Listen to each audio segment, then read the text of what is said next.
What's up, Star Wars Unlimited fans? It's Loopy at Late Night Gaming, and we are here for the largest SWU event now officially to date to fire off the Richmond sector. So thank you for joining us for coverage. They just finished the player meeting, and we got a great match already on Table 1. This is actually Team Secret, Conroe Ryan playing Quinlan Tarkentown, my deck, against Jason playing a Cad Bane Tarkentown. So as we're getting forwards, tell us about this match, Jonathan. I'm happy to be joined with Jonathan Fisher from across the network. We'll be switching commentators a lot today. So how you doing, John? Yeah, doing great. I'll be here the first two rounds. Excited to see what we see. You know, I thought when you're in the first couple rounds, we took whatever was at Table 1, and it just happened to be like two pretty good meta decks and I'm sure great players. We didn't get to get some round 1 jank, but that's okay. This matchup, Cad Bane Tarkentown, if you ask Carlos, it's a really great deck. He'll talk about it all day. Quinlan Tarkentown, I think, is one of the top decks in the format right now. It's going to be an interesting matchup. Yep. And we are using a little different video process. I can see that actually we're having artifacts right now. That will likely get better as we go, but we've actually had a group of network engineers working very hard to help things and try to maximize the quality in a situation that is kind of tough. I see actually Carlos's ears were tingling because I see him in chat already. Oh, yeah. All right, Quinlan starts off. He's been there waiting for a Cad. Yep. So we have a Zygarian Starhopper into the Space Arena for Cad Bane. Jason leads with, followed by Sabine unit into the Ground Arena for Ryan. Yeah, quick use of the Tarkentown as well, just to clear the board, keep things going. Yeah, and I think that both players are okay with that, right? From Quinlan's perspective, I mean, they don't have a turn 2 play. From Cad Bane's perspective, he got the indirect damage on the 25 health base. So it is okay. Cad Bane's Tarkentown is still available. Quinlan's is not. Right. I think in these games, we're going to see this quick exchange of clearing the first units. Right. Houndstooth.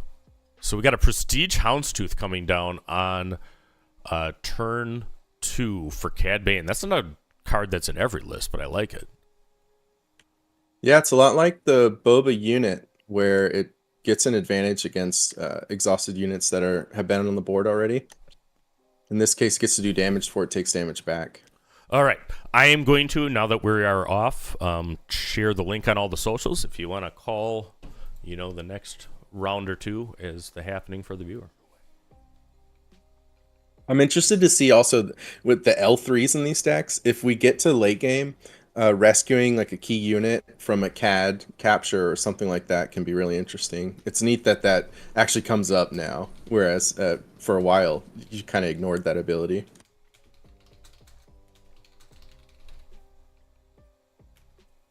So going to 4 resource turn, I mean, one thing Quinlan has is the earlier deploy, and another thing is force throw.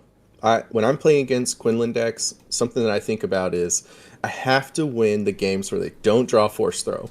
It's going to be tough if they get really high value force throws, but you cannot afford to lose the games where they don't find it, in my opinion.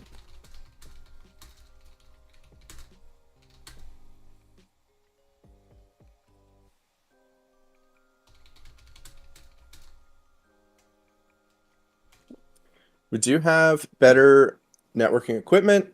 We've got this gray screen issue that we're seeing right now propping up. We've got Symbiode on site. That'll help us work through that as the tournament goes on. All right, so we have Akira resolving. Looks like they chose Fett's Fire Spray.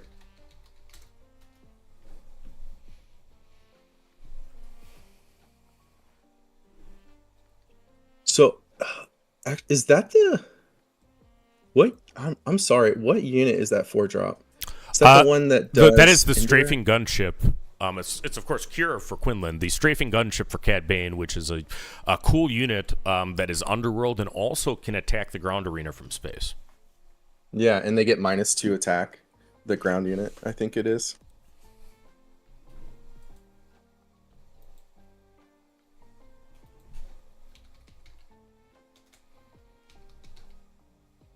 Yeah, this fog of war is what we're trying to figure out, how that's being introduced into the entire streaming workflow. The fog too strong. Yeah, so for those that don't know, I mean, any type of live coverage of the event, which is what we want to do here, by definition has to get a video signal out of a place that's extremely difficult to get good internet out of. We are not allowed to, there's not the 5-figure budget that would be required to purchase the venue interview. So we're actually using a hotspot that, had a significant expense, and the bandwidth was working fine. But what tends to happen is rounds start, is that really hits the total network bandwidth, like even to Verizon's network, around an event, just with the number of people, that are here. So we'll try to get to the good balance as we go. It always is the case that as the tournament goes on, because there's not as many players as there was at the beginning, around that will improve. I've seen a pretty significant lock right now, so hopefully that comes back. But we have to adapt to new technology as we go.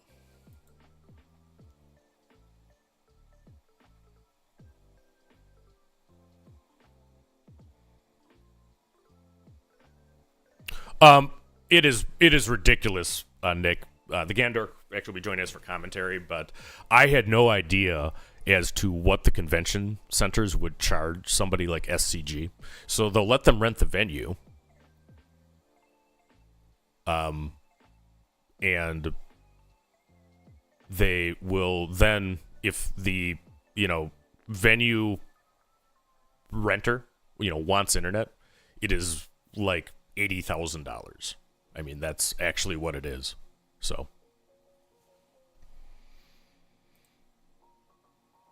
and clearly what happened there was a network stutter, because it locked for a bit. As we get closer, the protocol will set up and should clear up. I see that it's there. If a 5G phone fixed this, that would be done already, but it's not. This is actually a 5G hotspot that was exactly what C-Raptor used last time. I think what happened there, looked to me, it was probably actually Verizon clogging up.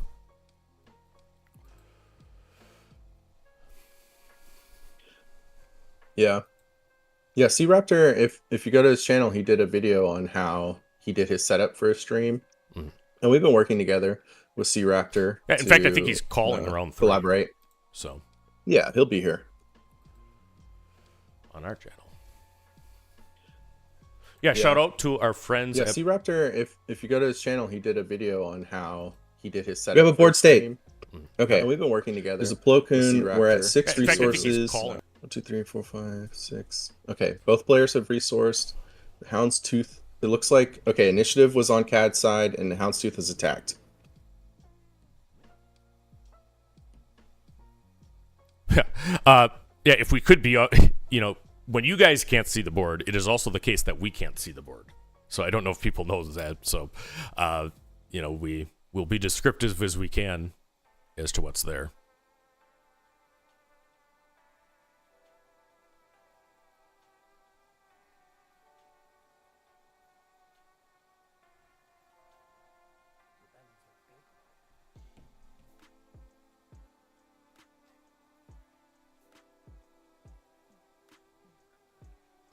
The CAD leader deployed. Yep. I see it too. You can see through the fog as we go. I know. And he played another space unit. Look, we're gonna figure this out. We do have network homies that know what they're doing. They're gonna figure it out. I'm not making light of it, but I'm gonna, do the best with what we got. And I welcome any of you, to go and do a live stream from the events as well. So the more of these, the better.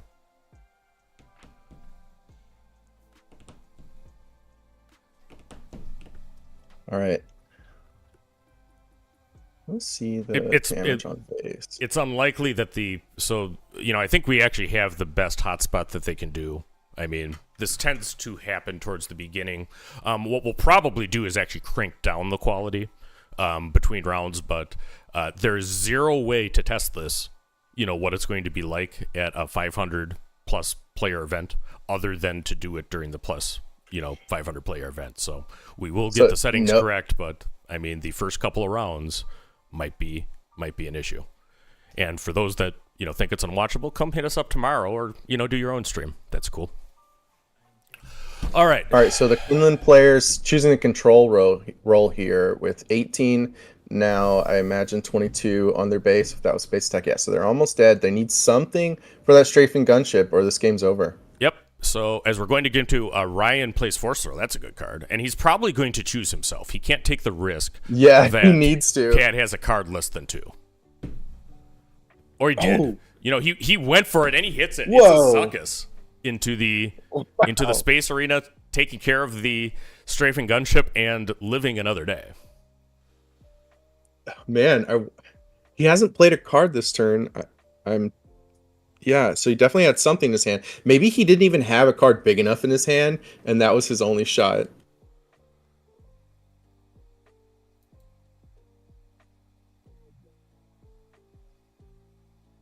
Yeah, Eldorian. So the video comes out of the convention center to a central place, and our voice also goes to that central place. So it's the connection from the convention center to that central location where everything is brought together to push to YouTube. So and that's done on purpose. If we were on site, the stream would have crashed. That's what would have happened during round 1, and everything would have went down. So, I mean, what happens here is we'll lose the video for a little bit, and I mean, I think those settings will be adjusted. Jason on Cad Bane did finish the job and took care of Conroe. So the players are going to go to sidebars now, and we'll see what happens. I'm a little surprised. I thought Cad Tarkentown was a terrible deck, but it wins game 1. Wow. So if that doesn't generate a comment from Carlos, I don't know what will. That's the only thing I'm looking for. I'm just trolling Carlos. I could tell. I actually, Cad Tarkentown, I started playing it almost immediately. And just that, we didn't have Quinlan at the time, but pinging and then Tarkentowning, like, we see how powerful it is. It has been powerful ever since we started getting more of these ping leaders. And the OG, I think someone mentioned the Vader Tarkentown OG. There was a meme that said, "I walk so you can run." But yeah, it's good. So I see Sharky. I think that's Sharkbait in the chat, my buddy from Colorado. But I know the bottom sleeves are team secret because Conor Ryan is one of their participants. So that's a newer, I think, competitive team. I know Sunny D is one of the members there who is a multiple masterclass guy, with us. Oh.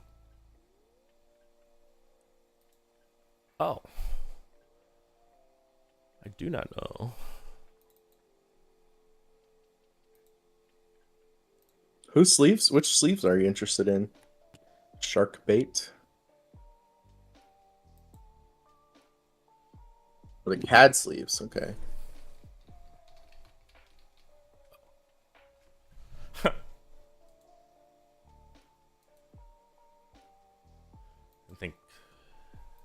I saw a comment from. Yeah, so the Richmond sector is not in Denver, Colorado. It is in Richmond, Virginia. Is it not? 42625 Denver, Colorado. It says it right on screen. I know, right? I don't know what you're talking about. That's how they get you. That's the psyops, that they'll do it. So yeah, I always tell the best players I know that the venue is in a different state across the country, and they better be on time. In fact, it worked because Buckethead's Justin is in Denver right now because I had that on a Discord, scrape for a second. So sorry, Justin. Yeah. We'll try to get you on later as an interview to make up for it. Jeff Greasy too. It went to the wrong place. You love it when a plan comes together, when you can actually get get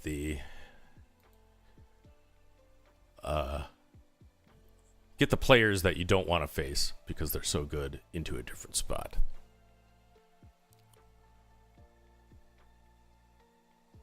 All right, so they've sideboarded. They're shuffling there against Cad Bane with Quinlan. I mean, we are being careful not to say anything we know about deck lists there, but generally, one thing that I do is if you aren't running all your copies of Han Solo, the unit, you definitely add those because CAD unit is a consistent problem there. You are going into mid-range, so I mean sometimes some of the tech cards for space will come out. So that's something that I do. What do you think from CAD side you're doing for sideboarding? Yeah, honestly, I haven't played this matchup a lot. I think, I mean, he won game one, and so unless he has some cards that he knows he brings in for this matchup, I'm not sure how much change he's making. We can't say deck lists, right? So it's hard to say exactly what they would bring in. Yep. So, I appreciate the comment there. We are doing the best that we can, and what's going to have to happen is between rounds we're going to turn down some of the settings, to prevent artifact loss. But I mean, if anybody has a perfect way to, set up exactly what bandwidth conditions are going to be, let me know. But we have actually a bunch of people that are working on it. We just can't adjust things during the round.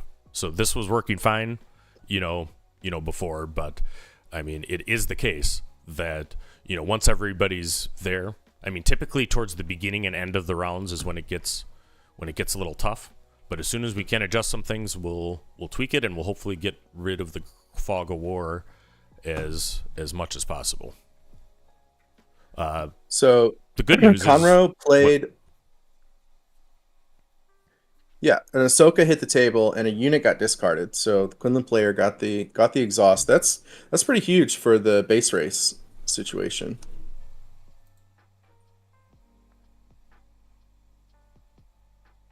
And yeah, for the sideboarding, I really don't think CAD changes much at all. It's possible this player did not sideboard for this matchup at all.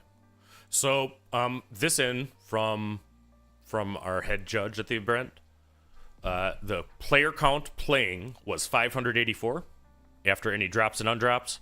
There's going to be 8 rounds today. They're going to cut to a top 64. And tomorrow there will be 4 rounds and then a cut to top 8 to determine the championship. Top 8 is, of course, single elimination.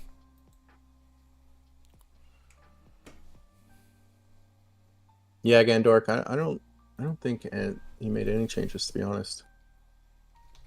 Oh, Bamboozle. So it's going to lose the shield.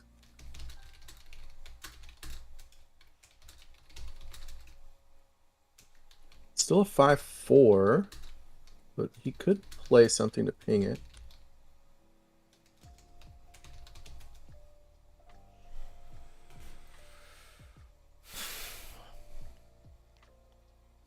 Conroe Ryan did actually win a planetary qualifier. My teammate Platform mentioned in one of the chats. I recall that. I also recall that he went deep at the Baltimore. I believe went deep at the Baltimore planetary qualifier. And he's part of Team Secret in my last episode of Across the Network, episode 8. We're on 8 episodes. We had Sunny D from Secret on for our longest episode yet. Sunny D loves talking about Star Wars, let me tell you.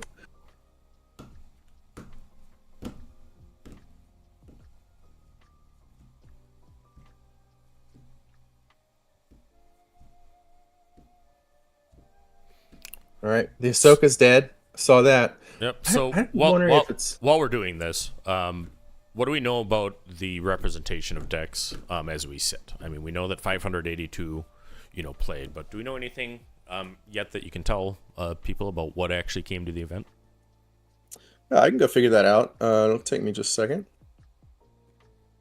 If you want to fill for a bit. Yep. There is a bit of fog.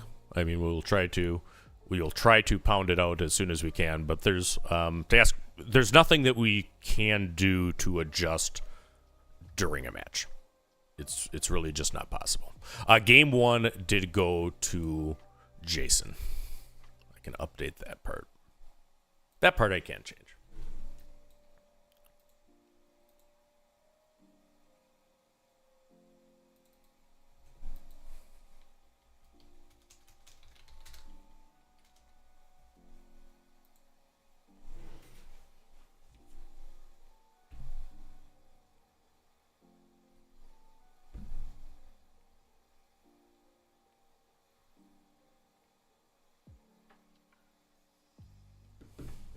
This isn't lightning fast, but I'm getting the data, and I'll be able to get that for us.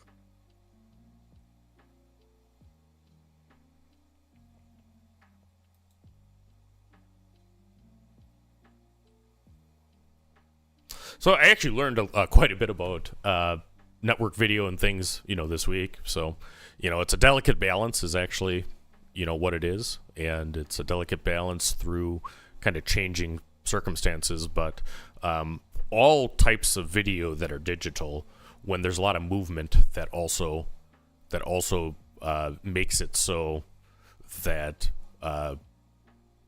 new data gets sent, and that's kind of what causes the gray. So,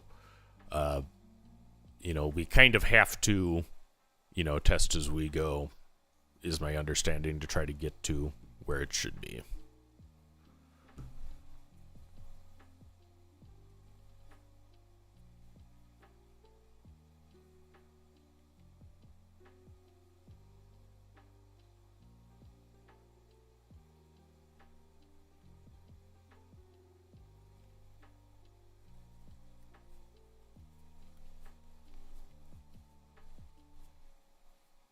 All right.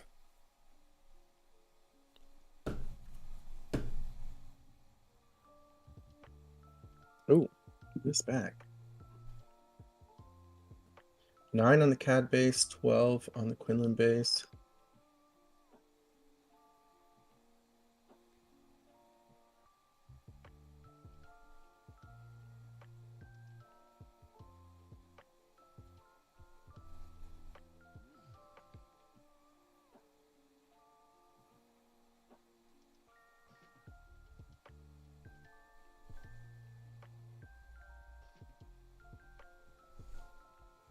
Yeah, Jake, we have some people that know what they're doing. Well, I'm confident we'll figure it out.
Now, I'll have to get the data between rounds.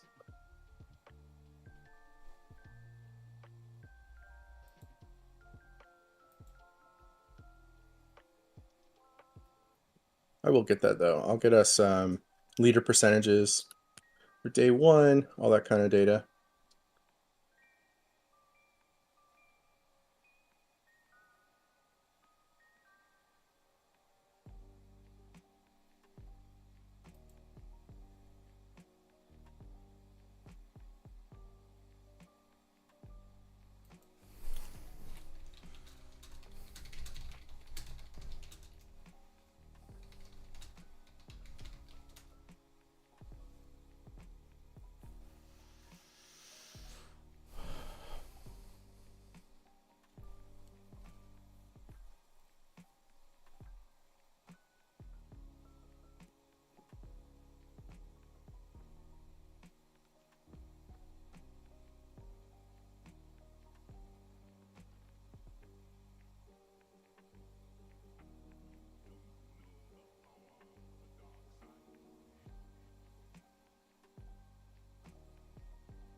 I'm watching through the engineer chat, so they're working on it, guys. Yeah.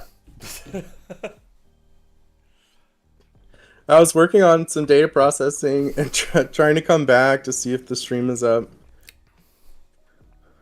It is not.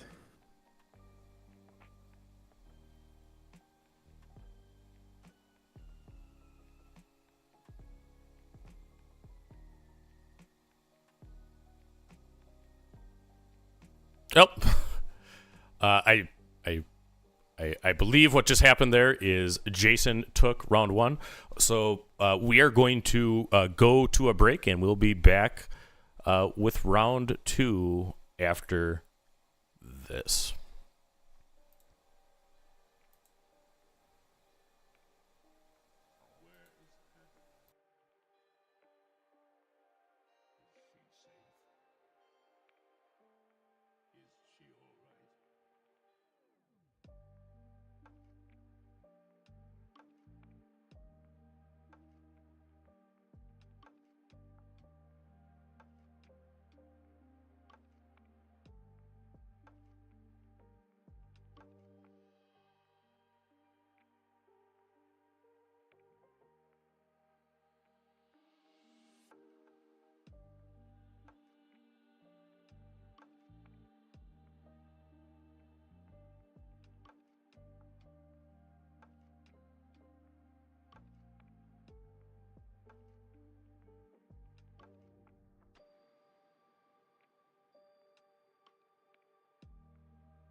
What's up, Star Wars Limited fans? Loopy and Jonathan right now. I'm not Platform327, but he's going to call round 2 with Jonathan. But we're working hard. Like I said, we have multiple engineers that are actually working through the video. What we're probably going to do for round 2 is our setup that we've used previously, using a different server while they work on kind of the other one for later rounds. So this one is highly unlikely to crash or go gray. It might become pretty pixelated, and if that happens, then we're working to get you the best quality that we can. But in the meantime, you were able to tell us what decks comprise the 582 players, Jonathan? Yeah, so I've got leader counts and base counts. I'll try to get some more interesting data as we go through the weekend. But I was already interesting to see the top played deck being Sabine Wren, 10% of the field. Yeah, and shout out to Ryan Terpstra, who actually called that. He's a Sabine player. Actually, we both top forward the first Chicago PQ for on Sabine. And he said that Sabine would be the most represented deck, and I said I'd be surprised if it's not Han and Quinlan, and Ryan called it. So Sabine Wren is the most represented deck, followed by what? Yeah, followed by it was was it Quinlan second? Oh, I'm going crazy now. It looks like it's Quinlan. No, was Voss. it Cad? Yeah, it looks like it's well, actually, it might be. Oh, that's right. No, it is. Your head's in the way. Yeah. Yep. Very good. Yeah. Well, you made the picture, buddy. I think it's Quinlan. I know. I can put it in front of me, but I'm looking at our screen right now. I think it's Quinlan. And everyone else is like, "Is it Quinlan?" I'm not sure. I see Loopy. But yeah, Quinlan after Sabine, and then Cad and Han Solo Audacious Smuggler, who I'm trying to dodge out of the way of, is tied for third. Yep. So I think this is a diverse meta. So Sabine at the most represented deck is 10% of the field. Followed next by Quinlan Voss sticking the landing, my boy, at 9%. We have hashtag value at 2.3%. That's always a nice, cool deck that we see as we get there. Cad Bane, who needs no introduction, is introduced at 7%. Emperor Palpatine at 3%. For what kind of monster would play that guy at an event. And then we have the Lukes and Vaders. There's some Lukes and Vaders in there hunting the showcase. Yeah, 5.7%. And, my Vaders that are there, Dark Lord of the Sith at 4.5% are not hunting the showcase. They are hunting the number 1 spot in the event. Vader is not a deck that can just top 64. Is that right? Vader is a deck that actually can win this thing. And I put out a video yesterday on Vader. Obviously pre-recorded, not live, so it's not as challenging as some of this stuff. But I think he's actually as well positioned as I've ever seen Set 1 Vader right now. It is a strong matchup to Quinlan. It is not a strong matchup to Sabine, but Sabine at 10%. That's the highest represented leader today, but that is not a huge percentage for a major TCG. Right. Am I wrong about that? No. So the most represented deck is only 10%. And then you get down to 7% in third, and then the percentages are much smaller. That's pretty diverse. I'm pretty happy with that. I'm not terribly surprised that it's Sabine. And in our last episode Across the Network with Sunny D, we talked about how hard it is for players to move into new decks. Even if they're great decks and perform really well, you need some time on it. Whereas Sabine's been around from the start, and there's a lot of players that have some reps into Sabine, even if they might have played another deck. It's easier to kind of go back to Sabine and let the field prove to you that they can beat you. Okay.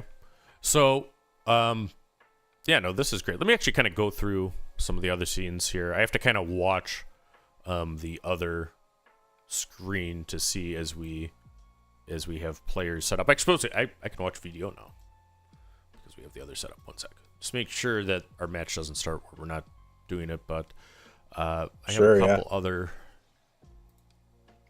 stuff. Yeah, hashtag value, that kind of stuff is like...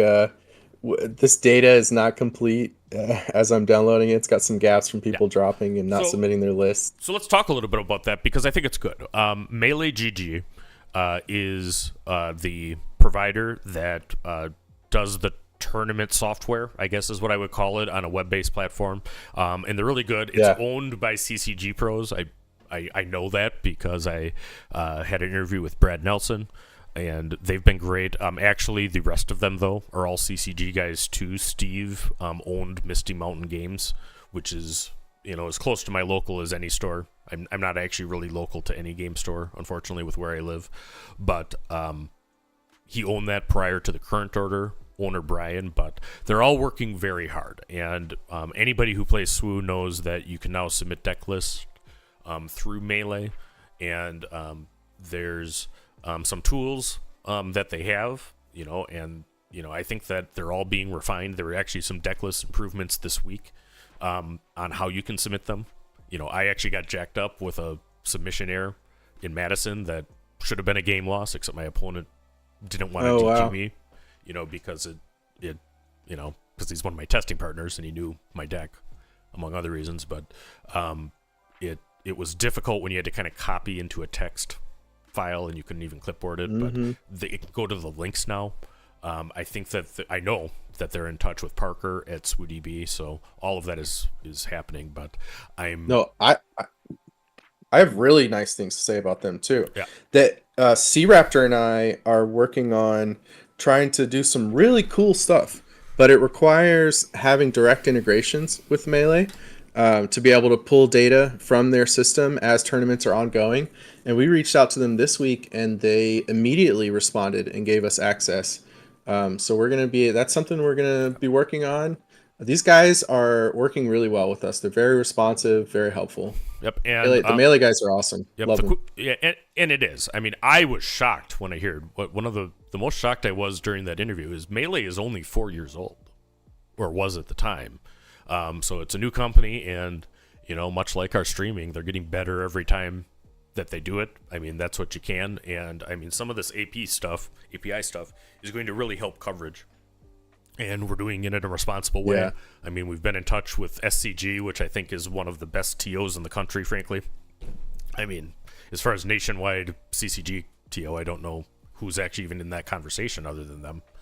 But, it is cool, and we hope that some of these tools, as they grow, is going to help us, deliver a better experience to you. So shout out to Brad and Steve and everybody else at Melee, and the folks at FFG that are making it happen.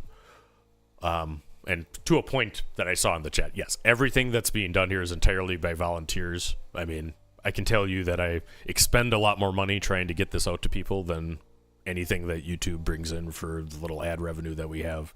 So, I mean, have a little grace, as we're going forward. We want to be able to, see the sector too, and it's a struggle when it's technical, but it's really very difficult to see how any kind of networking solution is going to work during a big event, and it's a balancing act. What I've learned, from my caveman understanding in networking is that it's quality.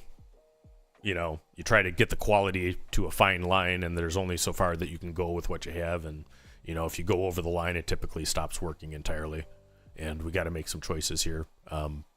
So we'll have, I think, stable video for round 2. If it's not the quality that you hope for, you're welcome to, grab some streaming equipment and, give this a shot, and, we'll see how it goes.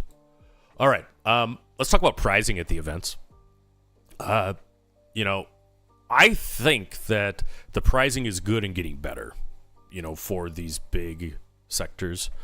I'm excited to see, once we get our feet on the ground and can do some interviews, what the prize wall improvements were for Richmond. We're told there were. I saw from Jonathan Suarez at SCG that another box arrived of stuff for the prize wall that didn't exist for Denver, so I think that's a good change. We're hoping to do, we're trying to get an interview with some FFG reps that are on site. That will probably be tomorrow between the last round of Swiss and top 8, so you can tune in then. But you're playing for a lot. You're playing for, the champion map, which if it's the champion mat, I can tell you that is either something that you can run to flex on your opponents, but it's also actually a pretty valuable mat because 1 exists, 2, I guess, 4 maybe. Right. There's the promos, and were you able to see in person the Obi promo or the Kylo promo yet? I have not. I've heard it looks a lot better in person, which I believe. The camera just doesn't look the same with a lot of these things. Yeah, it doesn't do it justice, and somebody will correct me if I'm wrong, but I think they actually use the foiling process from showcases on the promo, so that's cool. But the Obi-Wan looked beautiful. I haven't seen a Kylo in person yet. I've seen pictures of the Kylo. Yeah, I mean, I think they're like, if anyone's familiar with Lorcana, they've got some prizing where the unique cards that are given out as prizes have so much value that, if you go sell it on a secondary market, if you're choosing to have a cash prize, you can do that, or you can keep this amazing card to play with, which I think is a good route to go. And Ron, the person leading their OP program, has been really responsive. He made changes on the spot in Denver and made sure that those changes were in place for both Richmond and the EU sectors that are happening. Yeah, and I think that's the right thing. I mean, I would have been disappointed with the prize wall had I played, one of the early sectors.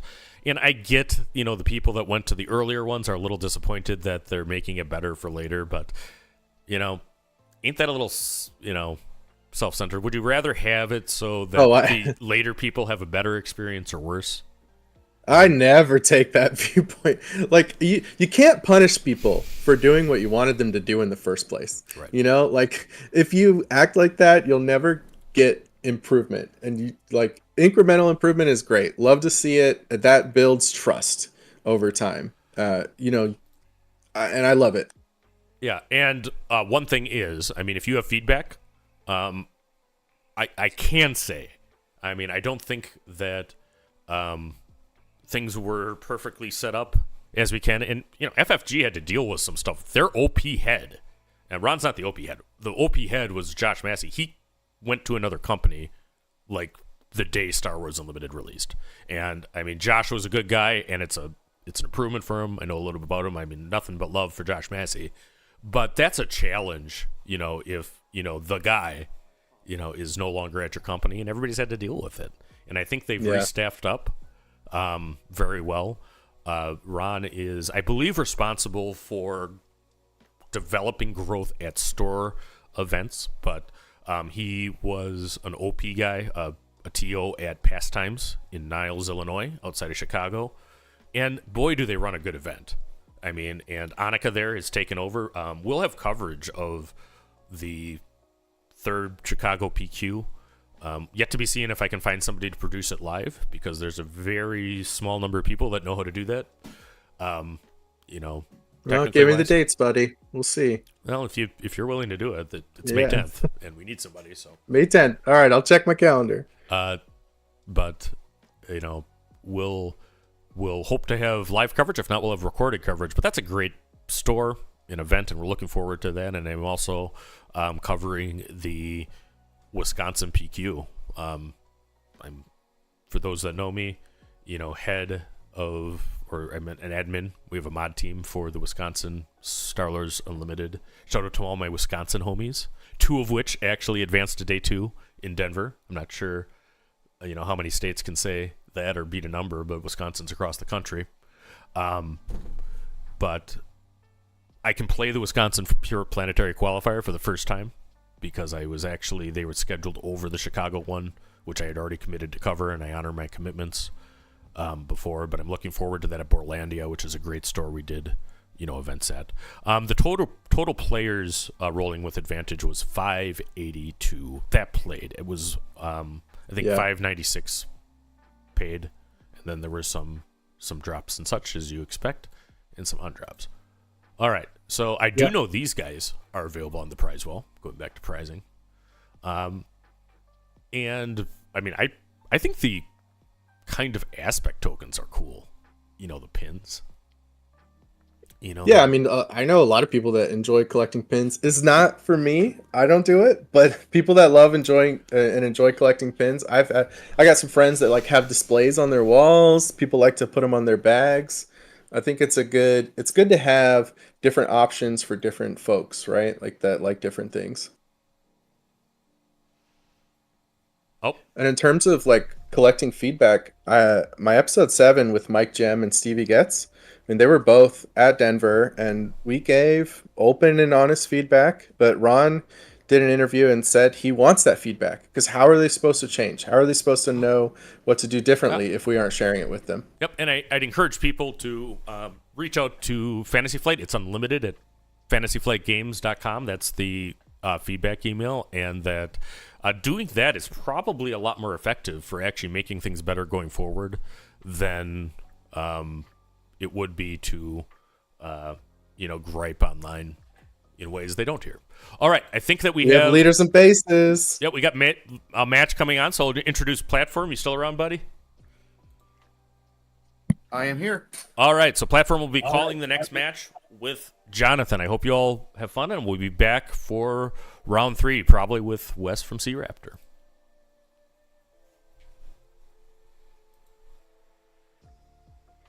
All right, let's see. You just see, did we switch to... Just let me know, Loopy, did we switch to the table? Everything is as you see it. I mean, we got a Piet blue, it looks like, on Colossus, and Garsax in yellow. I'll update the overlays, but you two are live and calling the match. I'm going to close my mouth. Great. Finally. just kidding. Never go away. God, I thought that. Oh, sorry, everybody. Here's Jonathan, here we go. We have 2 participants showing up for battle. Piet blue on Colossus and Garsax in Garo a lot.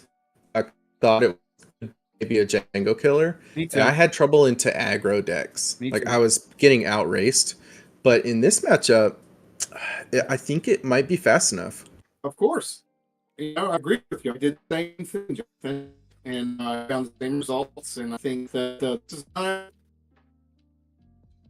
we'll see how this goes. I can't tell what that character is. Is it Piet?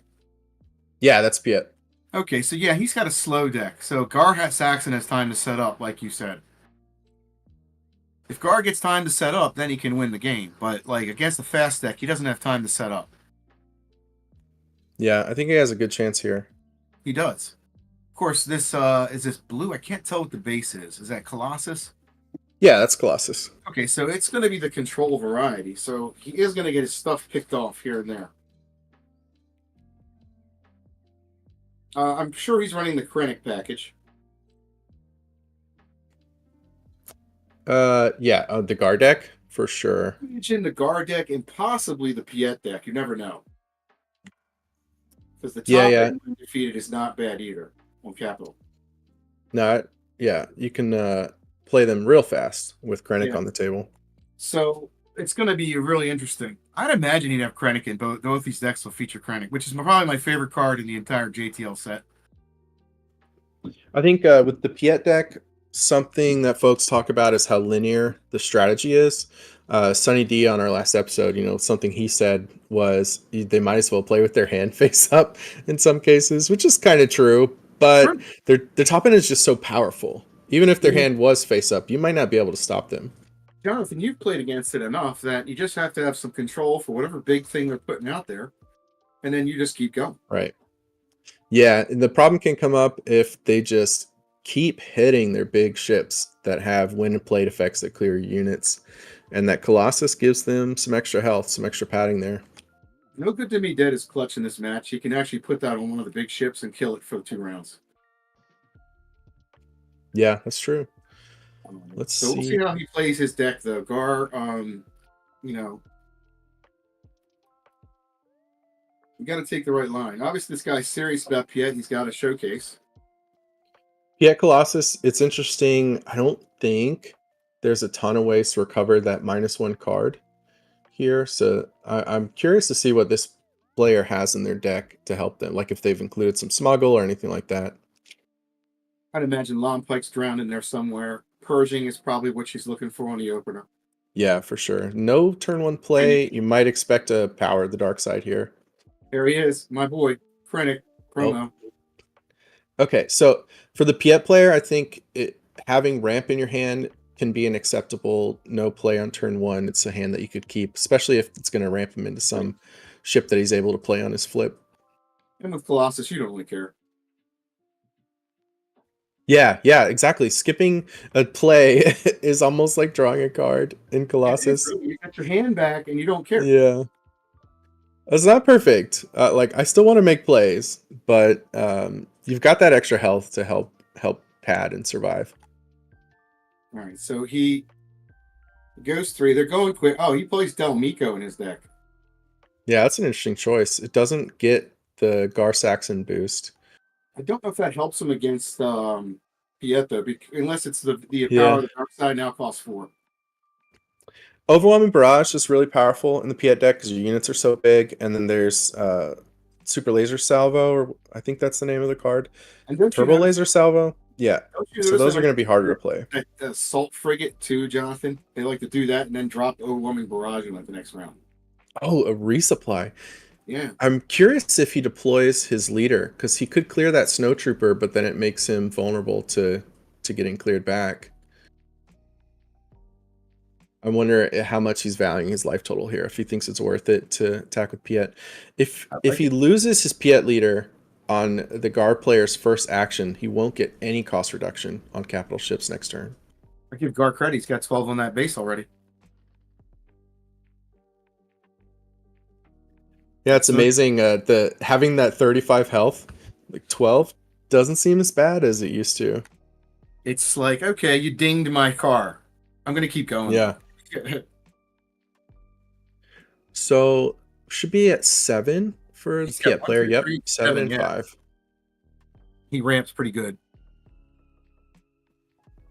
And this is where the speed of Gar can be a lot slower, because he still can't flip his leader until next turn. If he has a surprise strike or something. Okay, so he does get to clear the Piet leader. Oh, he's going base. So that opens the door to Avenger. Lots of other options here. It's not massive. We're Unless he has gonna see no good to me dead in hand, to put a no good on it. There's the Avenger. Even with no good, as the Piet player, you're then looking to leverage a Turbo Laser Salvo or an Overwhelming Barrage with that Avenger. All right, so he got the shuttles out there now, too. Nice little prestige shuttle. Probably my second favorite card in the set. That the shuttle doesn't have shielded? It should be shielded, although he might have moved the shield back over to Krennic. Oh, he moved it to Krennic. Krennic lost his shield from the laser tech. Yeah, that's what very happened. Popular move. Yeah, I like doing that too. Protect Move it to somebody that can attack that turn. Protect the queen, basically. Yep, that too. So we finally have our leader deploy. There's 21 on base, but if the Piet player has a board wipe, one-sided board wipe, that could really change this game a lot. Big time, man. And look at that Avenger looming. Something about an Avenger on the board that makes you feel down. I think the Piet player has initiative, but they didn't move the token.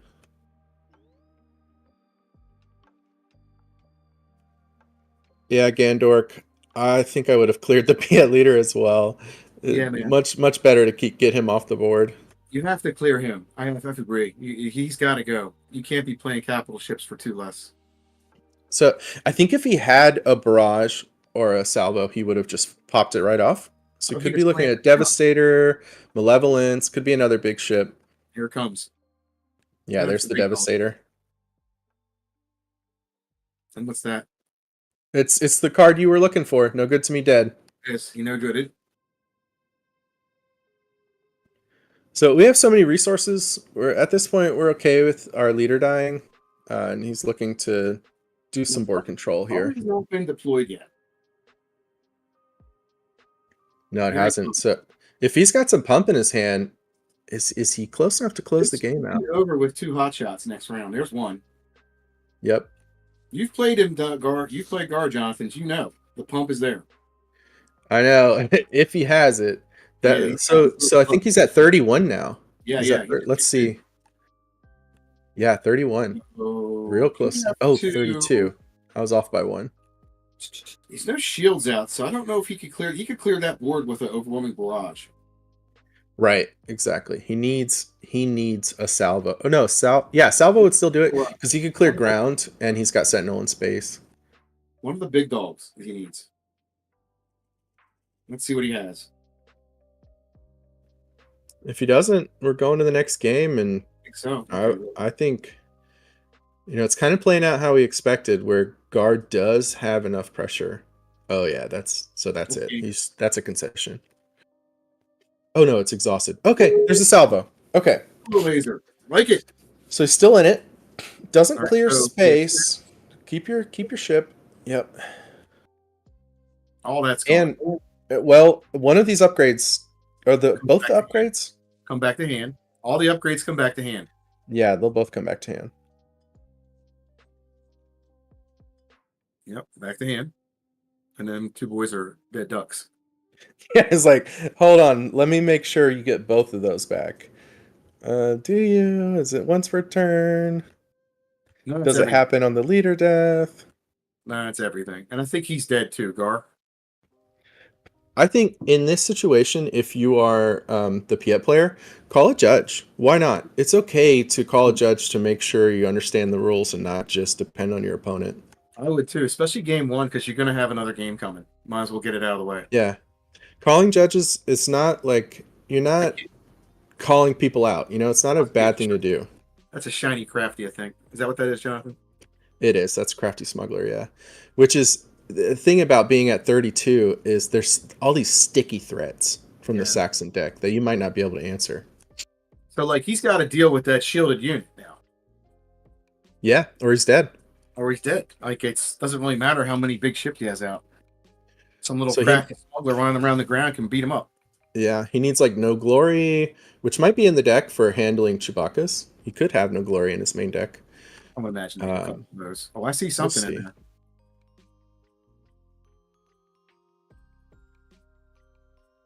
Of course, breaking in would do him in. Yep. Loopy, I think you have your mic open. Tippy tappy. The Piet player's going, how am I losing this?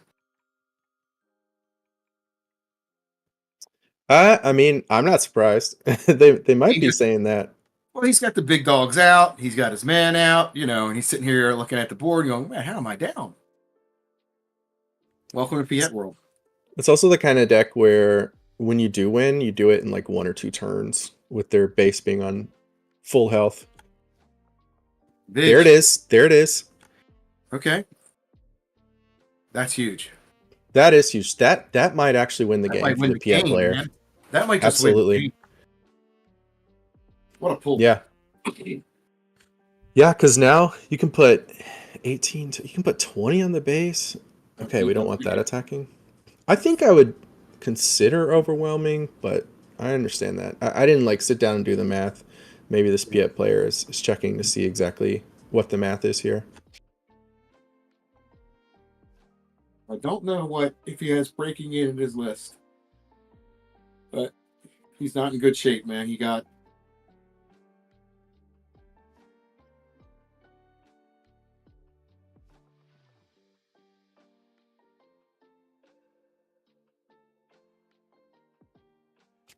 So surprise strike. It had force exactly enough to clear it. That's nice. And there's no good to me dead. So once again, the Gar player is saying, answer this threat or you're going to be dead pretty fast. I'm impressed, actually, he got out of that. Very impressed with the Gar player. Now, it's still at 27 now. We're not at 32 anymore. We're not just immediately dead. Yeah, and I guess Snow Trooper Lieutenant does what? 5? Still not enough. Yeah.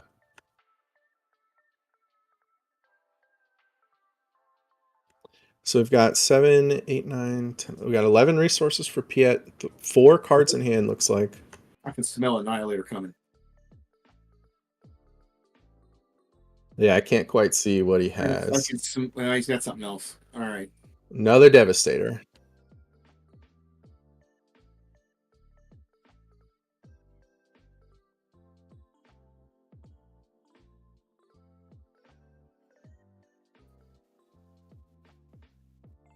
So there's a Lompike and a Krennic. It's a pretty damn good board right there. I mean, okay, but he's at 14, so we need 16. Yeah.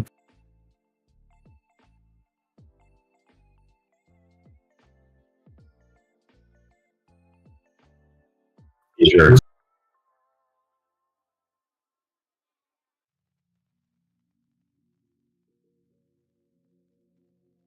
Yeah.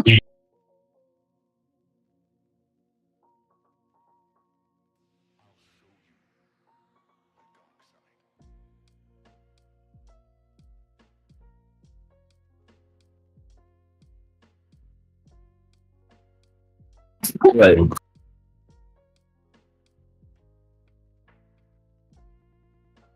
Don't finish him off. He's going to get you. Hugo, I don't think the Lom should have a shield. It didn't attack. Didn't do anything, yeah. Yeah. He's going to pop up Krennic. So that's so one 5. less, one short. It's just that the Piet player has lethal, so I don't think it's going to matter.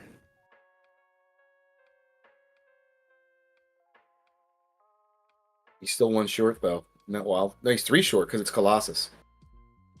Yeah. Keep playing Data Vault a lot on KB. Out there on the internet and stuff. All right, let's see. 32, 20. There it is. That's it. GG. Gone. Next game. Game 2. All right, let him sideboard. I don't know what Gar has in his deck for sideboarding, but like.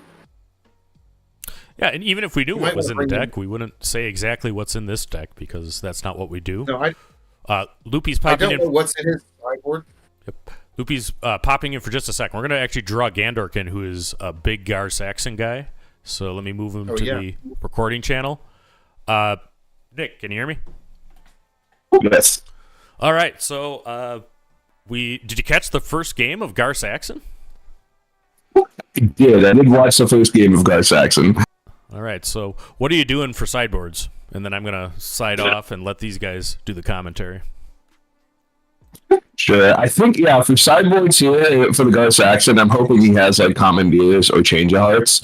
Like, those are the exact kind of cards you want in this matchup, where Piet's hoping to land something big, and you want to drop. You just want to steal it and get one hit in. Like, at any point in that last game, like, that would have ended it if he had something along those lines. What are you looking to commandeer in this matchup? It tops out at 6, right? He sometimes plays, it does, but I guess, I might be thinking more of, like, red Piet with, like, Ruthlesses, but I would be surprised if he had something at 6 in there that you could take. Yeah, I totally agree with Change of Heart. Yeah, absolutely. Yeah, if he's not running the full, like, some guys don't run all of the Nogami Dev's main board, like, you bring those in. Like Tony was saying, like they're good just like if they get the big thing to lock it down. But he has no glory in his sideboard. Yep, so that would be a good thing to grab. And then if I'm on the Piet side, he's probably gonna hope to grab any like other removal he had. Like that's the iffy thing with God in this matchup when people are like, I think God could get there. It's like, anything blue villain, God doesn't really want to see blue villain. Anything that has that removal that doesn't care about shields. I imagine Piet's going to bring in the rest of his vigilances into his deck if he has extras on the board. He probably runs 2. He has 1 more on the board. Yeah, those are huge here. That first game, I think the guy lost it when he didn't take out the Piet. I just think he would have won it with just that one change, but we'll see. We'll see if somehow Piet moved that whole game last time. We'll see if Gar figures it out this game and just takes Piet off the table. That was the mistake there, Gandork. He should have killed the Piet. Yeah, it didn't work out. Like, he tried to go aggro. It didn't work out when that Avenger got to come down that round, but it wouldn't have been able to otherwise.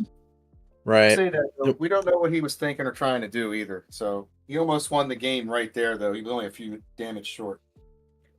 It was Avenger and a Devastator. I think killing that leader probably wins Gar that first game. I think so, too.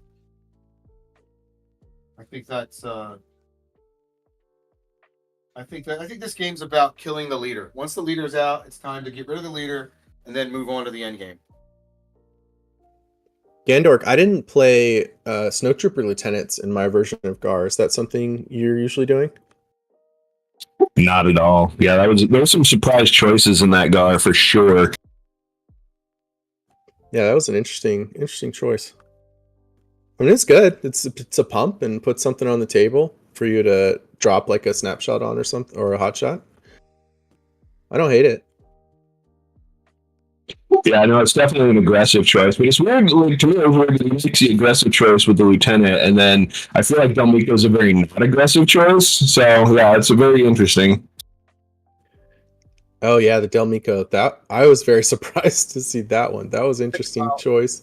It didn't impact the game necessarily, but maybe it did, and we just didn't know it. I'm not surprised about Snowtrooper Lieutenant though, because with the 35 and 33 point bases running around, you need the reach. Yeah. Gandork, any other cards we haven't seen from the GAR player that you're expecting to come out of their main deck even? That's a good question. We didn't see Aiden last game. A lot of GAR players on Aiden, more so than Lons, but we didn't see her. We didn't see Krennic do any work last game either. Like, he played the clinics, but I don't think did he combo at that point? Oh, they're in play. They're playing. Let's get back to it. We're back in action. Yep. Krennic is down. Ooh, a Pershing. Always love leading on Pershing. Now that's right away. That gives the Piet player the advantage in this game. Oh, no respect. No respect for the Pershing. None. Okay, It's going straight for the face. Great start for Gar. Krennic shuttle. Yeah, that start is awesome. Perfect.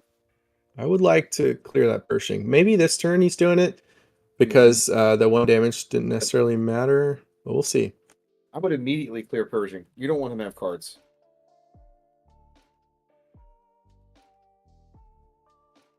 Yeah, it's a dangerous spot. But he's got a nice curve. He could be thinking about being able to close the game super fast. I mean, he has a great start, man. Krennic shuttle. What's that? Oh, I was wondering what Vader head token their stream was talking about, but I see it instead of the shields. It's $4. He can play two things, a 2 and 2. He could play a discounted item and a Tuski, and get the board wide. Yeah, Piet had ramp. Not sure what sevens he could be trying to play. There's the Iden we were expecting. Okay, so shields across the board. Yeah, and there's our 7 fleet interdictor. So that's a great Sentinel in space. Plus, it's the kick out. Like, you bounce something 3, so he can bounce your Krennic back after defeat. But it kills the space unit when it's defeated. Oh, that's okay. Yeah. Right, so it's not going to get rid of the shuttle. Nope. It's a 3 or less space unit, which is great against pilot decks. Fantastic. But here, a lot of times that when defeated doesn't hit anything, and it's just a big Sentinel. It's too late, right, Jonathan? What do you think? It's like, yeah, it's too late when that, because nobody's playing a 3 dweeb at that point when the fleet interdictor comes out. Yeah, it's just nice to put a big Sentinel. That's all it is. Keep space clear. Now he can just focus on ground and let that interdictor do its job in space. There it is. There we go. I really think one of those is played, it's game over. He chooses to defeat the Krennic. Iden's a 4/3, right? Am I wrong about that? All right, he's gonna Could have defeated Iden. Just wanted to clear the Krennic. Oh, it's space only. You get to keep your trooper. And Norman, I didn't know that Vader token was from Destiny. I didn't play Destiny. I want to. I want to try it. Here. Oh, I see it now. Yeah, that is from Destiny. I have a bunch of those. Yeah, I've never seen it. Got a bunch of them. I'll have to give you one, Jonathan. I got a ton of them. So, I mean, that's a lot of units on the board. I'm expecting some blasts. He's got tons of health on the Piet side. Look at the chat. It says Piet should have taken 3 damage. Piet attacked into the Krennic, which did not have a shield at the time. The shield had already been cleared. Isn't that not Gotcha. right? I know. I'm curious. No, it did have the shield, didn't it? Yeah, it should Yeah, have it did. 3 on it.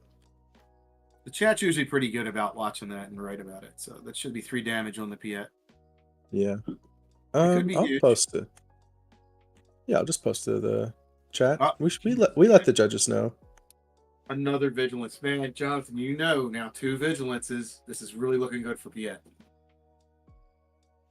That extends the game into Piet's range. Oh, man. Gar. And now, also, Super Laser Blast, if he does run it, is open too. He can do that at some point. Yeah. Relay his stuff. I'm expecting it, and him building all this health padding, he probably wants the Gar player to commit more to the board, Yeah, wants that leader to flip, and then fire off that laser blast, and then start playing huge ships. Right, he played up. Is that an Onyx Brute? So that's more healing. Okay. No, that's not. I can't tell what that is. That is a farmer. It's a moisture farmer. Yeah. That's pretty cool. Yeah, with the indirect damage decks, Moisture Farmer is an interesting little soak for 1 resource. You got 4 to take some indirect on, and then just restore 2 and force your opponent to do something about it. No question. Moisture Farmer is a character that needs to be destroyed. You're extending your base out for health. Yeah, its job is to keep you healthy, and if you force your opponent to waste a resource, an action, an attack to clear it, you're happy to see it. You know, Jonathan, you can smell it, right? Super Laser Blast. Look at that. The trap has been set. Look how juicy it is. Oh my gosh. He's probably can't wait. The Gar units are like over in Piet's side of the board as well, getting a little too aggressive. Time to go home, maybe? Can't see the Piet hand, but man, it feels like a laser blast. He's counted off. Yeah, he's like 1, 2, 3. Uh-oh. He does not have the blast. No, not yet. 6, 7, 8. Okay. Or maybe he wants to play an Avenger for 8.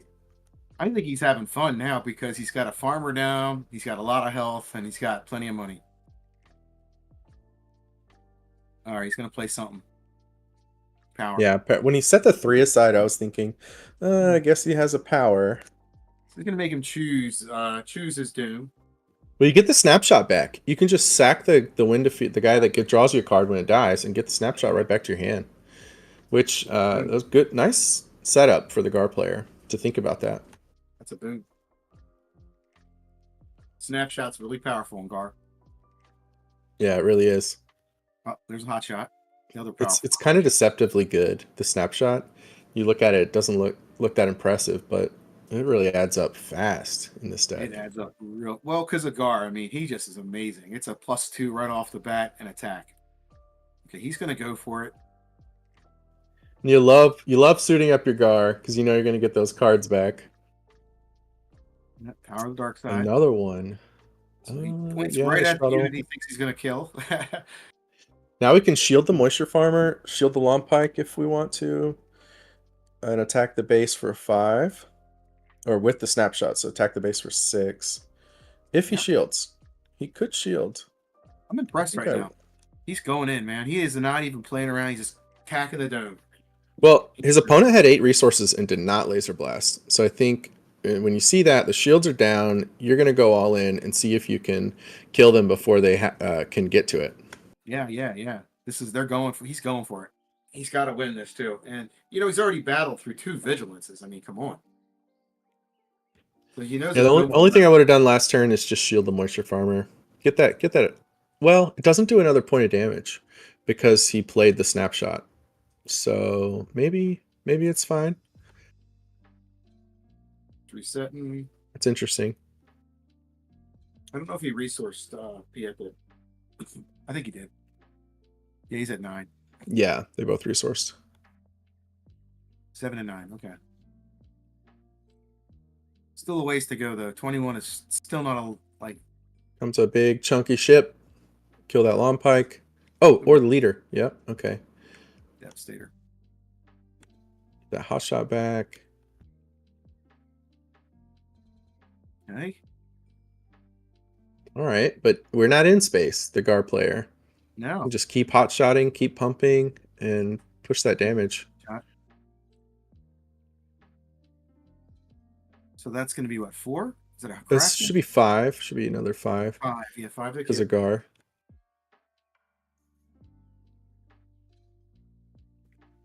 Yeah, Kels, I think that would have been good to shield the leader. Oh, He definitely. would have lost a Lompike, but so like he loses a nice unit either way. But you want to keep your leader around, you know? Yeah, and the shields are still good for like laser salvo and overwhelming barrage to make sure those units are sticky. I think the PX draws haven't been that great. He finally found the Devastator, but like I don't think he had anything in hand to help himself out. Right, he fired off 2. And he found all 3 hot shots. So this is 4, 5, 6, 7, 8. Is that lethal? No, I don't think so. 10, 19, 24. No. 34. 34. He's 1 short. I was right. Yeah. Oh, watch him laser blast. That'd be funny next round. Boom. But there's no more vigilance, I don't think. He may have 1 more, but he's got that moisture farmer. Let's see. Even if he vigilances, he's still dead. Mm-hmm. Because the Lompike does too much. You can't vigilance the Lompike. Here we go, guys. As everybody likes. Game 3. How much time's left in the There we round? go. I don't have time, but I have like how many matches are still in progress. This is usually kind of a good indicator. And there are still 204 matches in progress. Holy crap. When's the last time you said 204 matches? Yeah, that's not players. That's matches. I've never heard that in my life. All right, yeah, okay. 204 matches. Still, that means we still got a lot of time. There's at least 20 minutes left. Yeah. All right. There's so about 25 or so Gar Saxon players in the tournament. So he's represented pretty reasonably.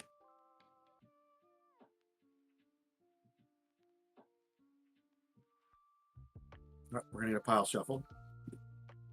Trying to get some numbers. So Piets, how many Piets are there? Let me find it. We haven't seen a lot of Piet. So What's his name start with? Is it Admiral Piet? Or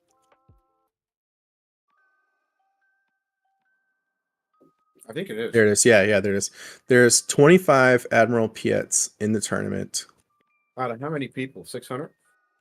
And there's 25 Gar Saxons. They're both the same. It's almost 600. I think the final count was 582.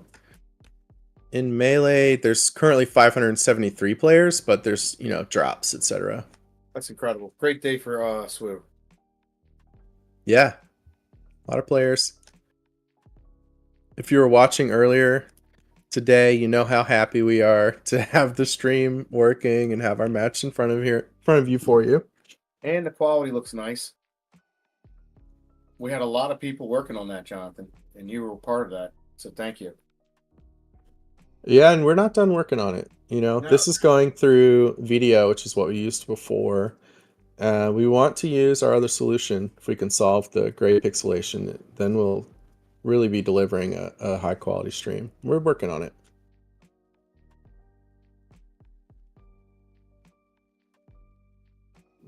So we got a real match here, though, I'm liking it. Game 3. These guys have seen their decks now. Now we can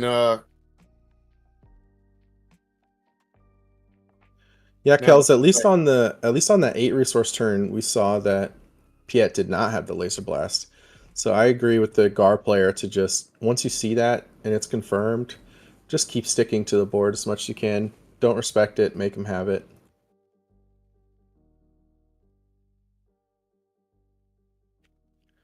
Lego Pizza, the top played deck is Sabine at 10%. I don't have the Sabine yellow, Sabine green, but Sabine leader is 10%. That's about 50 people.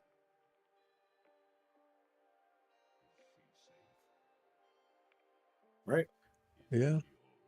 50 people. No, 60. Let's see. I have exact numbers as well.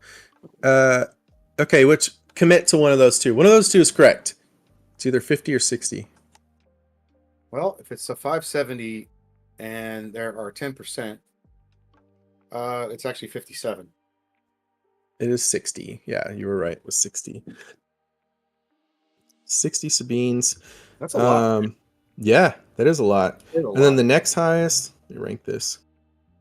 Oh, this is much easier. Okay, so then Quinlan Voss, there's 54 Quinlan players, 42 Cad Bane, 42 Han 1, 39 Anakin. Anakin actually is next, and then Luke Skywalker.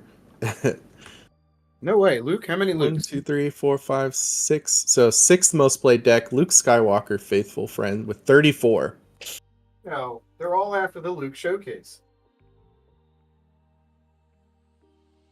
Yeah. Yeah. How many Vaders? Old Vader.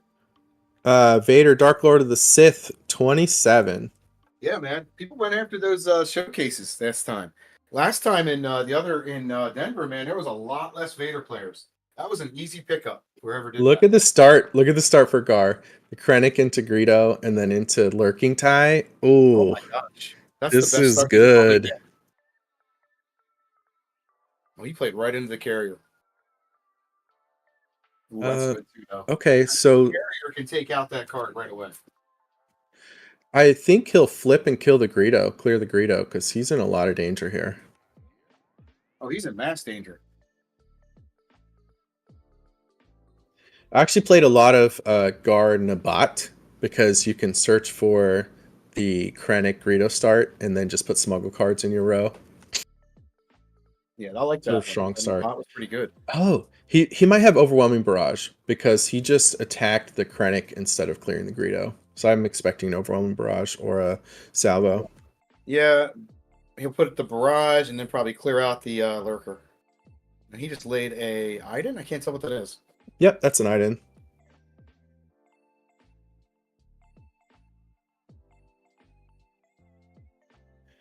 Priority's killing the lurker. I don't care what Piet has to kill the lurker. Or he's over. It's over with. Leonardo, I'm definitely not sharing the Excel around. I don't know if you've seen something being shared. We're just sharing graphs on stream. But when it says value error, it's just because there are players that dropped, players that didn't submit their deck lists, and my filter that creates the graph just dumps them all in one place. I don't know if he can wait to overwhelming barrage, Jonathan. He probably just Nah, thinks you just fired off. Right. Yeah, you're thinking like, can we kill the Iden too? But you just fired off. He's gonna fire it off. He's gonna have to just do it and pray. Because if the lurker hits though off a surprise strike though, I mean it might be game over. Yeah, I mean, you're in trouble no matter what you do here. This is a tough spot. He's in definite deep doo-doo. He's gonna snow. Oh my gosh, snow trooper in. That's just as bad.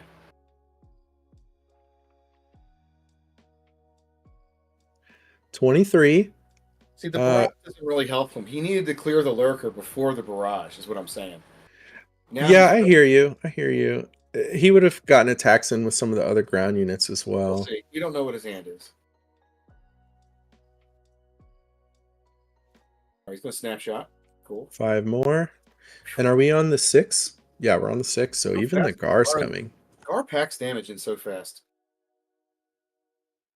That's 20. Yeah, like we were saying at the start, against aggro, I was finding it to just not be quite fast enough. But in these other matchups, mid-range and control, the speed, I think, is pretty good. I guess we were on 5, not 6. He only has 8 to go. 8 to go. I like the Snowtrooper. It's been pretty nice here. Need the reach.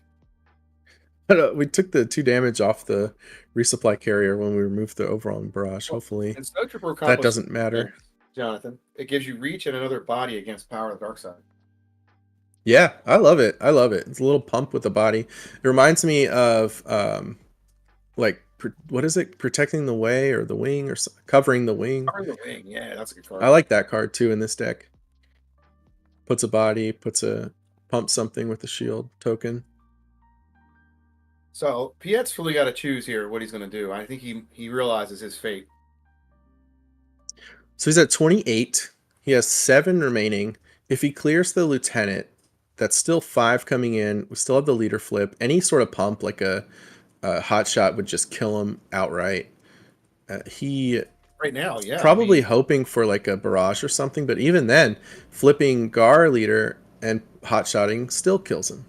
Yeah, he's in deep doo-doo. He got a great start. That Greedo start, you're right about that. That was a great start. Krennic, Greedo, Lurker. I think he's just kind of looking at his cards, thinking about his options, and realizing I am probably dead no matter which option I take here. The only thing that'd save him maybe is a laser blast. Shoot the laser next round, but that's not this round. Yeah, and then the guard leader kills him on flip. Yeah, 1, 2, 3, 4, 5, 6, 7, 8. Yeah, even that doesn't help him. Look, 1, 2, 3, 7, 8. Yeah. Oh, he's at 19. So 4, 5, 6. So the Iden, even all on its own, like Caniac said, just outright kills him. He's got to go into Iden with this. Three mauls. He's still probably in a lot of trouble. He just spent all his resources. Yeah, he just spent it all, and he's got Gar. It's game. Now that was interesting. I would have attacked with the lieutenant first, because you're gonna lose that 2 damage. But then he must be like, "Look, I got hot shot or a surprise strike. It doesn't matter." Bye. Good game. That was for you. Yep. Gandork. Nice comeback by the Gar player. Good round 2. Yeah. Yep. Yeah. And sometimes in these tournaments, you kind of learn as you go. You want to be fully prepared coming into it, but we saw his sideboard matches were a lot cleaner, and the game 1 chose not to kill the Piet leader and kind of bit them, but they came back and took it in game 2 and game 3. He sided in Lurker.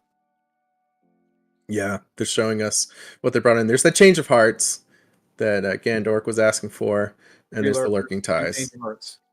Yep. I think that's a great sideboard choice. And we've got Laser Blast, which I expected from the Piet player, and then the Vigilances that you called out.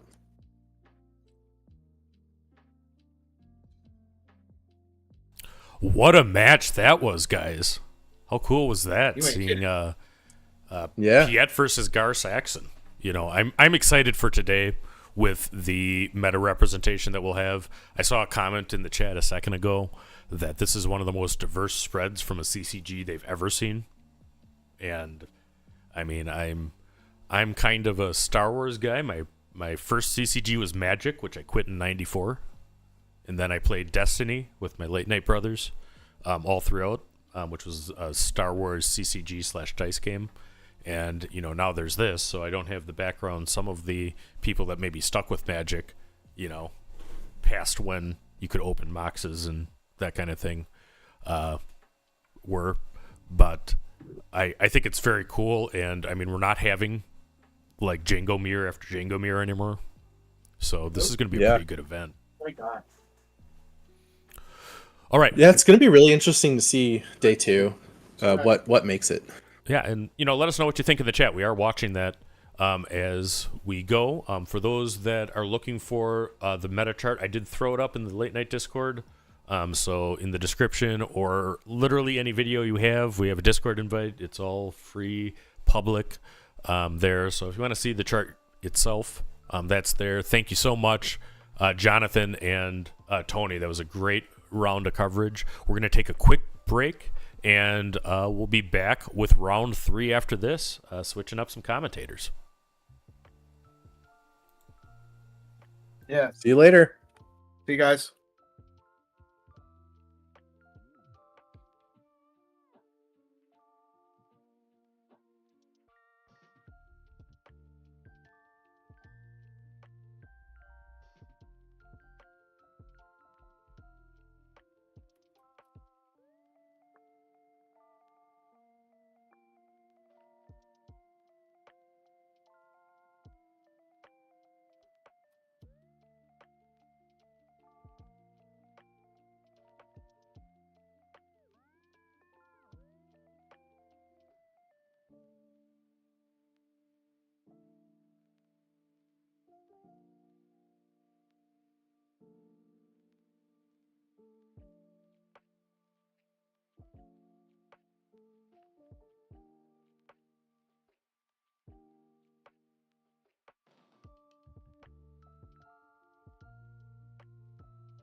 Where is Padma? Is she safe? Is she all right?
This is the way.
kitchen trap!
Hey, we don't serve their kind here.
I'll show you the dark side.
Rebellions are built on hope.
Jabba ruled with fear.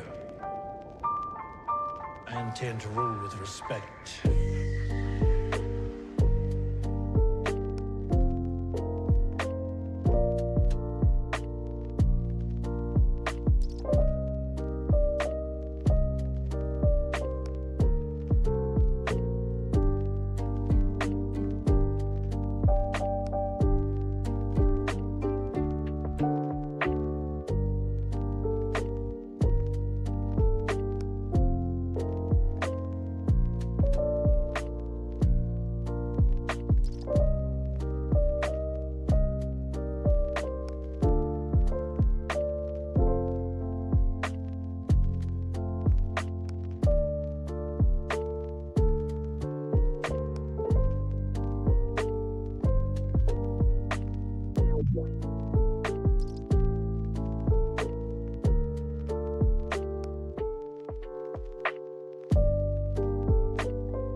I am a Jedi, like my father before me.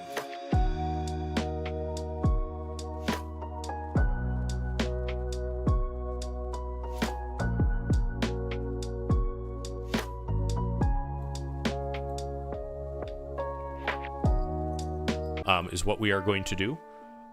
So it is going to be Should Han be Solo. maybe we're 10 people or so. But then we just found out about YouTube, that wonderful little thing. So we started making YouTube content and streaming. And lately we've been doing basically all the in Sweden. But yeah, that's what we do. And if you are a major Star Wars fan, you might have actually caught I called I think a round or two of the Norway PQ, and I was Yes, indeed. I shared. We've got you and Jeff. We got you and Jeff Creasy on for the Oslo PQ last set. That was wonderful. Yep, that was great, and I really enjoyed it. I enjoyed that I had a player named Magnus at my Norway PQ because I mean, if I picture in my mind, a Norwegian name, that's probably the first one that comes to mind. So yeah, it's pretty common. Right, We've got it all over the Scandinavian countries. All right, and Wes told me to ask him about Norway, so I'm doing that. Tell us what you know. Well, I'll tell you that story. That story takes a few minutes, so maybe between rounds while they're sideboarding. Okay, very good, very good. But they are actually setting up now. Yep. Yeah. We probably aren't too far away here from this game. Yep. So yeah, we are going here. Let me get the overlays, and you guys take it from here for the first thing while I do some updates. Sure thing. Good thing. Victor, this matchup's going to be interesting, right? Now, Cad Tarkin sound probably very familiar to almost anybody who's played the game since Set 2 came out in some form or other. Yeah. But on the right side of your screen, Set 2 Han with Data Vault. Yeah. That's interesting. This is a great... I run a Han 2 Data Vault deck, which actually has the highest win share of any of my decks right now. So I don't know exactly what this is, but I have a good idea what it might be. Exactly. There's two very different decks that could be on here. Like often you'd see hand 2 with ECL, and then you're on to a really fast deck probably. Kind of reminiscent of what the swoop races were winning things in Poland with for last set. But with Data Vault, you might be on the deck that runs the new capital ship that gives you half price on everything. Indeed, could be like a Starhawk deck. Have I played you? Well, here we are, straight into turn 1. Han coming in with a Mon Mothma, gonna do a little searching. Mothma, not a very popular card, right? For whatever reason. And this does not give the game away, actually, because both of those two decks I was talking about could certainly be running Mothma, but he pulled out a Bright Hope here, so that would suggest to me that he's trying to stall things, and that would suggest that we're on Sparrowhawk. Cad gonna come in with an early Greedo. Looks like a Greedo, yes? Yeah. Yeah, that was Greedo from the first player weekly play kits. In set 1, and go ahead and take care of Mon. Yeah, Tarkin Town. Yeah, I mean, he wished he had a McClunky there, so he could have done it for free without using not for free, but without having to use the Tarkin Town there. But yeah, I don't know. Would have cost him the card, but wouldn't have costed his base that's quite so early. Exactly, and for a Mothma, I don't know that you want to use Talking Town on Mom. She's not that a strong unit, but he just wants to be able to control where the ping goes, I think. So that's why he just want to keep the board really lean. This is one of the strongest plays Han could be making early on, and coming in with new Poe, who immediately takes to space, and the damage that Han inflicts, of course, goes away when Poe moves up and becomes an attachment onto the X-Wing. Exactly, and bringing his own ship like that is just super versatile. But he gets bounced right away. Waylay is just a perfect card there. Kicking the teeth. Exactly. Yeah, perfect play. That was what he needed there to get rid of that thing. So Greedo is alone on the board, and this is exactly what the CAD player wants to see here. CAD player, I mean, it's not a super fast deck, it's very much a mid-range deck, and against this kind of hand deck that I suspect that we're looking at, he definitely wants to try and run and race here. So being in this position is just great for him. He's got a lot of ground to make up, right? He starts 8 health behind in the base race, and so he's got, any early pressure he can get will pay off in the long run. Coming in with Bright Hope. I don't think that is such a huge problem for the CAD deck here. He's almost certainly not space heavy in this deck, so I wouldn't be surprised if this is actually quite fine with the CAD player. It was a double McClunky. Yeah, and then replaying the Greedo again. So that's all 4 resources. So that's CAD player absolutely keeping Han off the board here, but he's burning a lot of cards to do it. You have to wonder if that's going to come back to bite him in the later rounds. Because one of the things I sort of expect about this Han green deck is it should have longer legs, right? It should have bigger units at the top end that CAD may struggle a little bit with. We'll have to see. You can almost certainly expect to see Home 1 in this deck, and another Waylay? Goodness gracious. Wow.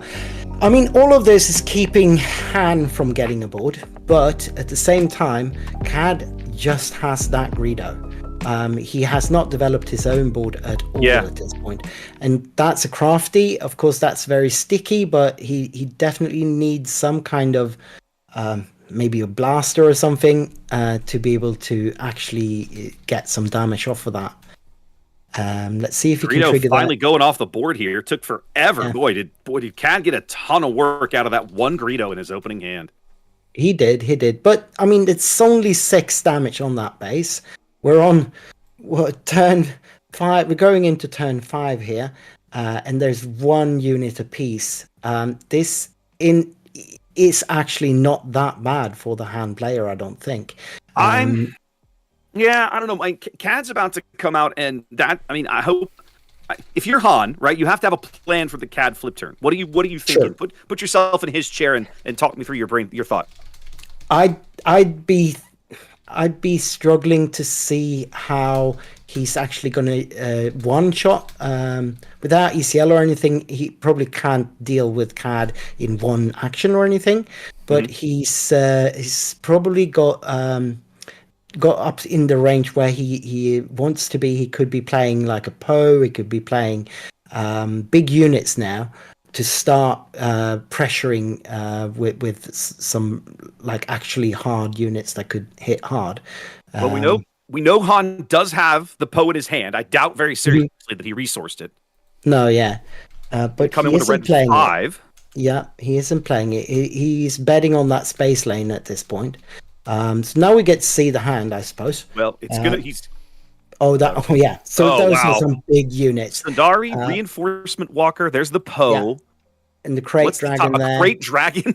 Yeah. And a Blue Leader. And that's a Blue Leader. So all of those cards are great. I expect the Cadbury to remove the Walker, I think. The Walker. He needs to get rid of the Walker. That's my pull.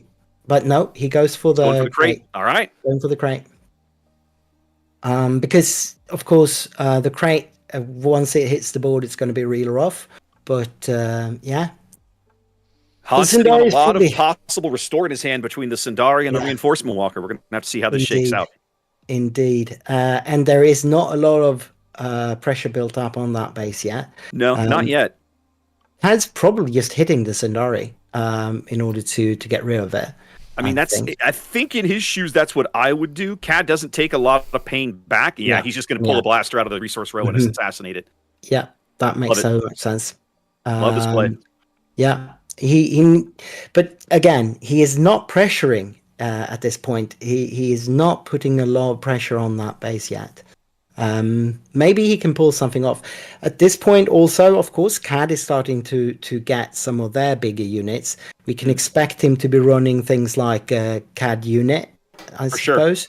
For sure. He'll definitely be in there somewhere. But the other thing is that he has a limit on what he can capture, right? It's a question of how much health the unit has. Yeah, it still hits for 7, so it's not. I mean, it's not a moot thing, and it can deal with that space lane that he seems to have very little of his own units for. Yep. He's getting some damage on the base now. He is. He's probably got a good 6 hit in there with his leader. Yeah. There's the timely interventions. I'm betting we're going to see. You think this is Poe? He's going to. I think he's going to ambush in the Poe. Yeah, that's what I'd do. I think it's a good call here. Yep. Yeah. And he'd probably go for the leader here, removing the gun first and then just taking 2 back. He's discarding blue leader for what I can only assume would be the gun. My assumption is he's going to discard the blaster at least. All right, and okay, so he's probably going to discard the blaster and do 2 to the smuggler. Yep. And then my assumption is, and he's going to get a card out of his hand. He's going for the full trifecta. Cool. Wow. Yeah, no, that's not bad. That's not bad. But we see he's got a syndicate value, lackey. and he's going to knock Cat out. Cat is gone for the round. So there's no. Why did he take 4 back? That's wrong. He should only take 2 back. He got rid of the blaster. He might have used the hand ability, maybe, but hasn't flipped the hand. No, he didn't use the ability. He just ambushed it in. You could. So he should only be at 2 damage then. I'm pretty sure you can't combine timely intervention with Han's ability. No, you can't. Separate actions. Did you see what that was really fast? What did the CAD player use to remove? Was that the Syndicate lackeys? I didn't see it, but I think it was an ambush unit. Yes. Yeah, he did have Syndicate lackeys in hand, but I think he's still got the Syndicate there, right? Looks like the Syndicate is in there. He did ambush something into Poe, and almost all of the units he could have ambushed there. Doesn't matter if they were 4 or maybe if it was one of those really small ones. The 2 ambushes. That's saying it was Forlom. Oh, Forlom. Oh, cool. So then, yeah, that makes sense. It didn't matter that he put the wrong amount of damage on the large. unit. It's in charge. It is. Yeah. There it is. Crate Dragon. Another Crate Dragon. He did draw into it. Crate for 8. And given that he's got so little damage on base, I don't think he really needed to play the Walker at this point. So Crate Dragon probably makes more not. sense. Yeah. He's still got 20 health to play with. The Crate is a huge threat. We're looking at Jabba now coming in for the CAD player. Gonna let him dig around in his deck. He's looking gonna take for the damage. I don't know exactly what you want to pull out with this. I guess Waylay maybe? Okay. Yeah. Because refresh my memory, because on Crate Dragon, when the opposing player plays a card, you choose whether to deal the damage to the base or a unit on the board. Is that correct? The Crate Dragon owner would choose that. That's what I thought. Okay, so there. So we assign it to the base, and then Jabba goes and does his searching thing and comes up with a shoot first. Yeah, because 4 damage would only, remove half of Jabba's health pool. He's got a huge butt on that unit there. So it makes sense to put it on base. Maybe you could have removed Sabine there. Sorry, Basine, but I don't know why you would, though. So let's see. There's nothing here that can actually hurt the Crate. But did you see what he pulled out with the search? He pulled out a shoot first with the search. A shoot first, okay. Doesn't really help him in this position. Not much at all, unless he's scooping it. Yeah, he's just like, yep, we're gonna call it. That makes a lot of sense. Why drag it out? I think the key here was that even though he was managing the board really well, the CAD player can't be the control player in this matchup. He has to be the beatdown, and not being able to put that early pressure, just having that Greedo to really work with, that's not enough. He needs to see some and develop some board early and put a lot of pressure on the hand player while keeping the hand board small so he can utilize his ping at maximum. So it's a tricky. This is a tricky one. Not sure how to actually say. I think the matchup is really a close call. Could go either way. Interesting sideboard choices here. Okay, he's taking out the Crate, right? No, I don't think he is. I think he's pulling in another one. Oh yeah, okay, that makes. I believe that's what we're seeing here, but we can't. We shouldn't be talking about this stuff anyway. So yeah. Okay. Yeah. Yeah, So I can't stop that. Sure.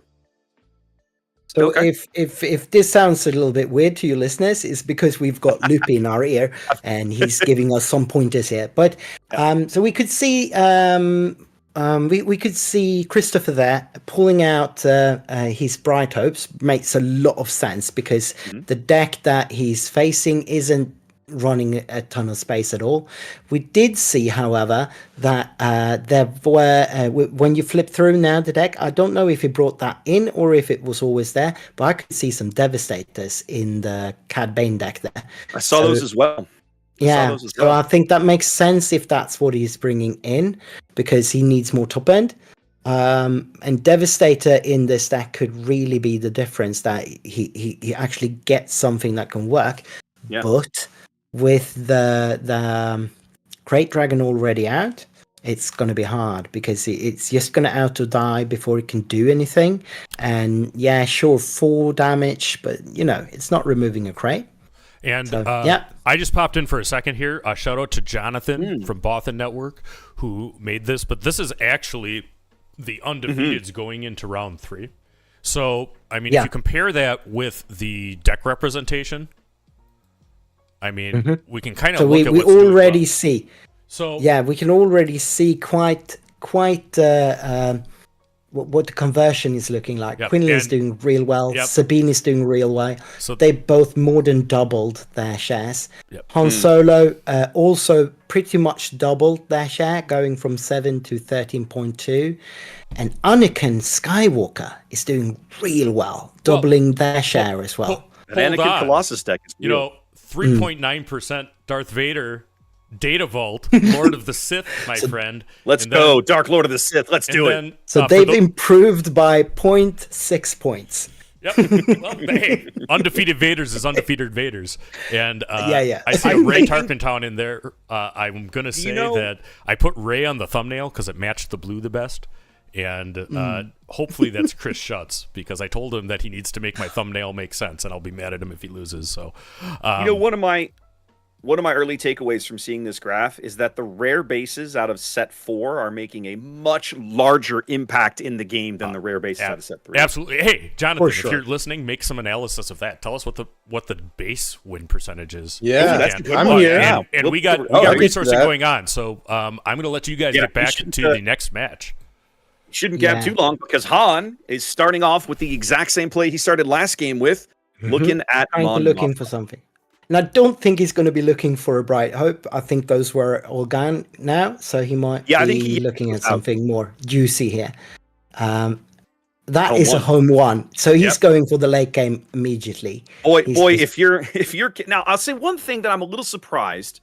It's interesting. Like for starters, shout out to the Bothan Network guys and the Bothan Invitational mat on the portion of your screen there. I think you guys are seeing that along the bottom. For me, it's on the right. But this is a matchup that he absolutely has a plan for, has seen before. I'm a little surprised to see fishing a card that impactful this early, knowing that your opponent is going to be playing Bazine Natal in triple. Right, exactly. But that makes me think that he might have Salvage in that deck. Salvage is a card that's been... Salvage has been part of the discussion in the Bothan service for a while now, and I know those guys love it. And Crispy is just an amazing player, so I would not be surprised to have that. And that's Sundari coming down, and I think the shield is already gone from the crafty there, isn't it? Yeah. Yep. Cat opting to hold the Tarkin Town this time, just using the Smuggler to knock off Mon Mothma this game. So he's still available. There's that Greedo he got so much work out of in game 1. Yeah. And this is already looking a lot better for board-wise for the CAD player. This is the kind of board that he would be happy to get here. Yeah. Obviously, the Sundari is going to be great here as well. I think last game he may not have, you can't really see there. These guys are playing so quickly, you're not getting great glimpses into their hands, but it felt like he was getting fed. His deck was feeding him a lot of those power events that you see in CAD decks. We saw the Waylays, we saw the McClunkies, and he was just trying to use them as best he could to hold the board down. Now, very obviously, I don't know if this was a conscious choice. I don't know what sideboard decisions he made, but doing, getting better work out of his units here and building more of a board presence in the early game. I bet that's what's happening here for sure. So Yaba hitting the board again. So these early units from the CAD player aren't huge. He's playing a very sticky game, I'd say. They aren't having huge power numbers, but they are having great booties, and they have shields and whatnot. So these are quite sticky units, which makes me think that he might be looking for blasters and other kinds of attachments to get him to deal the damage here. But we'll see what he can make of that. We don't know how he's running blasters anyway. Yeah. One of the things that I think CAD is going to struggle with in this matchup, right, is, we were sitting here talking about he needs to build a board presence, right? But Han's early game is going to be to do exactly what this blue leader just did. Come in, ambush out the space unit, and just keep him off the board and keep damage off his base until he can get to his top end curve, right? The home one, the crate dragon, possibly a Starhawk, we don't know. That kind of thing at the top end gives Han a big advantage in this matchup. Right, exactly. And blue leader is pivotal here, as is Sindoris for keeping health pretty good. And then, that's Rebellious Hammerhead. Yeah, right. So he is running some spicy units here for sure. Oh, big time. I love it. And that gets rid of the crafty. Obviously, you can't get rid of the Jabba that easily. But what's that card? It's another crafty, isn't it? No? Hang on a minute. I tabbed away so I could pull up the text. That's yes, that is another crafty. Yep. Pinging the hammerhead. And there's some... Yeah, okay. So he was waiting for the other guy to be able to pay attention, maybe? Mm-hmm. That's good sportsmanship. Yep. The other thing I'm liking here is Crispy kind of, maybe leaning a little heavier on the space units this game than realizing that the CAD deck he's facing is not terribly space heavy. Exactly. And there we saw Patrice use Talking Town on the Hammerhead, only to get it to be within range of that McClunky that he played for free. With Jabba out, he can play McClunkies for free. So that Hammerhead has a huge butt, right? 7 health coming into the board. You've got to, and 5 attack. I mean, when you've only got 25 HP on your base, a 5 strength unit is terrifying.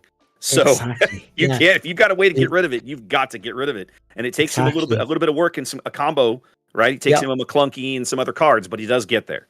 He did get there, and the craft is back out for the last 2 resources there. This game is looking much more even, but I still think it's leaning heavily towards Crispy. I think having so little damage on that base. Yeah. I was going to say, the early pressure, despite the board, the wider board we saw out of CAD this game, the early pressure just never really materialized. Crispy also drawing into some cards that allowed him to kind of fend off a lot of CAD's early plays, and here we are as a match that we said was Patrice. Yeah, I think started down health, and now he's well behind in the race at this point. Down to 15 HP remaining. Yeah, so that's the kind of thing I was looking for from the CAD player. That's the first blaster we see there, attaching to Jabba and removing Han from the board. So no Han ability this turn. Which means that Han is actually going to have to pay full price for everything. No discounts here. But I love this Sentinel deck. there. I love this deck. Coming just there. The cards. What I love about you're seeing cards out of this deck you just don't normally see, and I absolutely adore it because they're good cards. They just don't get a lot of play. Exactly. No, I think this is. And it's not unexpected to see this coming out of Crispy and the Bothan Network. They have such a huge team to be testing decks with and finding all of these odd combinations that can do well. Yep. If any team can do it, it's them. Yep. Rykian gets hit by that waylay that Jabba fished out for him earlier, and so he's able to push some base damage there. and getting to 8 damage, but he's so far behind. Even though the board leans heavily CAD at the moment, we're closing in on those high resources. Han Solo ability back online now. We still haven't seen Patrice remove that home 1 yet. So home you have to could be believe it's coming. now. In fact, this might be it right this here. Could be it. There it is. There it is. And could he get the hammerhead back? No. Of course. He can't afford the hammerhead, but he can absolutely afford the Sundari Peacekeeper. Indeed. Oh my goodness. And of course, home 1 adding restore to everything. We're sneaking in something now. So this could be the it's a Raider. It's a sneak attack Raider. I love this play. Sneak attack Raider is perfect here. That's 8 damage to base. Because there's no sentinels, so that's 8 damage to base. He can put it all to base if he wants. Yeah, I think he's removing here. Yeah, he needs to get rid of the unit. He's going to go ahead and pop the blue leader here. That's a good call. He needs to, because his ground units can deal with the Sundari. Exactly, and he's already at 13 damage on base here. So he's a lot. It's a lot more sweaty for Patrice to have 13 damage than it is for Crispy to have whatever damage he might have when this is over. Absolutely. Now, the beauty of this is that Jabba's going to be able to assassinate this guy and still have 1 health remaining. That big giant 8 HP on Jabba having a big impact here, and then Patrice able to 14. Still push some damage to base. He's going to push 4 into home 1. Is he going to knock it out with the Raider when the Raiders wouldn't play it? I think he is. He's going to be able to kill it. Yeah. He is. Oh, that is a great play from Patrice. Very that sneak good. attack Raider. Very well good. timed. And that's exactly what he needed there. He desperately needed that. 16 damage on base, and that's not and nothing. A clear board for Han. That's definitely the sort of thing you want to see at this stage of the game if you're CAD. Exactly. Of course, Han is going to keep pushing big threats now. That's as long as he can draw them, he will play big things every turn. But the trick is that if Han's going to be playing big threats, it's probably only going to be 1 big threat around. So it's a question of if it's a space threat, then Patrice is going to have to come up with some other way to deal with it, right? He doesn't have any space units on the board right now. If it's a ground threat, he might have to just deal with it the old-fashioned way. Yep, certainly. Of course, there's always, I think that's a CAD unit in Patrice's hand there. So that's one way to deal with some things. Dragon. But not a dragon. It is. He did put 2 damage on that dragon, which means he can capture it with... He could capture it if he wanted. I think he's just going to kill it. I mean, it's not going to feel great, but he can. Yeah, that makes somewhat more sense because of how it will cost him so much to play the CAD unit. 7 damage to his base. I think he just ambushed into it with 4 LOM is what I believe just happened. That's what he did. 4 into it there. Exactly, and get 4 on CAD there. It's not too bad. Going to put it on CAD later, who's then going to keep pushing base damage. So again, for all our talk about Han's top end, Patrice doing a really good job of managing that game here as we get late into game 2. And then Bastine's going to have a look and see what else he's got lurking. We knew the Reichian was in there. We're looking at Wrecker, Walker, System Shock, and I missed what the last one was. That was the big deal indirect damage thing. Which you got a capital ship. Now, Wrecker could be big here.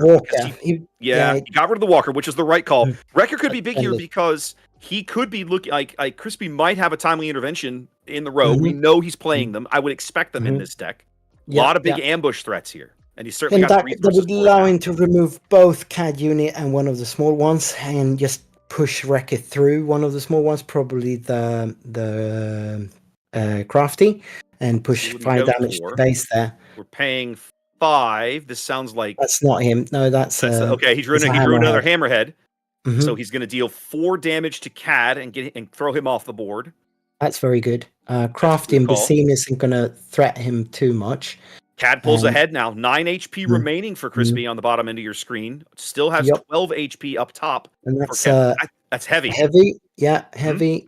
And that's another damage, but 25. Of course it's not great, but another sneak attack. Is this the Devastator? It is. Ooh, that's the Devastator. Sneak attack Devastator claims the game. Woo! Patrice get it.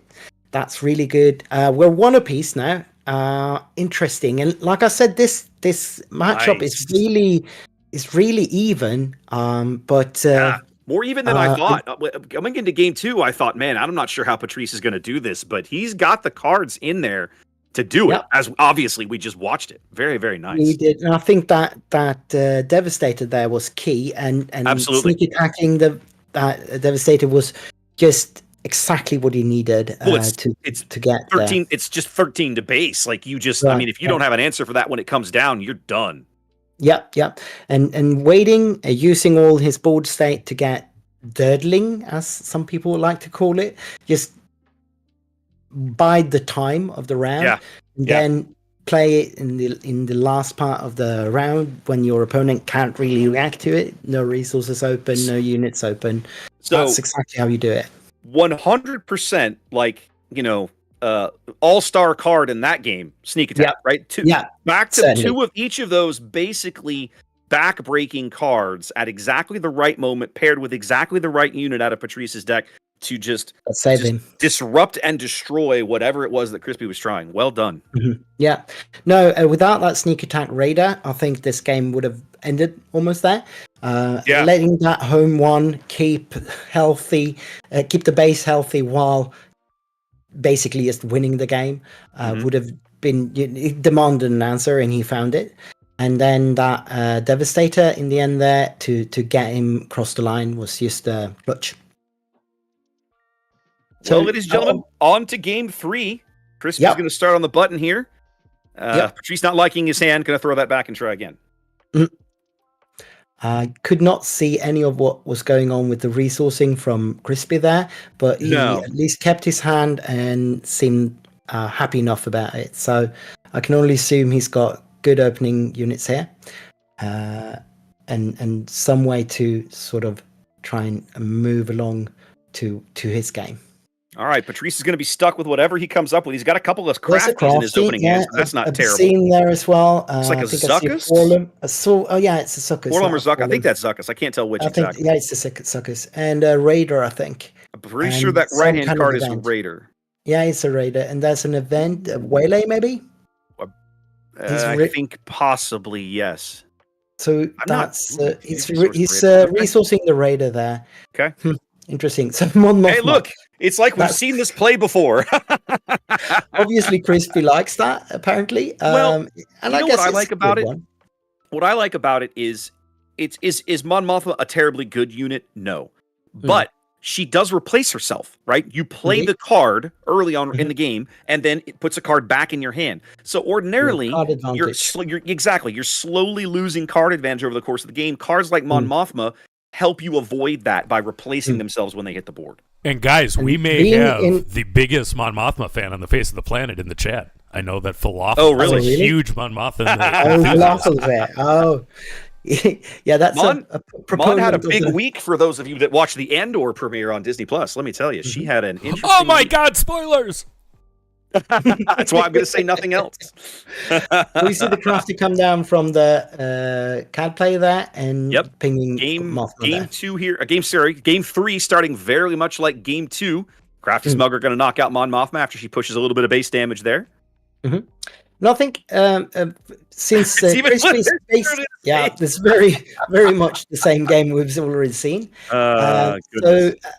So Crispy basically being the defensive deck here, having card advantage, having more options is always what he wants to have in this case. He wants to be able to react to what Patrice is doing, and having more cards makes him have more options. So that's certainly not a bad thing. 2 damage to 3 damage? What happened? Oh, okay. Tarketown. Okay, he's going to McClunky. He played a McClunky to pull the smuggler who had lost his shield off the board. Then he went ahead and used Tarketown to get rid of the Peacekeeper, which is frankly a really good use of it. In fact, now that I think back on it, did Patrice use? He did use Tarketown last game. He did. Yeah, he did, and use to take out the Hammerhead. And I think that's he used the Tarketown on a Mon Mothma in that first game. Was just I guess nerves or something, because that's just not what you want to use your talking down for. One of the most terrifying plays you can see out of this deck, the 4-resource Poe 6/6 Poe Dameron coming in here for Crispy. Well, I mean, obviously he's a 6/4 more like when fair, but like I mean, still that is horrifying. Yep. Patrice has a waylay. Yeah, that's the waylay, and he does it. Yeah, he does it. Keeping the board lean means that he can just ping whatever comes down next turn as well. Yep. Obviously, with talking down offline, it might not be exactly as impactful, but it's still good. So we move into round 5 here. Indeed. A lot of back and forth in the early game here. Crispy remains on the button. First to act in this round. He's been on the button the entirety of game 3 so far. Yeah. Oh, I might be comes mistaken. in with start the turn. It's round 4 here. Yes. So he Han coming in. Flips Han immediately. Now, Han's, refresh my memory, Han's leader side is the same discount as the flip side? It is. Yeah, no difference. No difference. Okay. The only thing, it's not limited, so you can do it any amount of times. Patrice playing a Zuckuss and pinging Han. So that does still not put Han within any kind of range without a blaster. With the blaster, because with the blaster, the crafty strikes for 4, and that's 1 off from killing Han. So you can still use Han ability this turn, if he so wishes. Looks like he doesn't need it. He's going to just put Poe right back on the board. Yep. And Patrice is thinking about going to base there, and he does. Pushing base damage. Yep. Keeping that shield. Crispy claims. Next turn's going to be interesting with a pair of 6/6s staring across from each other. I think Crispy claiming there is a big deal because he's going to be able to get first dibs with his big unit. Yeah. And I'm not sure who's benefiting more from trading here. I do think that that Poe is a better unit than Zuckuss, but not by much. And also seeing how Patrice needs to be rushing this game a little bit, I think. He might be more reliant on those 6 damage going to base. I think if I'm Crispy here, I think I push all 8 to base. I think I send Poe to base, and I think I discard a card to do for 2 more. I think I just go 8 to base right here. Or he kills the Crafty. But I think that's what I would do in his place. 2 cards to kill Crafty could be interesting as well. He could kill the Crafty. He could discard the shield and deal the damage there to get rid of it. That would be a feasible play. It's interesting at least. See, we are discarding, it looks like a blue leader. Yep. To pitch the shield, and a reinforcement walker to kill the Crafty. So he's doing exactly that. And he's just going to clean Cad's board completely. Yeah. Okay. And that makes sense. Right. That makes sense. Good value. That's because like I said, I think that Patrice is more in sort of lying on that 6 damage to base. Racing here could be beneficial for Crispy, but it's more of a gamble, while controlling is what his deck is meant to do.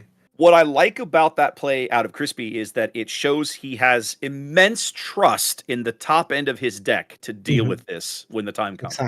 Exactly. I, not having played this game, this deck or this match, I clearly don't have that same trust. Oh, is that a mace? That's a mace. That's mace. Mace gonna come in and kill the Yaba and gets to stand up again and possibly go to base. So many great cards in this deck. Yeah, he would survive hitting. Oh no! Cad takes that option off by looks like Cad's going to punch Mace off. Mace out. He does. No. Well, okay. Patrice maybe Patrice, I think, is thinking about it, but hasn't quite made up his mind just yet. So I think that Cad goes to base. He just put 4 on base because he kind of knows that Crispy is probably going to trade anyway. But that means that the Mace stays on the board, right? Because he's got 7. I was going to say if Crispy attacks him with Mace, Mace is still now. Mace only has 6 damage on him. He's still alive. He's a 5/7. Right. So he doesn't get to stand up. Okay, so somebody has to die there. Okay, so now between Cad's ping and the McClunky, that's going to clean up Crispy's board. Right. So, and that's, I mean, yeah, he's got that CAD unit, but only with 3 health on it. He's already used Talking Town. So if you look at the board state right now, it's almost like a wash. He's only got 8 damage on that Data Vault. And they're basically tied, aren't they? Yeah, they're pretty basically close anyway. tied. Yeah, 24 very to much 26. so. So I mean, very much so. And the unit advantage here isn't big enough. Yeah, it's a timely. It's a Reichian. Yeah. We're going to ambush in a Reichian, and make him a Sentinel, kill Cad, and only take 2 back. Yeah, exactly. So Love it. I think that the board state in a way kind of favors Crispy still. And Reichian gets to give himself an experience token. Yeah, exactly, because he's and Big Cat unit comes in and says, none of that shenanigans. Yeah. Love it. But yeah, he's gonna have to give Reichian back though if he wants to attack with that CAD. Yeah, I doubt he has to read it. I love that he has to read. Yeah. He's like, I don't even know what this freaking card does. Reichian's not going to get any Sentinel when he enters play. He only gets correct Sentinel when he's played or when he attacks. Right. Oh, and there's the crate. That's the crate. Oh. Crispy reaches his top end. Yeah, but he's got only 8 health left. So if Patrice got any pump, and I think I see a pump there, even like a shoot first would be good here because then Cad can kill him. Oh, that was a. Did you see what it was? It was no disintegrations was the card he played. Wow! So it takes the crate to 1 health. Wow! And now all he has to do is play an underworld unit, and it will, and Cad's will kill it. Yep. Anything, any underworld card will do it. So a 1-cost underworld card. Love. Yeah. There it is. Greedo just kills it. Nice. It's not often you get to see Greedo kill a crate, but I love no disintegrations. But that's one of the most ingenious uses I've seen of it. That's brilliant. I think so. And only it didn't cost that much either, so he didn't. It's only 3. He only got to put 3 damage on Cad there. That's all. 7 to base. Does he want to get Reichian back and give Patrice the cards? He should have been able to do 1 more crate ping for the Greedo. For the Greedo. Yeah, it looks like they might have missed that. Yeah. So in the resource row, I saw 1 home 1. So that means there are only 2 more in the deck. Other than that, I didn't pay attention enough to see what else was there. Man, after game 1, I thought Crispy had this matchup in the bag, but Patrice is just playing it brilliantly. There you go. There's a home 1. That's another home 1. So the question is, what's he going to get with the ability? Maybe a blue leader? There you go. That would have been a good call. Go space. Yeah. Do a little lane dodging here. Oh! No, yeah, he's got 2 more resources use the ability. We can get Reichian back there. Very nice. That's certainly what you want to do there. And also you get the restore from that. So that's 1 restore. Yes, you do. What a brilliant play. Yeah, and now having access to Sentinels wherever Patrice you just need claims them. there. Yeah. No, what he's going to do. I think he's... I guess he's trying to make sure that Reichian's doesn't get first hit to get the Sentinel ability off, or either that or he just didn't have a good play. I'm not sure there. It looks like he's got a lot of events in his hand. He's got a lackey in hand there, but he's also got change of heart, ladies and gentlemen. And that's what he wanted. That's why he claimed. Because he could have lackeyed into Reichian there, but this is better. All of these sneaky, cunning events, ladies and gentlemen. Just brilliant. Another crate. I might have never seen a game with 2 crate dragons, but I have now. Yep. Wow.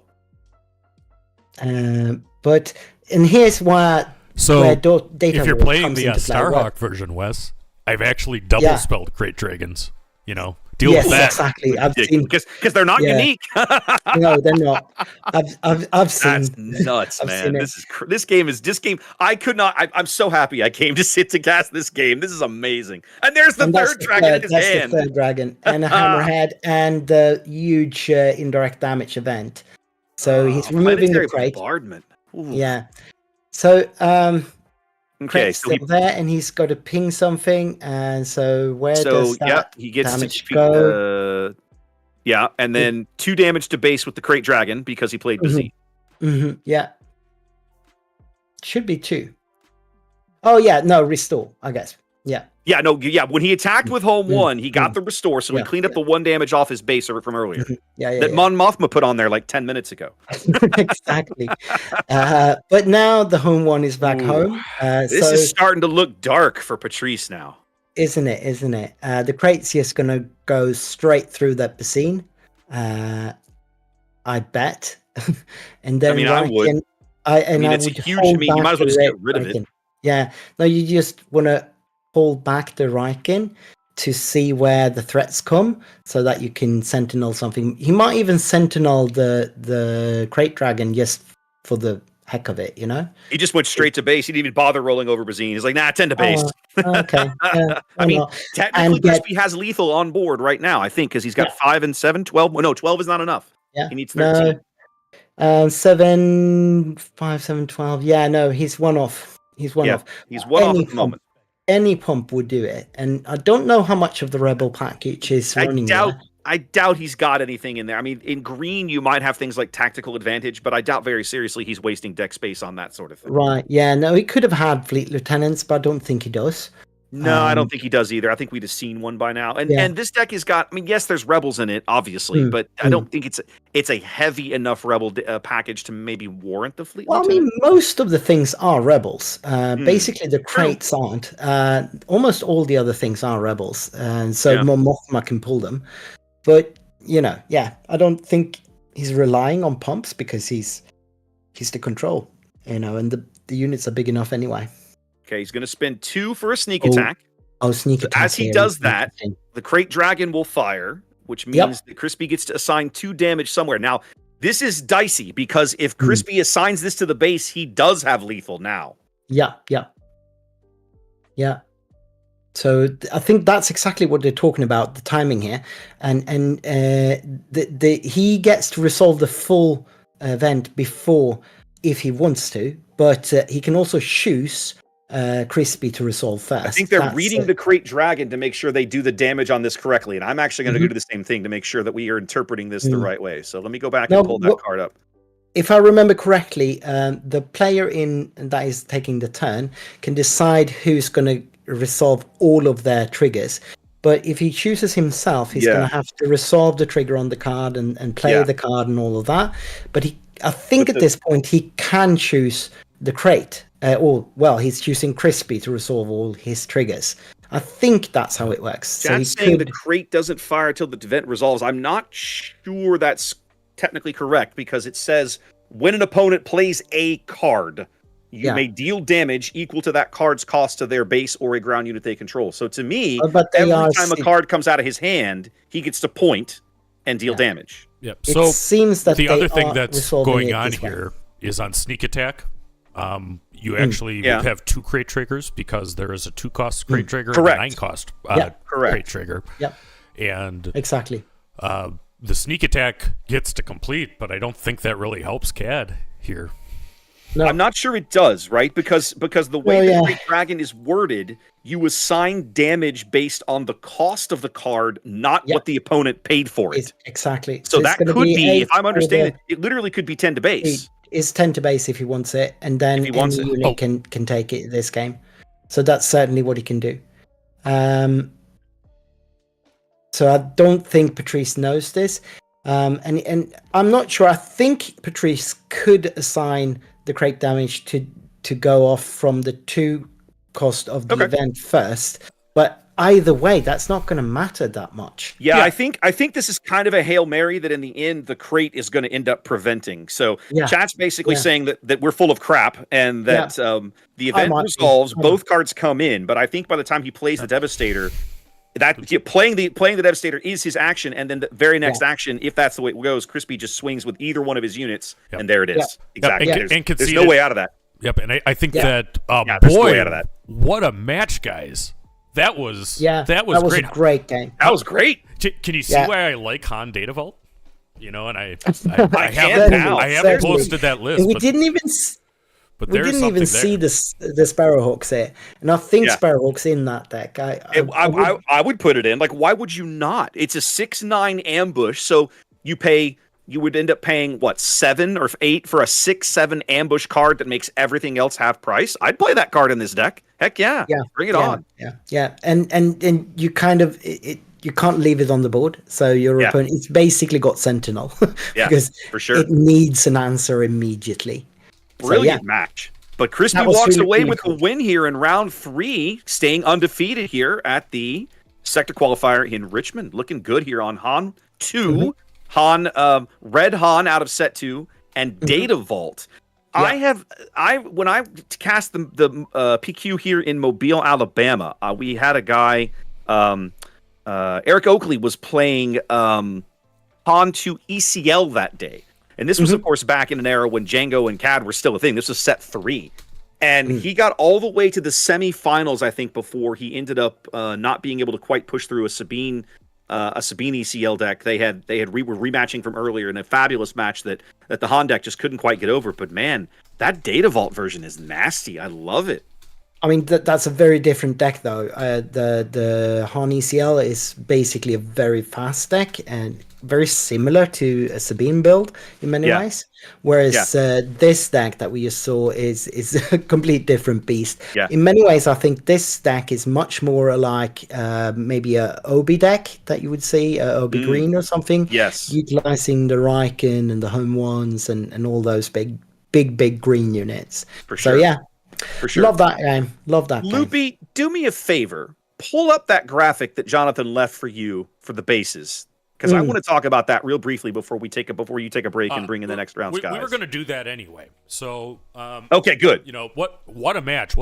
But one of our very brilliant left brainers is working hard. Jonathan, shout out to him at Bothan Network.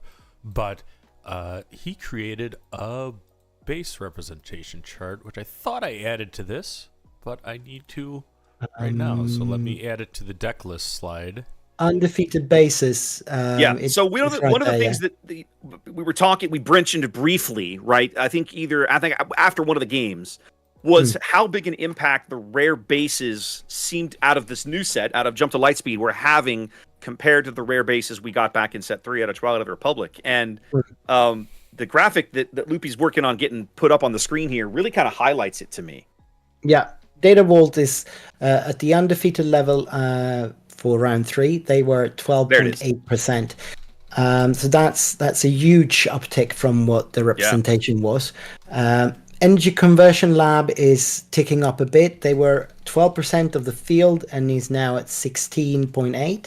Talking Town, that has been a lot of talk about Talking Town. A lot of people wanted that to be one of the banned cards. They are at 26.4% of the conversion here, which means they are also ticking up above what the representation is. Yeah. But the big thing here is that Echo Base needs to be somehow dealt with because they have almost doubled the representation. And Echo Base is obviously OP. As everyone knows, it's a 30-point base from the set 1, and it just can't be stopped, can it? Yeah, and you know what that tells me is actually probably Han Green, because I think that Han Green is traditionally run on Echo Base, because that's a green base that has a connection to Han Solo from, of course, green base that has a connection to Han Solo from, of course, Empire Strikes Back. But, I mean, just looking at this chart, I mean, 30-point bases usually are significant points of the meta here, but I mean, if you add up Tarkin Town and Energy Conversion Lab, even before we get to the set 4 bases, the representation of those two is greater than all of the 30 bases combined, assuming all of the value parameter, which is related to the filtering, type thing that John's using to make these graphs, but I'm presuming that those are all 30-point bases with small numbers, but the 2 set 1 rare bases have representations equal to the 30, and then the set 4 bases are performing well. We haven't seen the base chart for there. Making an impact. I mean, Data Vault and Colossus are both making an impact on the meta, I think. Big impact. Yeah. And you know, we've seen Colossus get paired with a couple of different leaders, right? You've seen Colossus with Piet. The most common one I think we're going to see later today is as the rounds develop is Colossus with Anakin. Also with all over the place too, right? Palpatine. Yep. No, Colossus Palpatine's going to show up, I'm well. sure. Yeah. But I mean, we just watched Data Vault Han 2. We know that Luke Data Vault is a thing. A lot of people kind of following in KTOD Steve's lead. That particular Luke deck chasing their own Luke showcase today. It's going to be. This is fascinating. This is really interesting to see. Yeah, I bet we probably have a few Bosk Data Vaults as well. That deck has been making the rounds as well. Boss Green is already nasty. Yep, and now that we seem to have some, you know, I hate to even say anything about video issues, but I mean, we kind of have our feet under us, it seems, for this stream. Looking good. do have actually a more guests than we'll ever be able to use that we might interview between rounds. But I want to get Crispy on because I mentioned before, I play Han Data Vault, and I'm working on it with, I guess I'll just say a multi-PQ winner. I guess I'll say that. So I can't share exactly what the list is. Some of you might have run into it testing, you know, against me. It's not what Crispy's doing, but there is something there. No, I did meet you the other day. With Young Han. Did I win? No, but I was running Sabine, so that's a bad matchup for you. That's a bad. I don't recall what you were playing, but you know, I am Sabine, a little bit of late night gaming is kind of a thing. I am an insomniac, so it doesn't surprise me that I'm playing with Europeans. You know, sometimes when I can't sleep because I test. Then I'm gonna blame it on the time difference. You know, probably. Yeah. Well, and you know, you talking about Data Vault. We know there was at least one Vader in the field still coming into this round. I'm betting he was on your Vader Data Vault deck or some variant thereof. I wish he is. I'm not going I hope he is. I'm not going to drop the lead because I think we'll have him on stream. But one of the absolute I look forward to that. One of the absolute best deck builders and players I know that has hosted master classes is on Vader Green today, and actually I think a very good Team Secret player is on Vader Vault, you know, today. So yeah, if you haven't checked out the Vader Force Ramp, you know, deck tech, I mean, I am not somebody that releases a lot of deck techs. It's been 1 or 2 a set. There was like 250 testing games there, but I think Vader could win this event. Absolutely. And I love it. I don't know what our secret players list is. I'm familiar with what the other Vader list would be. It's not mine, but it has some aspects to it. The other Vader list is very, very spicy. And is on a player that would never play somebody else's list, if you know him. And whether or not the deck performs tonight, I think you should all watch that deck tech. It was excellent. I need to. I have not yet. Yeah, it's a really good one. So I'm going to link in the chat right now the Nordic Takedown. I mean, all you know, people watching online, and let's see what our total concurrents are right now. We're at 665 concurrent. You should sub, you know, Nordic Takedown. Viktor, I mean, that was an excellent commentary. You guys had rapport, and I really enjoyed that, you know, just listening in. So thank you very much. Give us a final sell for your channel, though, before we let you go. This is... Yeah, I mean, if you want to listen to a bunch of Europeans with accents blabber about quite often, every week, actually, just come to our space. We do it. We've got a Discord channel as well, where we hang out, and it's a pretty lively place to visit if you're up our hours. But definitely check out our podcast. That's what we're about. Yep. And is Jonah a member of Nordic Takedown? Do I have that right? Yes, indeed. He's one of our main hosts. So Jonah, me, Jason, and also I'm So Humble, Adam, who just joined Team Enigma. So you'll be seeing more of him on the European scene. So yeah, we've got quite a few top players on the team here. All right. Well, you know, thank you very much. Jonah is a great player. He actually taught the Han Green Masterclass, and well, I'll tell you a story about Jonah. We had actually technical difficulties recording that Han Green masterclass. It probably took 20-30 cuts. For those familiar with content and editing, is actually what spliced that thing together.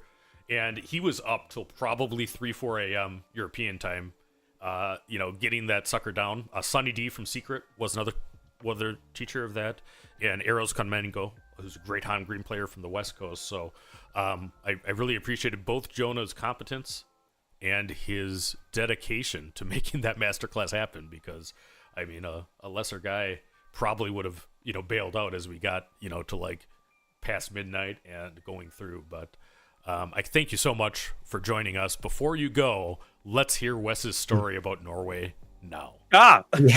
Please, I'm real curious. It's really kind of entertaining. So it didn't even take place in Norway. You mentioned names, and it sparked a memory, right? I've done a lot of cruising in my life, and as you go to sea on various large cruise ships, you meet a lot of people from a lot of different countries. Now, very commonly, the bridge officers, the staff officers tend to be from. You find a lot of Scandinavians and a lot of Croatians. Ironically, a lot of Croatians go to sea. So I've met a fair number of Norwegians, that are, the captain, the first mate, the XO, whatever. So one of these times we were at a staff event and cruising with some friends of ours, and so imagine two couples, myself, my wife, and another couple of our friends. 3 of the 4 of us are all from either military families or families with military backgrounds, very familiar with rank structures and uniforms and stuff. And the officers of the ship are just circulating around. My wife's laughing in the side because she already knows this story. Are just having a chat, right? And this nice gentleman comes and sits down across from us while we're sitting there having a conversation. And we all, 3 of the 4 of us, look over, and it's very clearly to us the captain, the master of the vessel, right? He's got 4 bars on his sleeves or his epaulets. I forget what he had on that day. But we all immediately, never having met this man, it's like, okay, this guy is the captain of the ship. And so we start talking.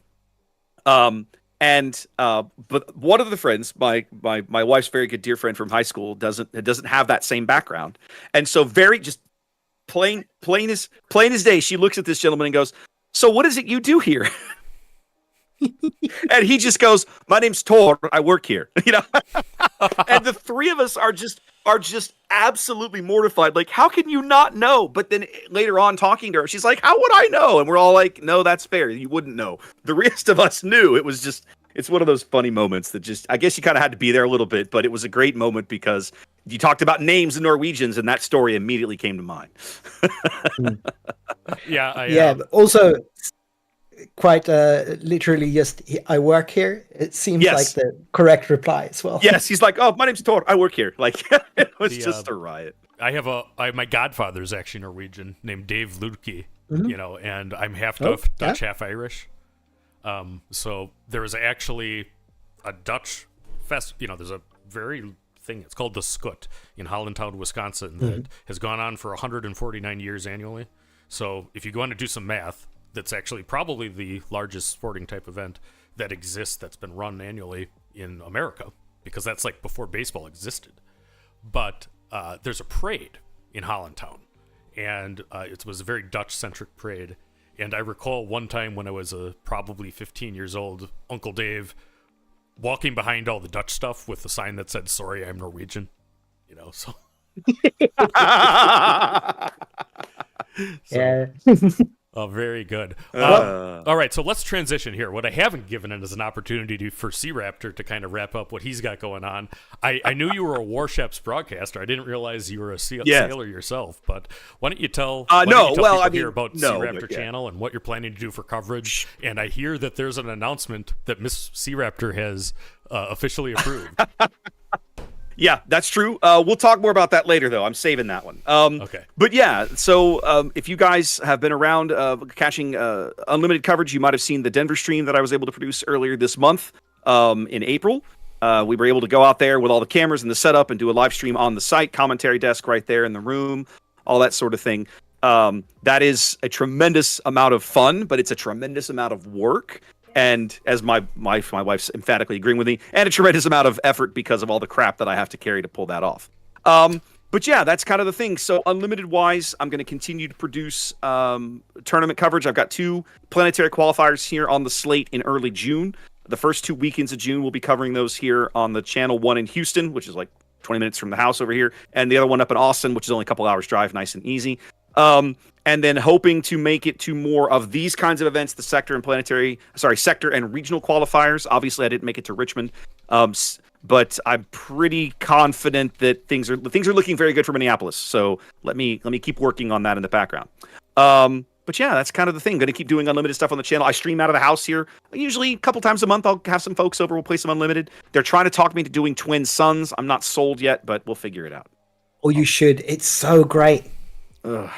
I played it for the first time this week, and I was not impressed with the format. So we'll see. I think that might be I have to mentally recalibrate myself when I sit down at a Twin Suns table. Yeah, I think to do it correctly, and I'm not there yet. I mean, when I've actually gotten to play Twin Suns, it is great, and I've enjoyed it. My current Twin Suns deck. Anybody want to guess the leader combination? Current Vader Tarkin. No. What we have, the that's entire a way. very I appreciate common that. one. That was a good call. It is actually Boba Fett Jango Fett because everything. Yeah, there. There you go. It's team Sure, suspended love it. because Boba Fett Jango Fett on red can actually play every suspended card. Right now, so it's actually what it does, and it's probably not a great idea because I'm getting ganged up on, when I play Twin Suns. But I think when you build. Well, they just posted round 4 pairings, so we should probably call this. Yeah. All right, we're going to go to break. We're going to take a quick break, and Wes will be back. Victor, thanks very much. We might bring him back if time serves. Thank you, Victor. That was a blast. Pleasure. Appreciate your time. Huge pleasure, and I'm here all night. See you around. Yep. Bye. Take care. Yep, very good.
What's going on, guys? This is Towernumbernine. I'm going to be stepping in here to cast here for this next round.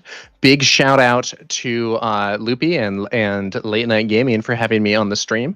I'm joined here by McBobber. How you doing, McBobber? Doing pretty good. Yeah, we should have that next matchup for you guys shortly, and I think it could be interesting. Versus Mando on the Data Vault. Yeah, that is going to be the Mandalorian, a leader that was released in the second set of the game, and it was not one that made a really big splash when it first came out, but recently, we have all those pilots. There's a lot more upgrade stuff can potentially work with it, so we'll see how it does here. Yeah, I think part of the struggle with Mando before was that you need so many upgrades for his ability to work, but then if you draw your upgrades, you don't have the units. It's really challenging. But now, because these pilots can be the unit or the upgrade, you get a lot more flexibility to not get stuck. Yeah, that's a really good point, McBobber. I think that the piloting mechanic has worked really well in this situation. Now, it's going to be interesting to see. It isn't immediately apparent to me which of these decks is going to be stronger in the end game. It's going to depend a lot on the specific deck building choices made. What do you think about who's the beatdown, who's the control here? It's hard to say. I think who ramps faster is going to play a big role. Obviously Han wants to ramp really fast if he gets the right cards, but you never know how the draws are going to go. Yeah, that's an interesting point. If Mando can exhaust Han when he deploys, that's going to be painful, but we'll see how it goes.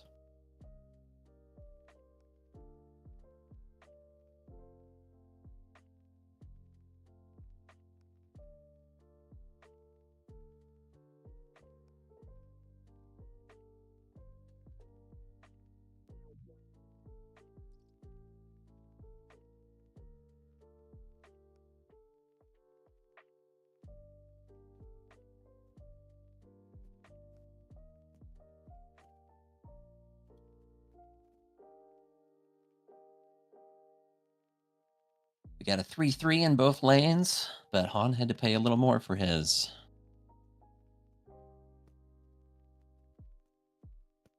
All right. Well, this is a we're seeing the classic Hotshot Deal 44, one of the cards from set 2 that has seen quite a lot of play, unlike the Mandalorian, swinging in there for 5 damage from that Battlefield Marine, and the Mandalorian's ability also being used here to exhaust that blue leader. Yeah, that blaster representing a 5 damage swing, pretty good. Yeah, and with the exhaust built in, it's really, really extra value on a card that already is a ton of value.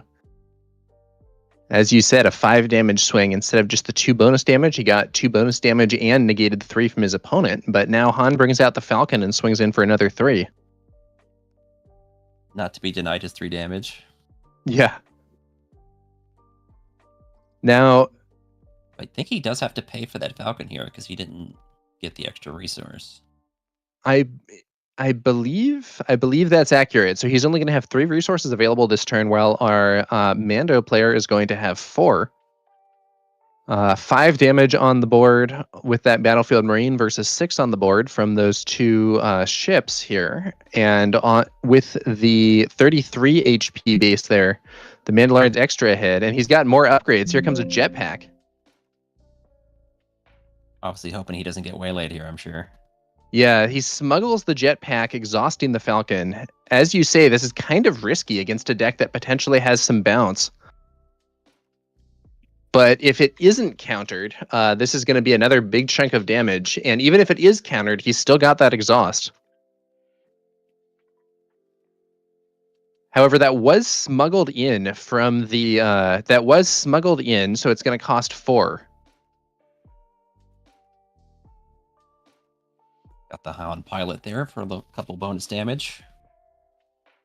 Yeah, both players using some upgrades here for some nice extra damage. That is a powerful swing, though. A whole 7 from that Battlefield Marine. That is a well-equipped Marine. Yeah. He's got his jetpack. He's got his hotshot blaster. And I think, is that initiative taken here? Yeah. Looks like it. Okay, so we have 12 damage on Han's base. That means there's going to be 18 HP left, while there's going to be 25 HP left on Mando's base. It is worth noting that Han is going to be able to deploy this turn in principle, at least, if he wants to go for Han's leader ability to accelerate his deployment. Whereas the Mandalorian will not be able to deploy until next turn unless he hits a ramp this turn.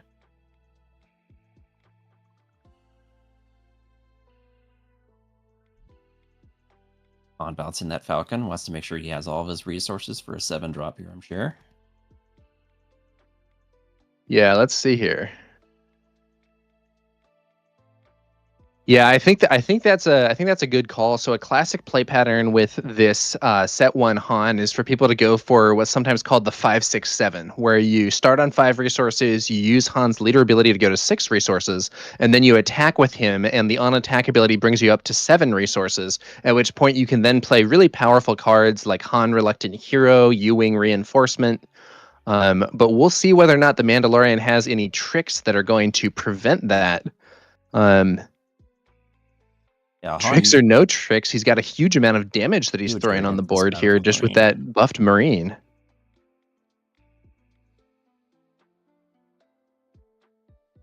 We're at 19 damage on Han's base. Here comes the Han flip. Is there going to be some answer?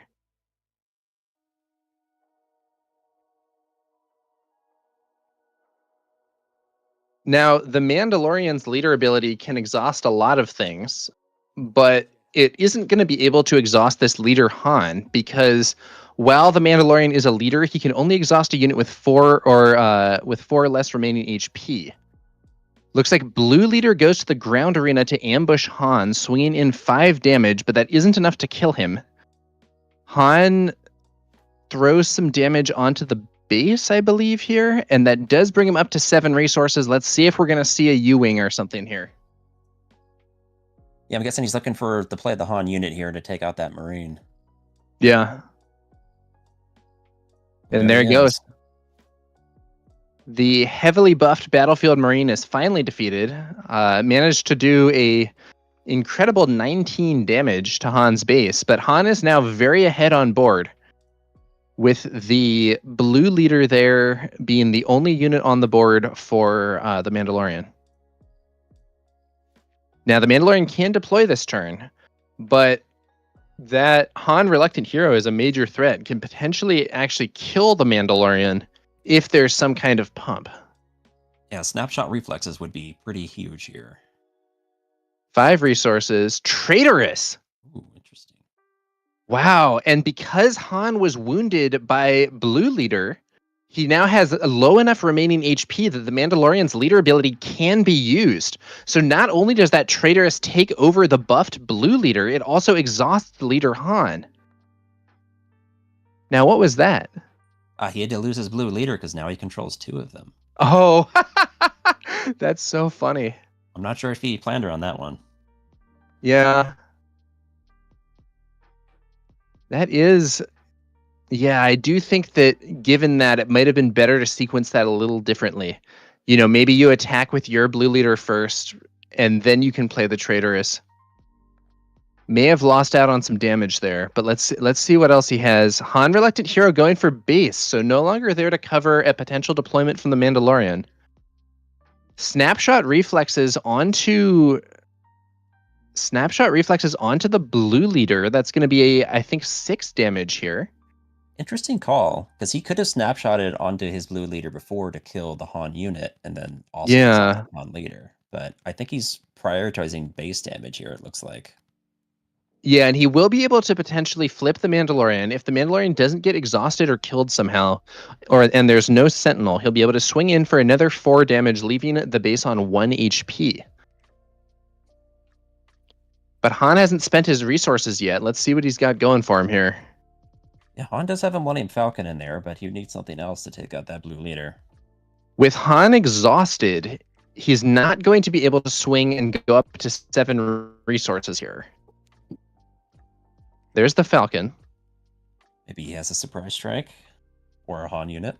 Yeah, you might have to just use it to kill the blue leader that's been captured there, or yeah, that blue because this is a threatening lethal. 33 HP base. There's still 10 HP, so he's probably not going to be able to get there. Mandalorian flips.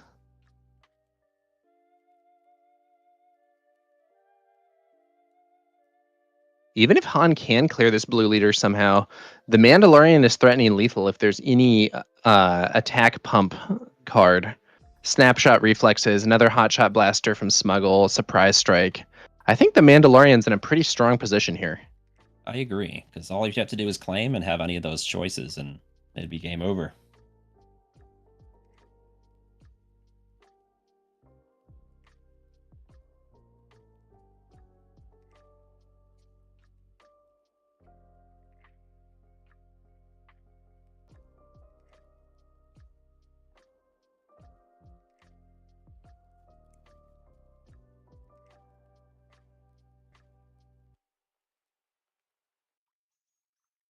What is happening here? I think Han's trying to figure out if there's any way he can get out of this situation. Careful review of his options. He throws 3 damage onto the base. At this point, claim probably just wins, unless the Han has been really slow rolling a waylay or something, but that doesn't make a ton of sense to me. And even then you might win. Hotshot blaster onto Han. Yeah, that's game. So now blue leader just swings and that's it. Yep. So we're going to be moving on to game 2. Win for the Mandalorian. If someone said that the Mandalorian would be beating Han Green on stream, I think that is not the outcome that would necessarily have been predicted by the estimated competitive level of those leaders. But that is what we just saw. Let's see whether or not our Han player can make a comeback here. Have you played at all with the Mandalorian recently? I have not. I have a friend at my local who likes Mando. He's played him a few times, but I haven't run him myself. Yeah. It's interesting because I think he was kind of designed around the concept of playing those bounty upgrades on opposing units and also getting extra value from exhausting them. But it seems like the focus of this deck has not been on bounties at all. I'm not sure we saw a single one. Rather, he's just playing some nice upgrades on his own unit, using that to buff things up and sort of race his opponent while also slowing them down with the Mandalorian's exhausts. Yeah. And the Mando player's name for strategy. Yep, it is Mark Wong. And I'll just hop in during the sidebar conversation with you guys for a second. But yeah, what a cool deck. I saw people before set 2 that were doing quite a bit of Mando Green. The one that comes to mind is actually Eros Mango, who is the Han Green player there. But I mean, wow. I mean, that game 1 was smooth. Yeah, it was a pretty strong win for the Mandalorian, honestly. Yeah. And I mean, I love this stuff. I love it when the matches come up that weren't necessarily on your bingo card for what happened. And you know, this is what I have to deal with on Late Night Live, because McBobber comes up with this kind of thing, you know, and puts it down across from me on the regular, you know, where I do not know what I'm going to be having to come on. So it's always interesting. There is a bit of an advantage sometimes from playing a deck that's a bit off meta, in terms of if you've truly come up with something that can compete with the big decks and your opponent doesn't know what you have, there can be some real advantage to that compared to the opponent playing a matchup that they've, you know, done a dozen times in testing and know their sideboard plan in advance and so on. Yeah, and the you know, I love it. I mean, when the sideboard decisions happen, it can be kind of tough to decide what's happening when you don't know. Oh man, they're already going. I guess this Zachary did not need the extra time to sideboard, so you guys take it away. Yeah, here we go. We have the players shuffling on up. Looks like a quick mulligan here for the Mandalorian. Han had waylays in his main deck, but I'm sure he put him in the sideboard. Yeah, waylay would have been a pretty good thing to have. This is a situation where I think that it's possible a double yellow Han would be better suited to deal with this deck than a Han green, as you do have access to some more bounce cards, which could be quite effective. You know, just I mean, Cunning itself, of course, although in some cases the unit might be buffed beyond Cunning's range, but you also have that Cantina Bouncer, who is a very strong card. Absolutely. And Bodhi as well is good at getting rid of snapshots or... Oh yeah, good point. You often see Bodhi Rook going after events, but it does not have to be event. Bodhi says non-unit card, so you can use him on those upgrades, although not pilots. All right, here come the resource decisions. Are Han players good to go? And so is... Oh, maybe not. I was about to say so is his opponent, but that last resource choice seems to be difficult here, which is something that I think is really interesting about this game. The resource system can definitely lead to some important moments. Yeah, Phoenix Squadron like A-Wing. Resource at the beginning of the game is like one of the most important decisions you make throughout the game. Yeah. And different decks care about it to a different degree, you know, but some of them can be very complicated, especially once you factor in things like smuggle, potential effects that discard resources. So like Han's ability discarding a resource can sometimes actually be used to your advantage if you're playing, say, Home 1. Double Space Start, and that's an unusual card there from the Mandalorian. Is that I forget the name, but it's a Republic, like 2-3. Yeah, so it's basically like an Alliance X-Wing. It's the Hotshot V-Wing, which is a 2-cost 2/3. 2-cost 2/3, no text. That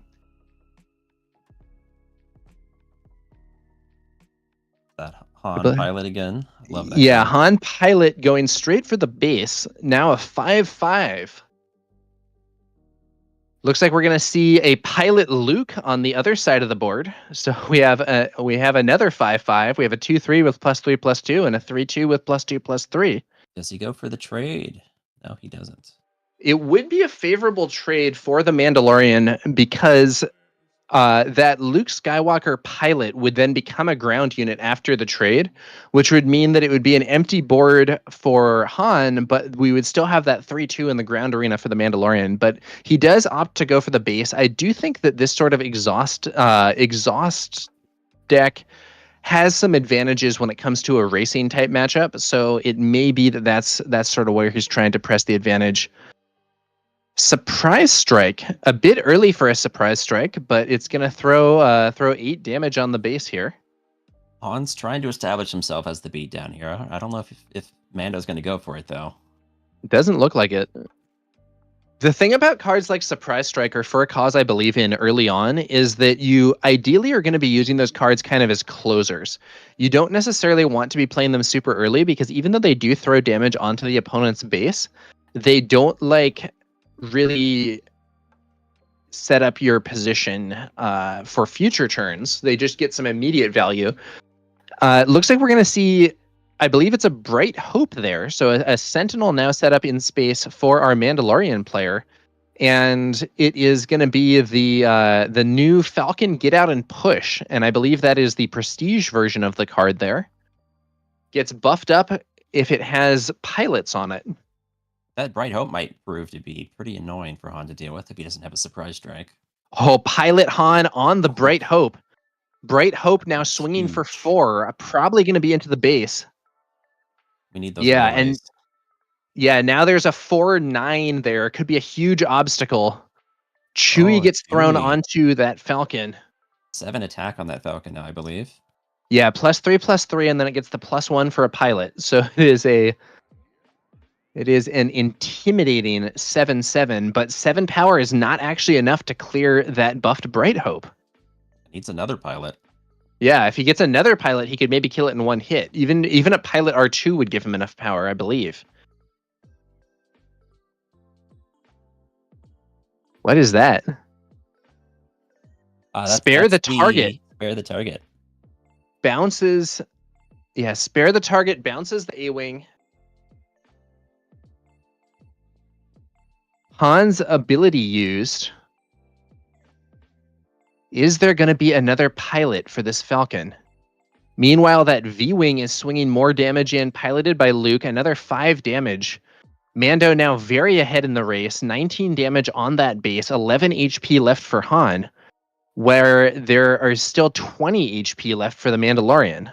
However, we do see Han deploying this turn after making a temporary resource. 3 resources left.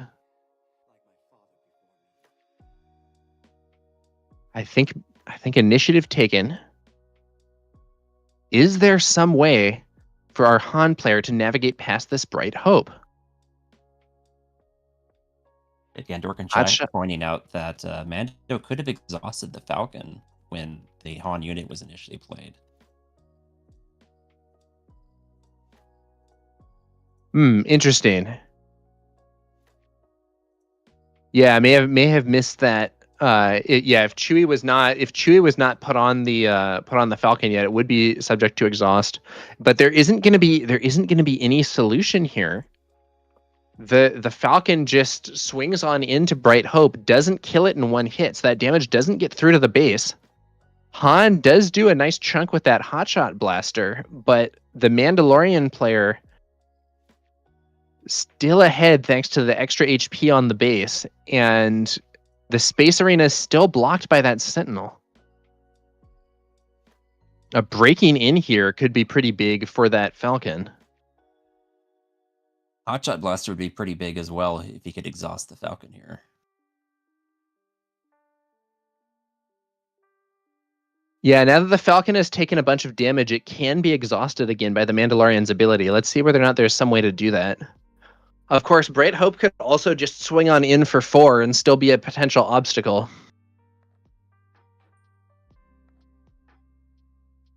Now, with only 2 HP left, we could potentially see the original Falcon being played by Han, and then have that trade with Bright Hope to open the door for the bigger Falcon. But that V-Wing could still trade with the Falcon here, I believe, which would also then send Luke to the ground arena.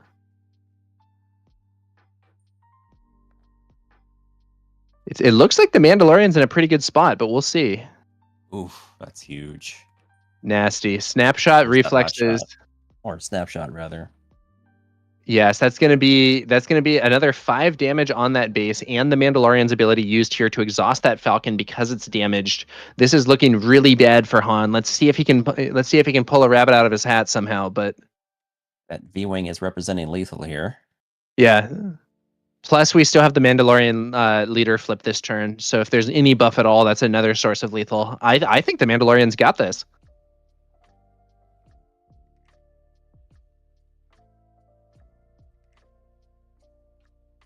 Our Han player looking at his hand, looking at his resources, looking at the smuggle options.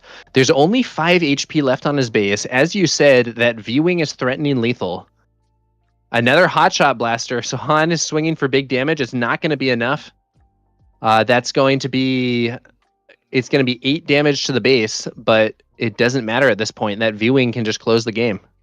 Yep, there's the handshake. Really a strong performance from the Mandalorian, quite frankly.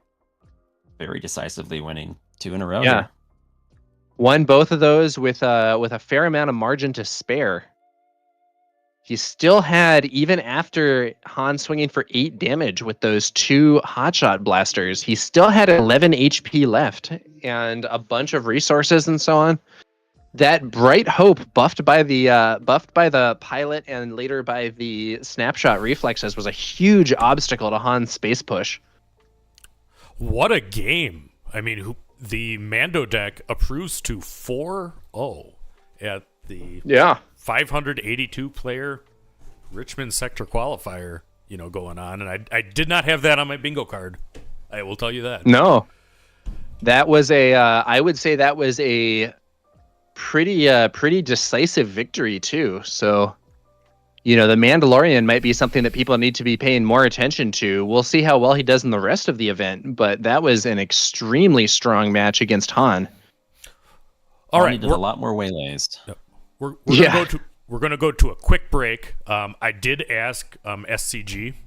Sometimes they're able to seed a game 3 when a match finishes this fast. So if we can do that, then we'll bring that to you. Otherwise, we will have an interview. We might even have both an interview and the other one, depending on how things go here. So we're going to take a quick break and see what we can do for you guys. And we'll be back with a whole lot more coverage after this.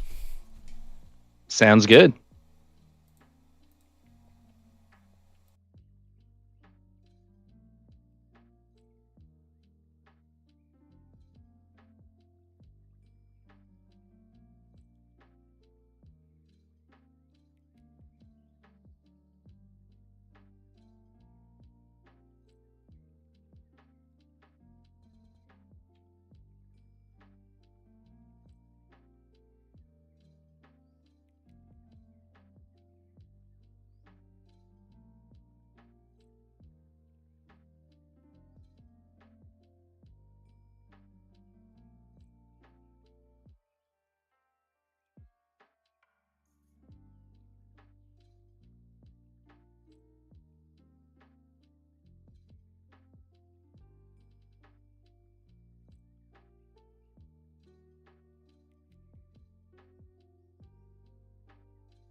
Where is Padme?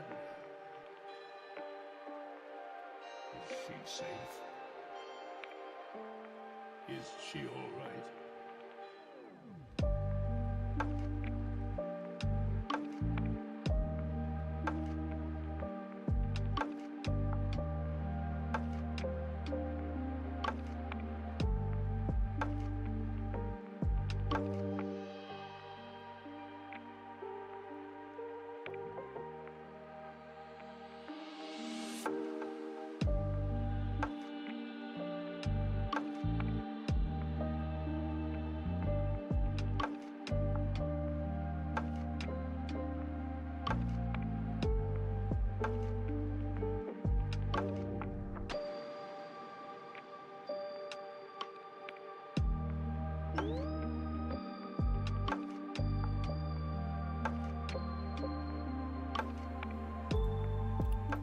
What's up, Star Wars Unlimited fans? It's Loopy and Towernumbernine, and we're What's waiting. up, guys? Yep, we're waiting for a game 3. No, that's not what I was trying to do. We're waiting for a game 3 to be reseated at the feature table. We think that SCG is going to be able to do that, but until that happens, I want to chat with Tower because we both have done a ton of SWU commentary, but very rarely at the same time. So.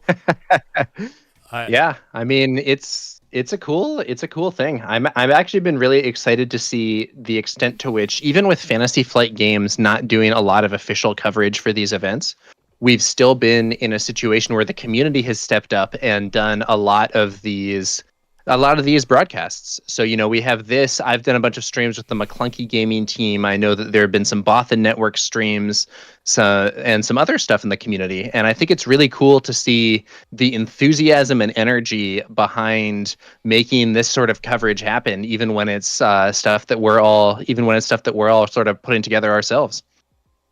Yeah, and shout out to Tim and Claire at McClunky. I mean, if you guys can't tell, I mean, we're friends and we work together. I mean, I was so happy to see McClunky start up out on the East Coast. And, they're both... You were so happy? Yeah, I was very, very happy when there were good streams out East going on. I mean, the farther you are away from your home, the more difficult it is to do. But they spend a lot of time, money, and energy to get to these events. With their recording setup and making sure that it happens. I'm grateful to see C-Raptor coming in and kind of joining the SWU community in a more significant way, and all the other places that do this. The ones in Europe, Nordic Takedown, we had Viktor on before, but I love the kind of coverage aspect of the game, and I love the kind of the community. I think Star Wars has the best community around for a CCG, so we're working very hard and we're trying to get better every time. But. Yeah, it's been and there have been some lessons learned and so on. There's some stuff that doesn't always work, but people gain knowledge of the equipment and the setup and the both the physical setup and the digital stuff and so on. And it's an evolving process. I think and I think we've seen we've been seeing more streams as the game has grown, and I hope that's the trajectory that we stay on as the competitive scene grows, especially moving on into season 1. Yeah, absolutely. And I mean, what we're looking at right now, speaking of getting better as the game grows, I mean, look at the meta representation, right now. I love the chart that was brought to Richmond today, with 10% only being the most represented deck. Yeah.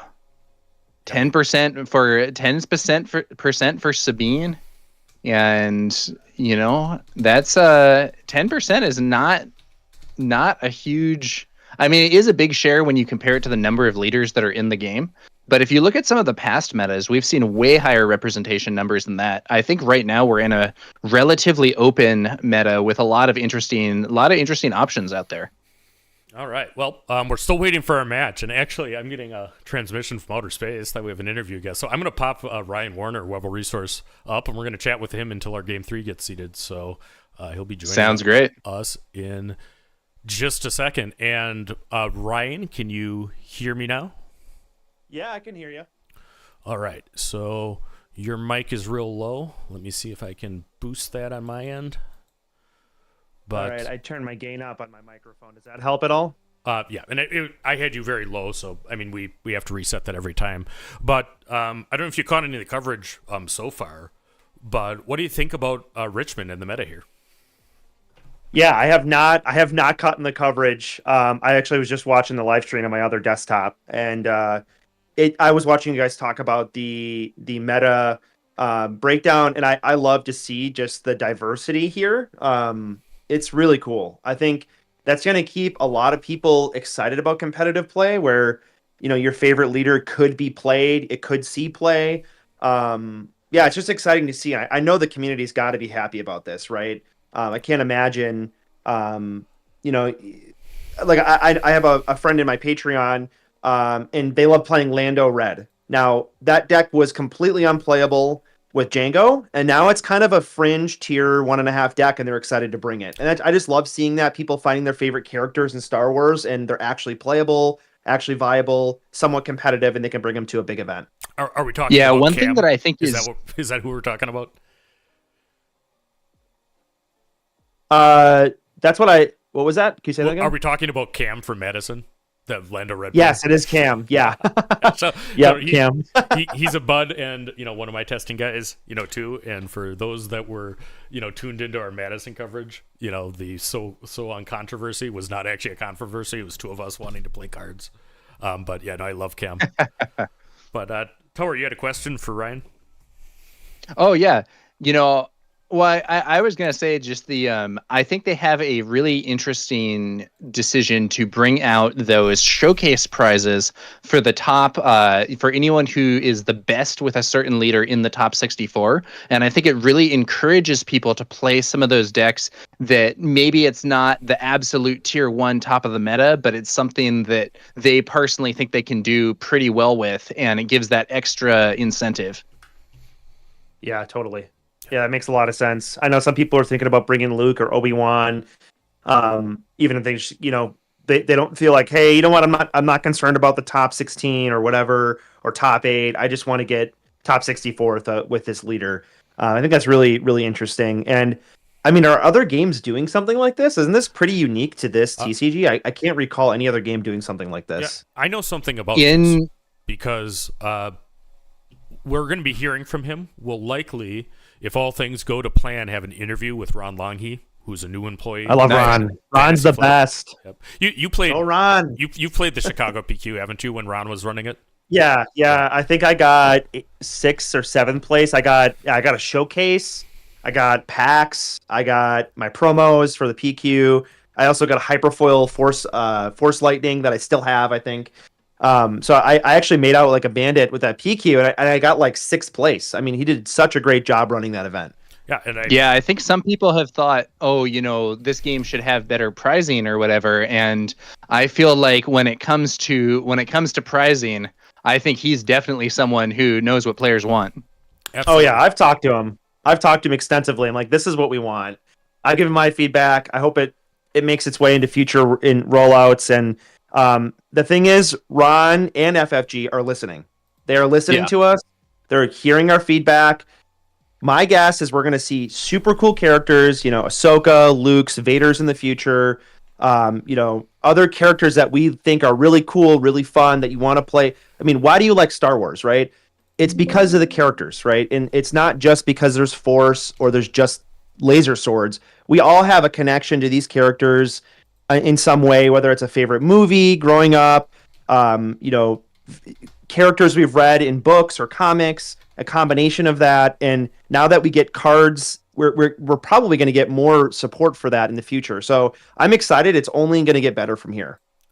All right. And for those there, it is true they listen to feedback. If you caught my interview with Alicia, who's the marketing director, where they want feedback submitted is unlimited at fantasyflightgames.com. And we love all our commentators in Twitch and YouTube. For those of you that have constructive suggestions to make it better, it's a lot better to send it to the company that actually can change it than to some random YouTube channel where we have no powers. So I'm actually putting that email address on the stream. That is the right place to send constructive feedback. Please don't flame Fantasy Flight. They make the game that we all love. but I think that's a good source. Circling back to the conversation we're having about the showcases, I think that was Ron's suggestion as he was coming on, like on his second day of work with Fantasy Flight or so. And I mean, I think it's a credit they listened, and I think that's a cool idea. I mean, do you guys agree with that? Yeah. I certainly would not have thought of that. So It's a cool idea. It definitely incentivizes diversity. Yeah, it's cool. And then, let alone just like people playing decks that they don't think are going to do well, etc. We have seen people top 8. Stevie Gatz from KTOD, from what I heard, he was planning, he's like, I'm just going to bring this deck. I don't think he was planning on top 8ing, and then he top 8ed. So he's going to get a Luke showcase, and he top 8ed. He got all the promos. So it's cool to see that as well, where it's like somebody brought an unexpected deck that wasn't like in the mind of the meta, and they ended up doing really well with it. And they get the showcase. It's just, I think that's really cool. It adds a lot of incentive for that. And it kind of breaks our conception of like what the best decks are, and we kind of group think a little bit. And this might incentivize people to like bring decks that are a bit more not standard meta, and then they perform well. That's exciting to me. Yeah, absolutely. Yeah. And I will say, we have a couple. We actually had Stevie on our stream at Denver a couple of times. The VODs are releasing now. The next VOD to release, which will probably be Monday, is the round with Giovanni playing Yoda. So I know VODs get significantly less views and everything than the live streams and the replays of the live streams, but that match was the single favorite match that I've called in Star Wars, and I'm not going to spoil anything that happens, but if you want to check out that round 9 between Yoda Data Vault and Luke Data Vault, I think that is excellent content. We do the VODs because I think that it's important, if you're trying to get better at Star Wars, to watch good players there kind of running the decks. I don't know if you guys do that, or what your process is for testing. Yeah, go ahead, Tower. Oh, I mean, I think, there's different ways that you can test. One thing I try to do is just get a lot of games in with a deck and get like a feel for it. But, there comes a point where I feel like in order to prepare more efficiently, it can be very desirable to play games against people who to be good, who are using decks that are known to be good, where it's not just, if you play a lot of games just at your local meetup or whatever it is, that's a good way to get some experience, and that can help you like get a sense of what your deck does and like make it more efficient. But there's a point where you have to kind of put it to the test against tougher competition if you want to really see how it's going to do at a big tournament. Yeah, I would agree with that. I would say as well, I would say find really good players. There are great Patreons where you can learn from and play with players that have proven results, consistent topping of events. There's plenty of them. That's one way, one avenue. That's going to be your best shortcut, right? There's like the raw grind of just playing like honestly 1,000 games of the deck. You want to do that? Go ahead. You're going to be great. Maybe. But there's shortcuts to learning as well. And I think watching VODs, I've done this with other games. Like I played Smash Bros. Ultimate, and I'd watch other people play certain characters, and I'd look at their play style and their play patterns, right, in that game. And that applies to a game like this. Why did they play this card and resource that card?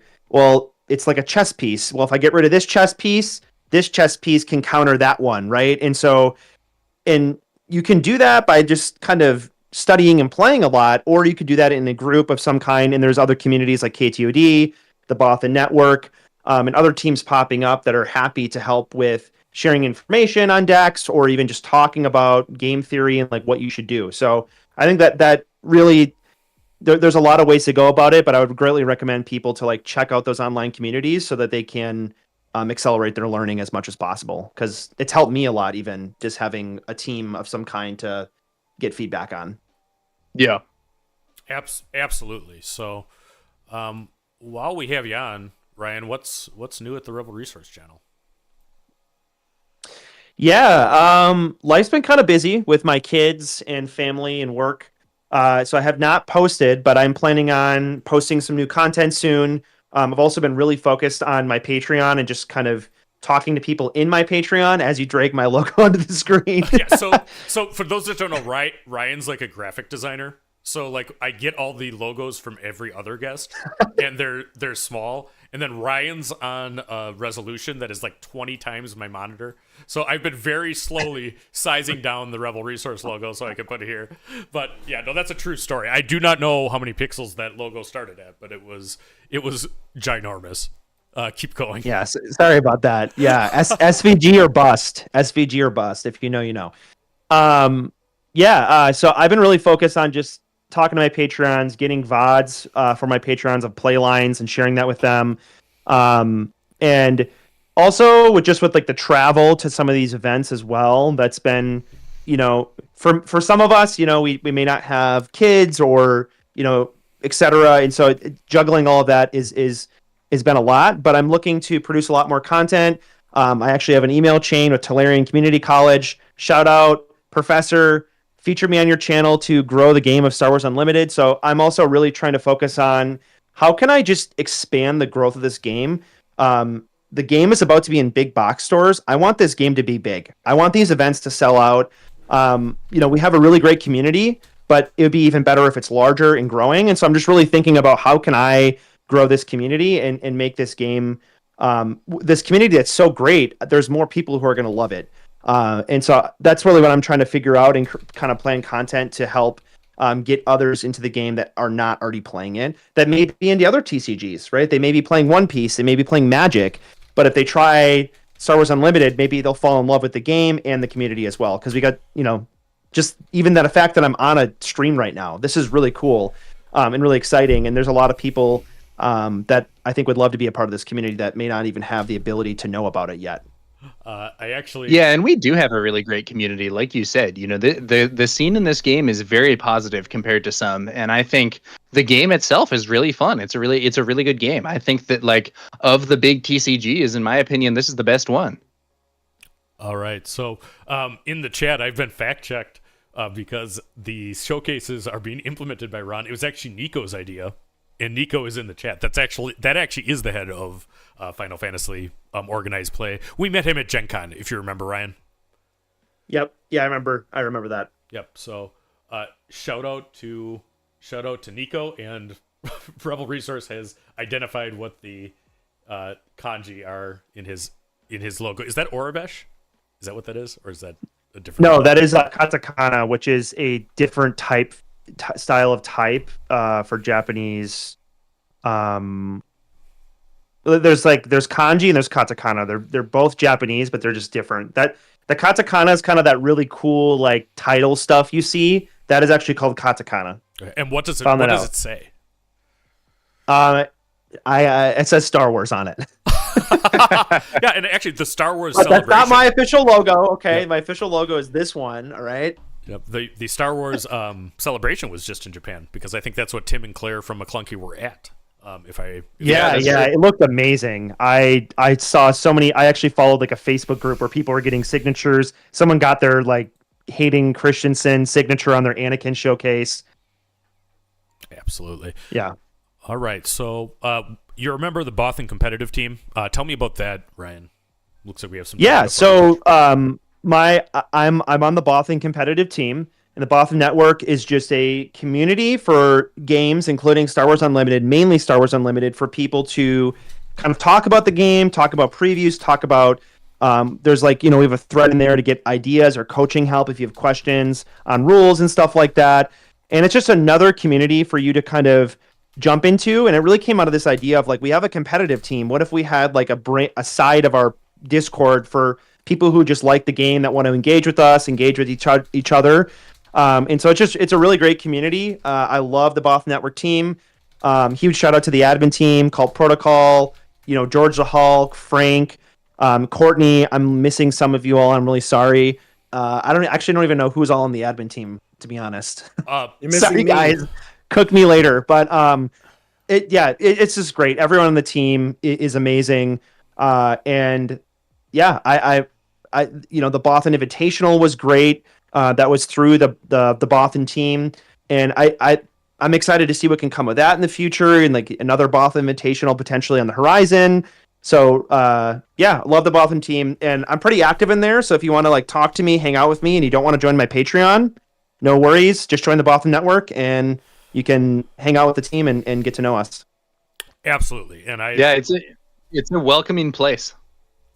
I am on the Bothan Discord. Let me actually link to the Bothan Discord in the chat for everybody. It's entirely free, and I think it's a good place. And I mean, the Bothans are almost universally helpful. If anybody in the community needs it, I mean, you guys are great. So yeah, appreciate it. Yeah, and we like, to be honest, we have a lot of discussions about that internally. Like, how can we continue to make the game better, make a friendly environment, even at events? How can we kind of level up the competition? You know, we're always trying to show up and win events. I mean, you know, ironically, we didn't win our own invitational, but we love that. We love that KTOD won the 3v3, right? Like, we want more competition, so we're also like fostering that as well, because with competition comes, you know, more competitive players and more players in general. So yeah, love you too, Carlos, in the chat.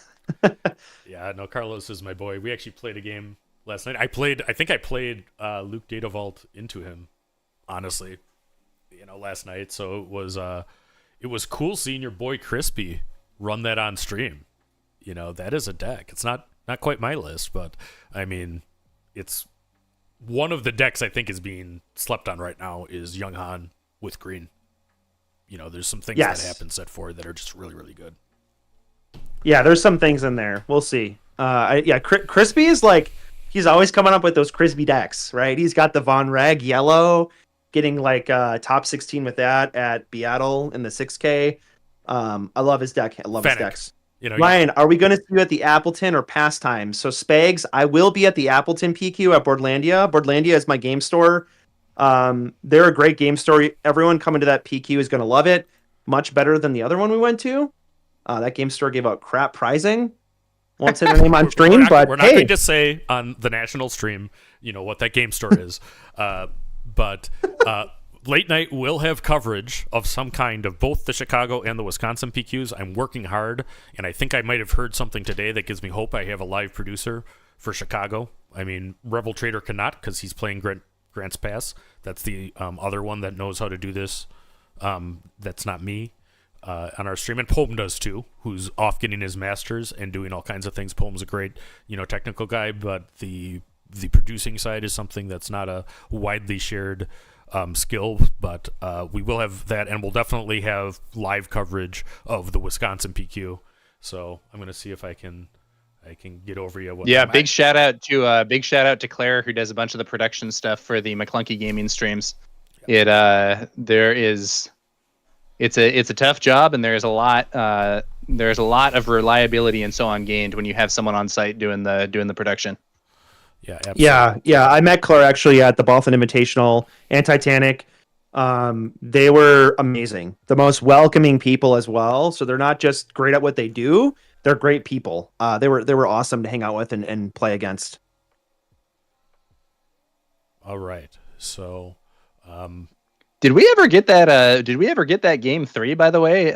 Yeah, nope, we did not. So, I mean, I've been watching the things, so I don't know what happened with that. I mean, we're at the mercy of the judge staff. I mean, the number one thing to have happen is that they're running a great event. So, you know, it's always my preference to have, as much as I love guys like Rebel Resource, it's always my preference to have gameplay for as much of the time as we can. But, you know, it looks like it wasn't able to happen for this round, and we're getting towards the beginning of what will be round 5. Yeah. Kick me off whenever you guys want. I can yap all day. I'm a talker. It's nice having somebody to talk to here. It's cool, and you know, I know you also have been a Cunning Sabine proponent for some time. That's a deck that I've played myself. Honestly, one that I really like. Where are you at right now? Are you still in the Cunning Sabine thing post suspensions? Yeah. I actually think Cunning Sabine got a lot better, largely because I got to take cards out of my deck that I didn't want to play, namely L3. I brought L3 into Cunning Sabine in set 3 to basically beat Django. and I took it out, and it freed a lot of spaces up in the deck. I'll be posting a video, I think, probably tomorrow, because somebody somehow got my Patreon list and then posted it on YouTube. Oh, that's nasty. Me. Yeah, it's okay. It's fine. I'm not salty. Maybe a little bit. But a card that I love playing, because every single time I play it, the question I get asked, or the comment that is said, is, I've never read that card before, and it's Coordinated Front. Coordinated Front is a 2-cost heroism event, and you may give +2/+2 to 2 units, a space unit and a ground unit. And I play it on the Sabine deploy, and it's basically Darksaber for the turn, split up over 2 units for 2 resources, and it's a heroism card for a cause. Every time I play it, people are like, "What is that?" And number 2, it pushes so much damage, and it prevents your units from dying. So that's been kind of a card I've been toying with. Sabine gets suspended, Ryan, believe it or not. Cunning Sabine just got better. That's too funny. Yeah, I always do think Cunning Sabine got better. But I think one of the reasons why I also think Cunning Sabine got better is pilots in general were kind of bad against Django, because you would play a pilot and then maybe get the value out of it, but then it would get tapped down into infinity. But the Han pilot is the best pilot. I'm sorry, Chewie's not the best pilot. There's a reason why it's really good in double yellow Han, and it's good in yellow Sabine. The Han pilot is, in my opinion, the best pilot. I really think that card is insane. It lets you do some powerful stuff with the right units. It's only because you guys don't know how to use Snap Wexley enough yet, but we'll get there. Oh, yeah? Dude, Snap Wexley is actually pretty tight in the right build. I don't know if we have enough. I don't know if we have enough resistance cards yet for him. But I was testing him earlier in I think it was a Poe build, and that like discount on attack when you play him as a ground unit, that can be really good. You know, you can play him turn 2. If he lives to turn 3, which is pretty likely since he has 5 HP, you get to swing. Then you get to play unit Poe for 4. Like, that's actually kind of crazy. Yeah, that is really crazy. I think playing Poe on 4 in general is good, and there's more than one deck that can do that. How about playing Poe on 2? And I'll leave you guys to try to figure out what that is. But it relates to something we've been talking about today. Now there are 2 of them, right? Nope. Nothing having to do with that. Why? It's much easier. It has to do with our buddy, Snap Wexley, is what it has to do with. All right. So while we're at this, I mean, Tower, we're going to be actually switching up commentators. Thank you for the comments about that, by the way. I do think that commentators, as much as Tower's done long days at times, I've done very long days at times. When we have an event like this, I think it's good to switch the people up so we keep things fresh and different voices and get viewers out there for us. But Tower, why don't you give us a sell for your channel? Because I know you've been at this since before I even knew Star Wars Unlimited existed. But I want to I've been at it because I don't think people all know that you have a channel. I've been at it for a while. If you go to Towernumbernine, one word, all spelled out like it is on the little bar there, that is my YouTube channel. As you say, I've been covering Star Wars Unlimited for a pretty long time now, since before the game came out, in fact. And I do a bunch of different stuff. I do, meta report, tier list type stuff. I have a series where I play at least 5 games with every leader from the set, and then do post videos on them. So including some of the ones that people won't necessarily think of as being the best. I was recently playing with Cunning Rose, actually, and I personally think Rose Tico is a way better leader than people give her credit for. I was really impressed. I was really impressed by what she had to offer. But yeah, a bunch of SWU content over there on YouTube, and I do also do a bunch of commentary, most frequently with McClunky Gaming. But I have stepped in on some other broadcasts and stuff as well, including this one. So thanks again for having me, Loopy, and I will catch you guys later. Absolutely, and everybody, please sub Towernumbernine if you want to throw that up in the chat for everybody as we go. We are going to Rebel Resource. And Rebel Resource, absolutely. Yeah, both you guys. Thanks for everything you do for the community, and thanks for part of this community stream. I think this stream is a lot bigger than Late Night. In fact, Late Night members are the minority of the people involved with the stream, just because of how generous everything is. But it doesn't happen without everybody, pitching in, at least not in the way that it is. So thanks so much.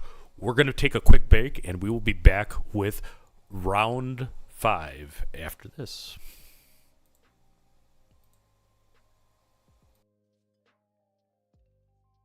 Alrighty. Am I supposed to leave or can I just hang?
All right, welcome back.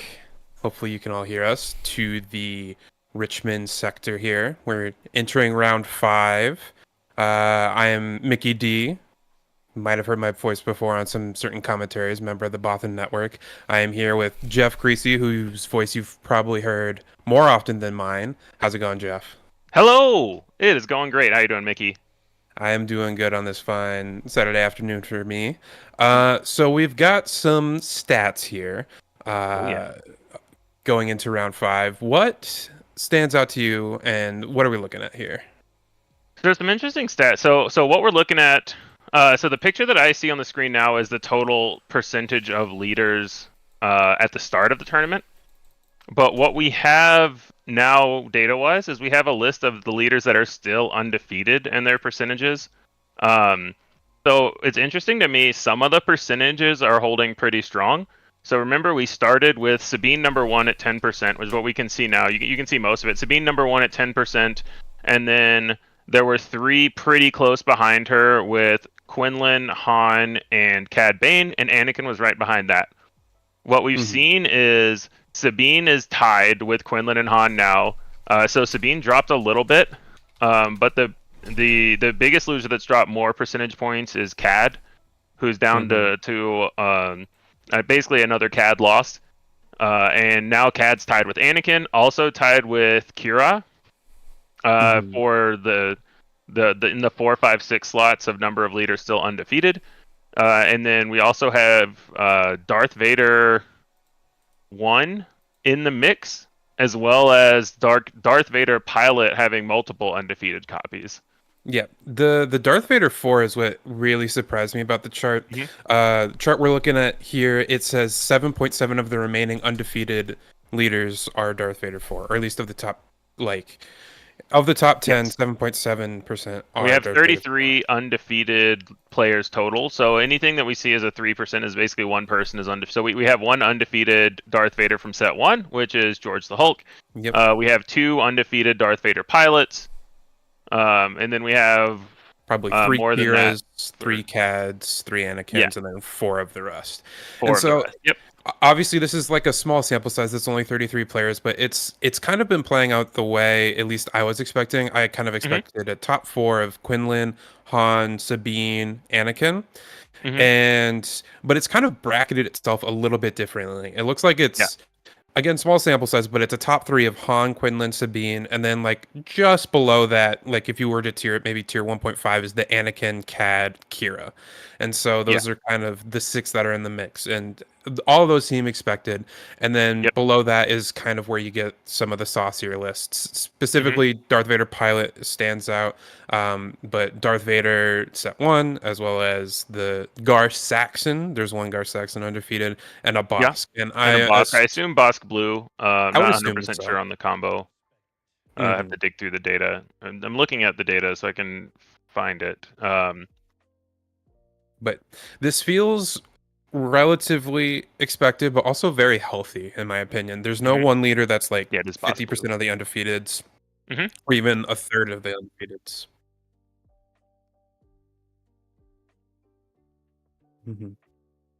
Excellent. Starting on table 2, if you are following along in Melee, and we do have a Vader Pilot here against a Quinlan Tarkentown. Now, I wish we had a commentator here that was familiar with Quinlan Tarkentown. What do you think about this deck, Mickey?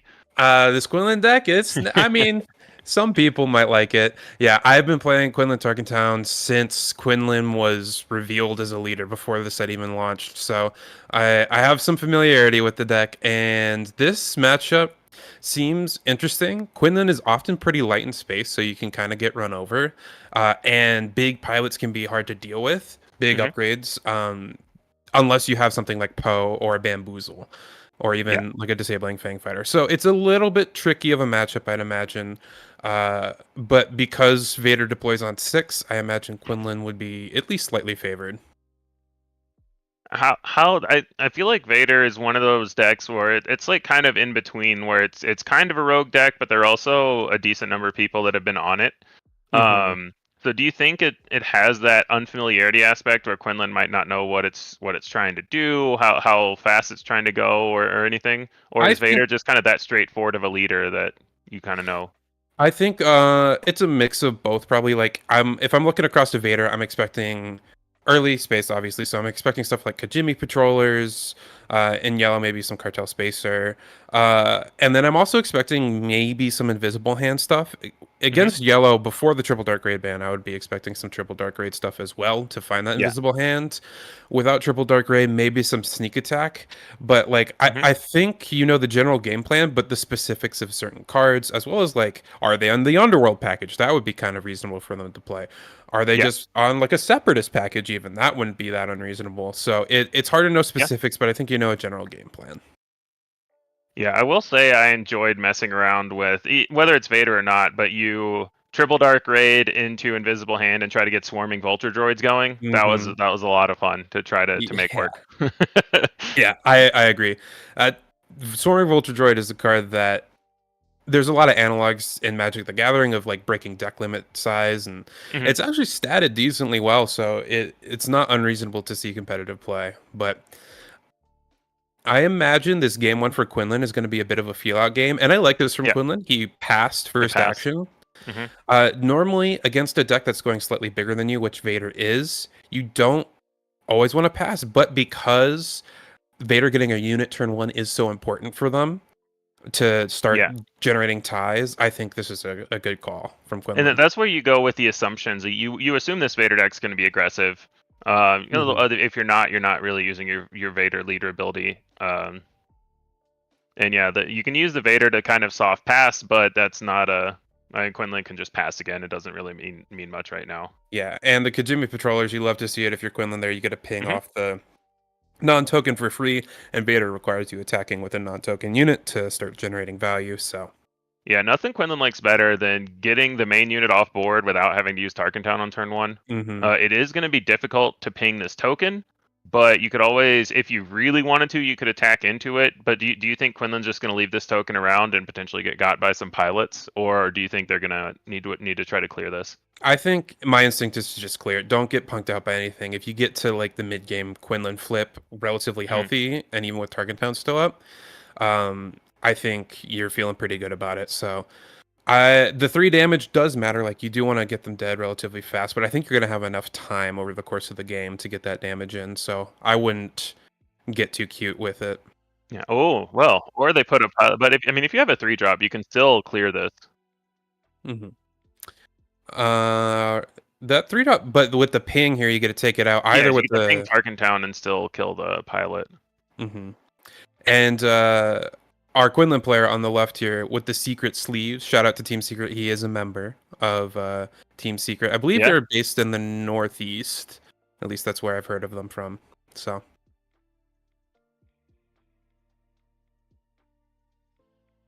Excellent. So we see the Quinlan player. If you were able to watch or kind of listen through the fog of round one, this player is the brother of the CAD player I believe he's the CAD player in round one, or might have been the other deck. Either way, the brother of the round one secret player. Interesting use of Tarkentown there. I don't hate it. Like, keep your space unit alive to threaten more stuff. I am particularly stingy with my Tarkentowns with Quinlan. Probably too stingy sometimes. I might have just traded my A-Wing into it, but... it doesn't even trade, right? Because the Jump Master is only a 2/4. To me, the big thing was, it goes back to when I was asking you how much he cares about clearing that token. I think he used the Tarkentown to make sure that he could clear the token, so we didn't see a pilot or anything. But yeah, I agree. It'll be an interesting turning point if we see a point in this game where he really wishes he had Tarkentown and didn't, and then the token doesn't amount to much. And like, if you keep the token alive, but save your Tarkentown teamed up with that A-Wing can help clear that piloted up leader.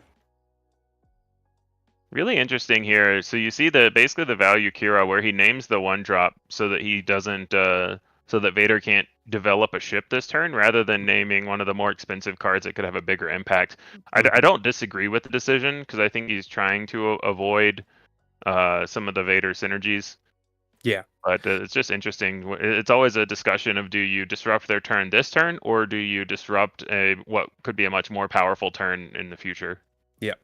And I think this is the point where Quinlan's going to start turning the corner here and go mostly base, try and develop maybe 2 units this turn. And There's an interesting tension point here of you almost don't want to play a space unit as Quinlan because the only way that Vader can start generating tokens this turn is with an ambusher, but if you don't give them a target to ambush, they can't get a space attack off.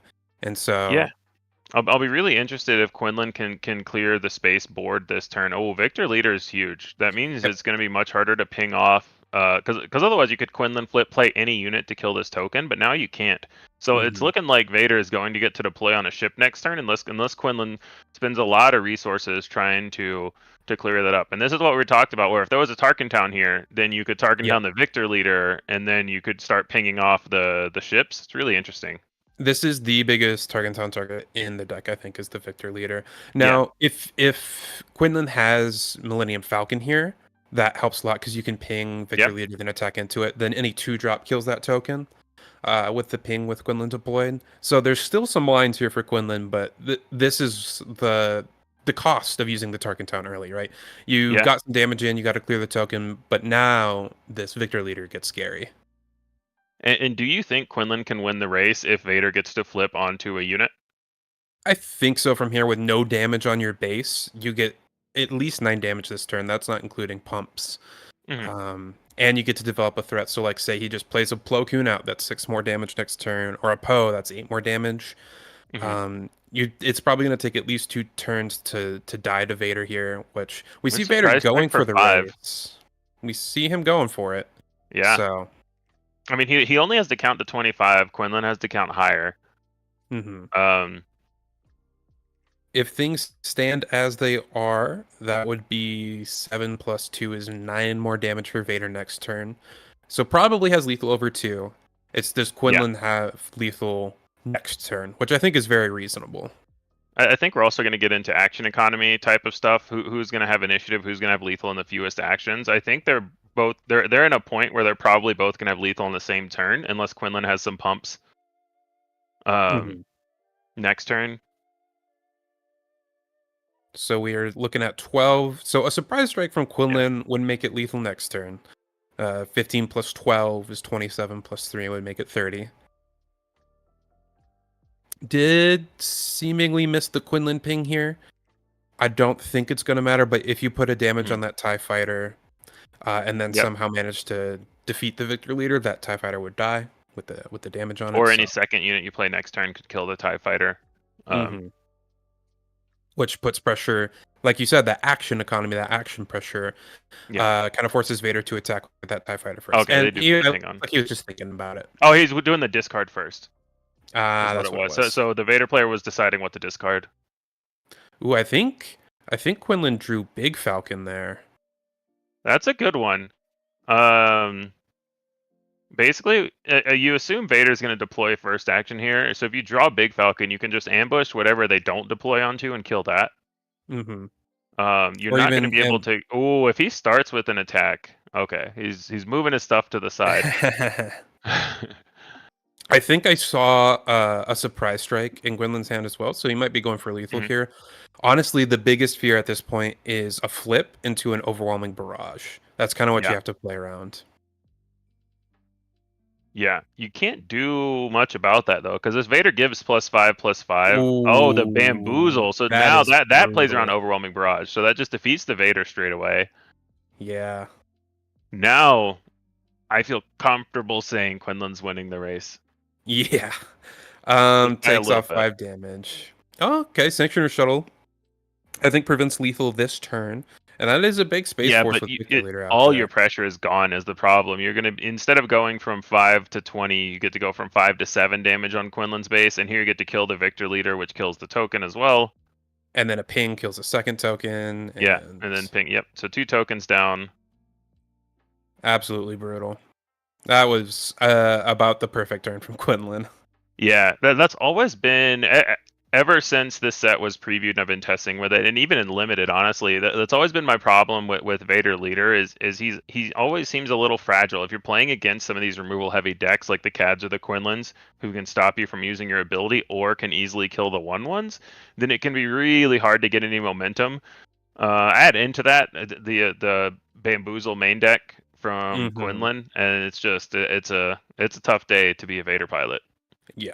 if you get the snowball rolling with Vader, it's very hard to stop it, but it's easy to stop it before it starts, or easier to stop it before it starts. Sometimes the snow just melts, and Bamboozle has high snow melting abilities if you're playing Vader Pilot.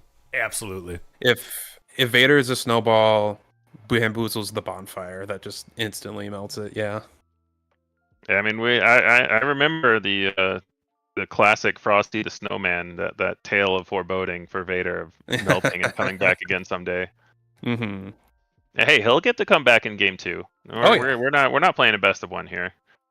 I don't know what he could do to come back this game, but don't think there is much. I think that's the Wingman Viktor. I don't know which one. Viktor to make a pilot.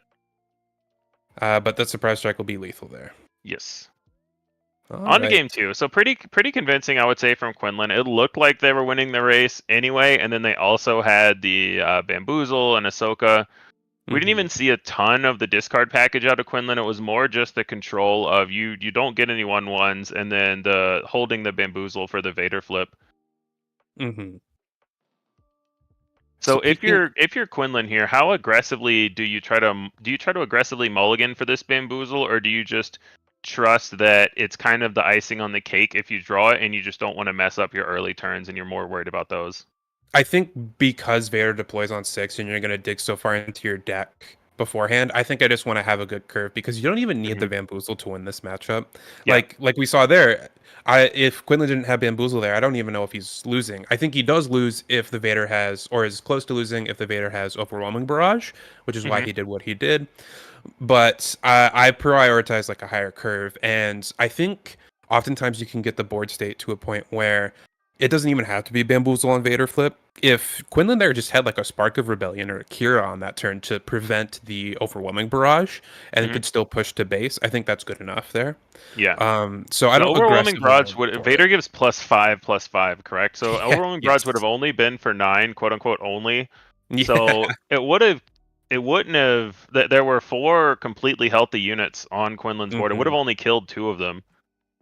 So it might have made the race closer, but even Barrage there, I don't think would have been a super big blowout or anything. I don't think it's game over for Quinlan, but I think it's the only card that Vader could play to get him back in the game there. Yeah, definitely. It just slammed the door shut when that option was gone, for sure. Yes.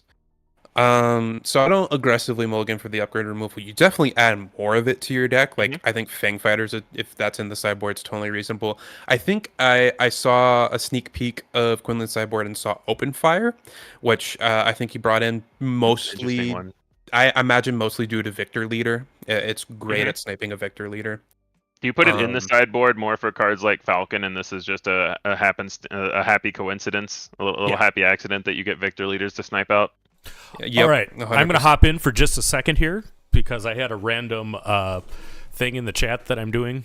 Right now, as we started the stream, Mickey D's channel was at 298 subs. If you can get it to double that, we have more people watching right now than we need. But if you can get it to 594, I'm going to give away a pack of Carbonite to somebody here, and send it out. So somebody help out Mickey D. We need to get it there, and please subscribe to Late Night Gaming too. I don't say that enough. 100%. It's bad, but also don't forget to like this video. All the metric stuff is really big. We have to engage our algorithm overlords.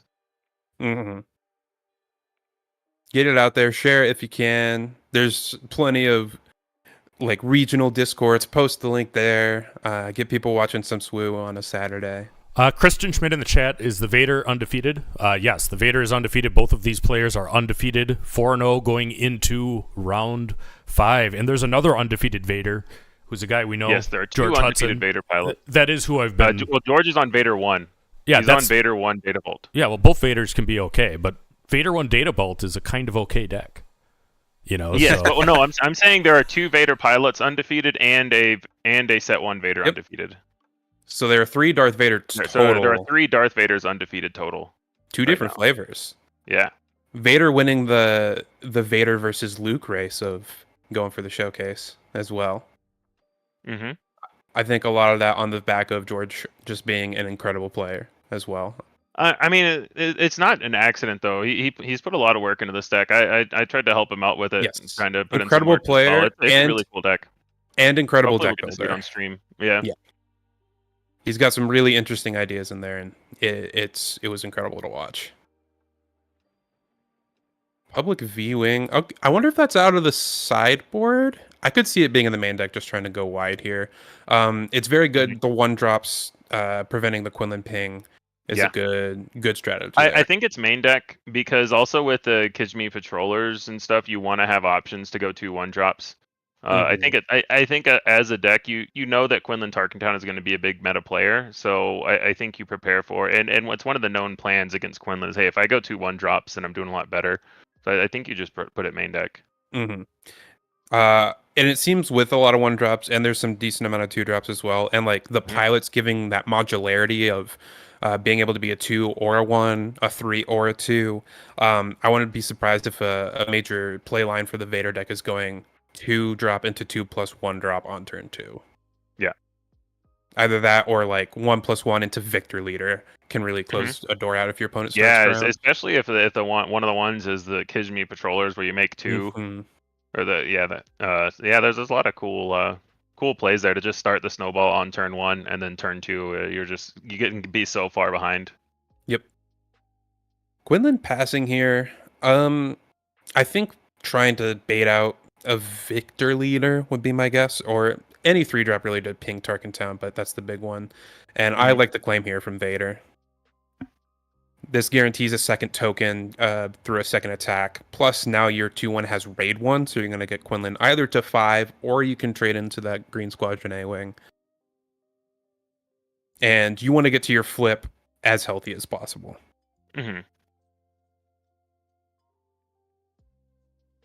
I'm curious if they take the trade here, because it is kind of appealing, because otherwise it really depends on what kind of a ship you have this turn to play. The Tarkentown is still up, so I think if you're worried that whatever you play this turn is going to get killed, then you just go base and know that this A-Wing is going to get 2 trades in. For example, if a token, interesting. I guess it's the hardest to ping, although a 2-1 is also hard to ping. Maybe just wants to save the damage this turn, and also keeps your A-Wing alive to trade into something else, or potentially set up a Tarkentown on something else. I don't hate isn't it a 1/1 with raid when there's a token? So, or it's a 2-1. Oh, it's a 2/1. Gotcha. Okay. Yeah, that makes sense then. I get all the green villain ships mixed up. Yep, they all look very similar, all similarly statted and cheap. So. Because I know the one that makes a 1/1 token is a 1/1 itself. So yeah, this is a 2/1 with raid when you have a token. That's right. Yep. Yeah. In that case, I totally agree. And now next turn, you're probably gonna, you're gonna throw your A-Wing into this contracted jump master if you can't, if you can't try to ping Tarkentown. But even if you do, you could throw the token into the A-Wing. Or honestly, if your jump master gets pinged, I would just attack the jump master into the A-Wing at that point. It's going to get Tarkentown most likely anyway. Exactly. Yeah, that would kind of force the Tarkentown as opposed to letting him attack with A-Wing. Yep. This is kind of what you want if you're Vader here, though. Go wide in space, annoying stuff to ping. Quinlan kind of wants to go wide on this turn, like a 2+3 to help start pinging down some that space. But and your wide things are hidden behind a 2/4 Sentinel as well, which is currently not the easiest for Quinlan to get through, at least not action efficiently. Yeah. This is going to be an interesting turn to navigate, because I think Vader can almost slam the door here if he manages to stick a Viktor leader and keep it alive. But with that Tarkentown still up, that's going to be hard to do, because any 3-drop. This is where you can go the other way with the action cheating too. Like we talked before about trying to find lethal and fewer actions, but here you can just start attacking with 1/1s until they use the Tarkentown, and then say, okay, now that you've used Tarkentown, I'm going to play this Viktor leader. You lose a couple of damage this turn from not pumping the 1/1s, but you get to save your Viktor leader. Yep. I think it's one of my favorite parts of this game is the action economy. Sometimes being action dense is really really important. Sometimes being action sparse is really important. Like efficiency versus being able to react. It's a really fine balance. Yeah, and we've seen Vader utilizing that and understanding that they can just activate their leader as a way to soft pass without potentially losing, or without potentially just having your opponent be able to pass back and the turn be over. I wouldn't be surprised to see a Vader activation here to just kind of bait an action out of Quinlan, make him commit to something first. Yeah, the Quinlan did deploy, so everything is pingable now. Oh, there's the barrage. Okay. Onto the Viktor leader 2-1. For 5, gets the Ahsoka out, puts a lot of pressure on. That's gonna attack for now 6. It looks like. So that's gonna be. Also, can't be Tarkin Town this turn with the ping. It would die at the end of turn, but you're still gonna take the 6, and so that's what. Exactly. Yeah, same thing here with the open fire. It doesn't die right now. Oh no, sorry, it still does. It does. It's has only exactly 1 health. dead. Yeah. That's an interesting play there. Really heads up play by Michael here, because one of my thoughts was if you have open fire, it can cleanly answer the jump master. But then he would not have had a clean answer for that barraged up unit. Yep. It does appear that Vader's going to stick this game, and it's going to be at a relatively high life total. Tarkin Town, I was curious about this. I think I agree with this. Tarkin Town still.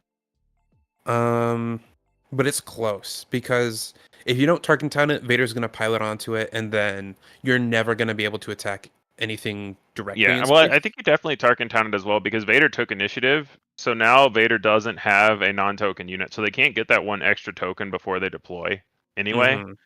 Yeah, I definitely agree with the Tarkin Town there.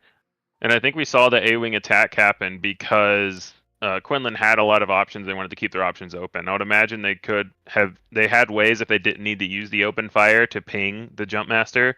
But since they saved the Tarkin Town and had the open fire, they were able to kind of navigate that the best way that they needed to. Yep. So Vader gives +5/+5, correct? Yes. So now we have a 6/6, and it makes 2 TIE fighters. So we see, there's another bamboozle. Had the bamboozle again. Vader is not sticking. But still 4/1/1s, although this healthy Quinlan is going to be brutal. And I almost every unit's going to ping a 1/1. I was almost wondering if you just wanted to flip Vader to ground there. Start cleaning up the ground. Prevent getting blown out by upgrade removal, especially post-board. It's an interesting thought. Yeah, I think, to me, it depends on how far behind you think you are. If you think you are really far behind, then you flip Vader in space and make them have the bamboozle. If you think you can win this more easily, then I think you flip to ground and try to trade. The problem is Quinlan is really good at taking out, taking out decently health leaders. Like they're sitting there with all their resources and Quinlan deployed. So something like a Plo Koon, I don't think your Vader's going to get in a ton of work on the ground. You'd have to hope that maybe they sided out the Plo Koons. Yep. Which I do think, I don't know if you side them out, but I definitely resource it more aggressively in this kind of matchup. Yeah. But here we see the same thing again. Falcon coming in, ambushing one, killing another. So he went for 2 tokens because I think he's just telling Vader, you can get your 1/1, but I'm so far ahead, you're gonna have to trade into my Falcon. I'm not gonna do it for you. Yep. Because that's 11 damage on Quinlan's board. Another barrage would be for 7 here. We'd be able to clean up the Sabine and the Falcon or the Quinlan. Yeah, barrage would be big. Barrage would be quite good, and we're getting just 7 resources. I'm not sure how big the top end for this Vader deck is. Looks like he didn't even resource this 7, so yeah, looking to be more aggressive, not as much top end, it appears. Yeah, and I've had the same problem with both Vader and Luke pilot leaders. The fact that they kind of want to be aggressive in general, but they deploy at 6, which is inherently a not very aggressive time to deploy. Yep. So you basically don't have a leader. Luckily, your leader ability does add into that game plan, especially Vader's of just generating units to attack with, but not being able to get that free 5 damage in, especially in this matchup, the bamboozle, not even getting that 5 in. Yep, is brutal. Interesting play here to lead with the Sanctioner's shuttle. Because now Quinlan has the option. Do they want to free their Sabine, which I don't think that's the most likely option, but it's an option. They could just get 5 more damage into base. They could take out the larger space unit if they're worried about it. Going with the force throw. If Vader has like 2 cards in hand, which I think is about the number I like this. That's the number I usually target for like a force throw where I need to do a certain amount of damage. And even in this case, like if you get a 5, wonderful. If you get a 3, very good. But even if you get a 1, you're getting rid of a token, shrinking that. Right now it's a 7/7, or is it a 6/6 because it counts other units, I believe. So, yep, you only get a 1, but you get to clear a tie. This isn't the end of the world. Yeah.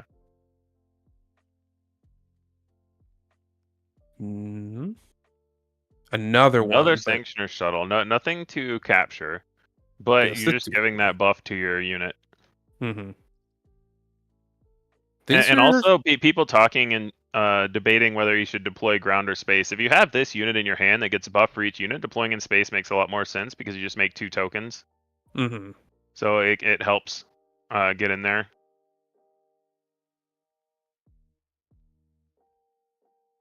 Now you might have to take the trade with the Falcon. He goes to base.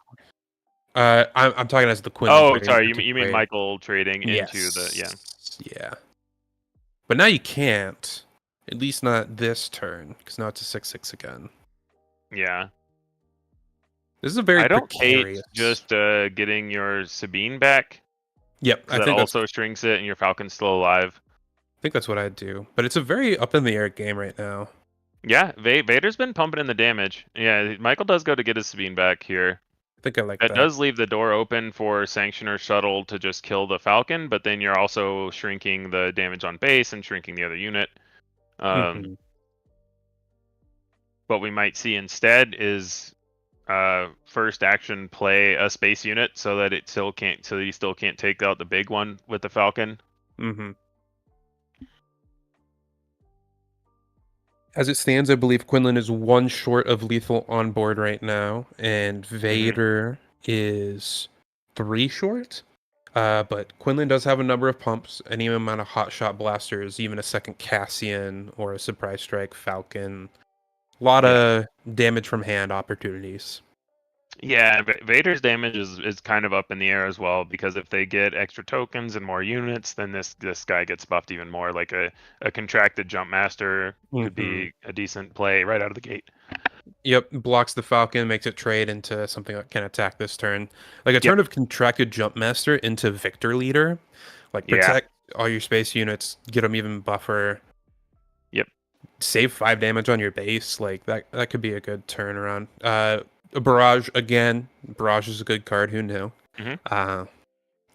Could take out Cassian and Falcon. Could take out 2 units essentially. Oh, just surprise striking in here. So getting in for 8. So that was the difference that we noted. But a lot of these units are fairly easy to kill. So I would expect Quinlan to not be dead to nothing. But if there's another surprise strike here. Yep. So I think the best thing for Michael to have right now would be another big Falcon to just play from hand and kill both units in one action. Feels kind of bad. I would not be surprised if you have a 2-drop or something to just ping off the token and say, if you have a second pump, you got me, because Vader was top decking that turn. Yeah, and we do see that. We see the second unique unit come into play to ping off a token. Yeah. Now, Vader might have to trade into this Falcon because any pump is lethal for Quinlan. And if you trade off this Falcon, then you have just a 3/3 left over, but that could be enough. Yeah, you do get a token this turn, and you assume Quinlan's going to have to attack in, so you'll probably get to play another card, make a token, and still have initiative. Unless you force Quinlan to not spend their resources and not play actions. That's not a bad one too, because with a token here, that's 2 lethal threats on board.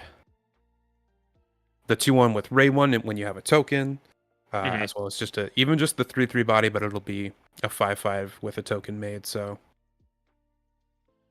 I think if you're Vader here, you can take Falcon out of your opponent's range. You can take most cheap units out of your opponent's range, honestly, because they would have played anything else other than that Sabine to ping your 1/1. And so what's left in their the one hand thing is... that I could say is if they have a 6-drop they want to play, like maybe they have a big Falcon, but they didn't want to play it first. So playing the Sabine over a 3-drop meant that they still have 6 resources up. Yep. So it could have just been resource management.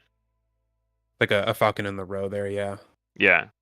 Or a 6-3-3 or a 2-3-3 that they wanted to play. So maybe now there's a Falcon plus this Hotshot Blaster. For Little Falcon plus this.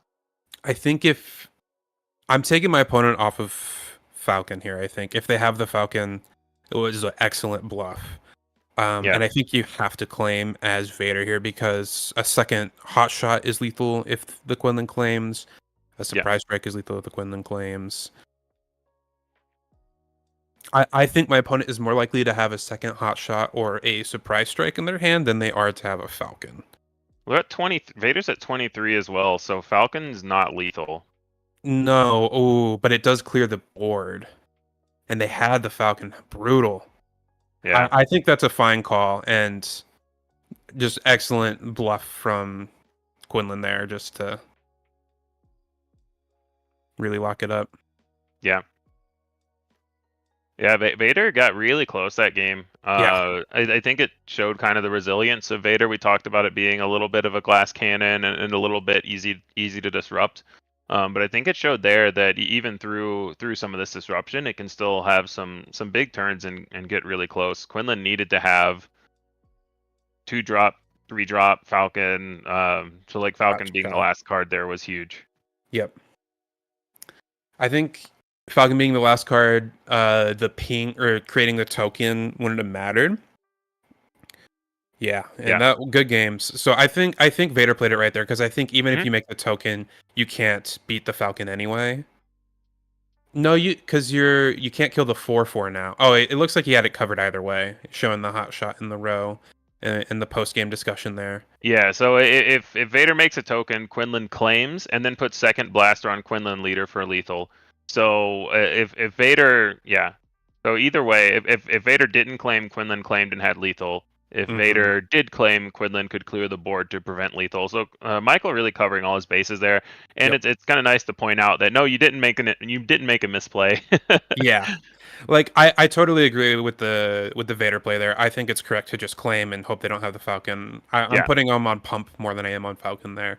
Just so happens he had both, so you can't win it either way. But also they play more pumps than Falcons, Little Falcons, right? With 3 resources left, because they play 3 surprise strikes and 3 blasters. So even though you've seen 1 blaster, they're still more likely to have a second pump than they are to have the small Falcon. So I think you've also just got to play the odds there and make them have it. And with the way my opponent playing that Sabine first action, sucking their own guy, I'd have to go back. Maybe they couldn't play the Falcon with the ping because it would be dead to the 4/4 in space. I'm not sure. But I think the way my opponent played there, I was not putting them on Falcon. I think... Yeah. Somebody asking in chat about the records, both of these players went into this round undefeated. Yep, so Vader still has a good shot at making day 2. They're 4-1 now. And this Quinlan player is now 5-0. For a bit. Yeah. All right, everybody. Let me transition this over. That was a heck of a match. I mean, that was. So Michael played Quinlan very tight, I thought. I mean, I thought as well, yeah. Was that your impression, Mickey? Yes, he was very on top of it. The only question mark I had was the pass through turn 2 of that second game. That was really the only thing I was big question mark over, but otherwise very, very tight play there. Yeah, and I mean, bamboozle is a thing. I mean, if you're in this meta, I mean, what you do is you play to win, right? Whether you think the card should work the way it does, or whether you don't think the card should work the way it does, it works the way it does. And I mean, it had to be the card of the game, both of those matches. Yeah, definitely. I mean, I'd like to think that lore-wise, you're kind of causing like a canopy malfunction. You're confusing the pilot. They forget how their ship works, and then they get kind of ejected into space. It happens to the best of them. Yeah, and if you look at the art, I mean, it is so solid, and beautiful. Oh, I mean, that's best art probably second best art in SWU behind Jar Jar Binks. But yeah, it's up there. See, now you're forgetting about Snap Wexley. Who's my friend from here. They've released some bangers for both meme culture and Star Wars enthusiasts. Yep. Absolutely. Don't forget new Luke pilot leader. Excellent art as well. The showcase. It's good. I love it. All right. So while we have a little bit of a break, I can tell you for the viewers at home, I'm trying to set up both an interview that would be on point if I can get it with that last match, and I'm also looking for a game 3 if possible. So we'll see if the stars align for that kind of a thing. But I was trying to pump Mickey's channel already with my little giveaway here, which we're a little short of. I mean, we need about a fourth of the people that are watching online to sub to Mickey's channel, and then I'm going to give away a pack of Carbonite. So if anybody wants to do that and make that happen, I am going to honor the word. I'm not going to do it unless you actually get there, because otherwise the giveaway things don't work. But tell us about Mickey D, the channel, and what's going on. Yeah, so I drop content somewhat sporadically. I do it when I think I have something to add to the community. So most recently, my latest video was about like what I consider the pillars of SWU and like a fundamental way of thinking about and tackling the game. And so I hadn't seen much content around like a full comprehensive guide like that, and it was an idea that had been knocking around in my brain, and there are guides like it, but not in the ways that I thought about it, and so I thought I would just contribute my ideas to that conversation. A lot of my videos are about like decks I'm playing and like deck lists and deep dives, and I think I'm going to make a video here soon. Maybe this will motivate me to do it over this weekend about Tarkentown and like the ways you can play with it and the ways you can play around it, because it's a very big part of the meta right now. Even with Django gone, Quinlan Tarkentown is still a meta player. We've seen a lot of CAD Tarkentown. And so, yeah, I make videos when I think I can contribute something to the conversation, and a lot of that is about Quinlan and Palpatine, because those were the decks I played a lot. And so, yeah. Yeah, I think that's a good way. I mean, Mickey's videos are all excellent. I mean, the one that I watched on Green Palpatine, I mean, that before that I didn't even know who you were, but I thought it was the best at the time Palpatine content, and few and far between though they be.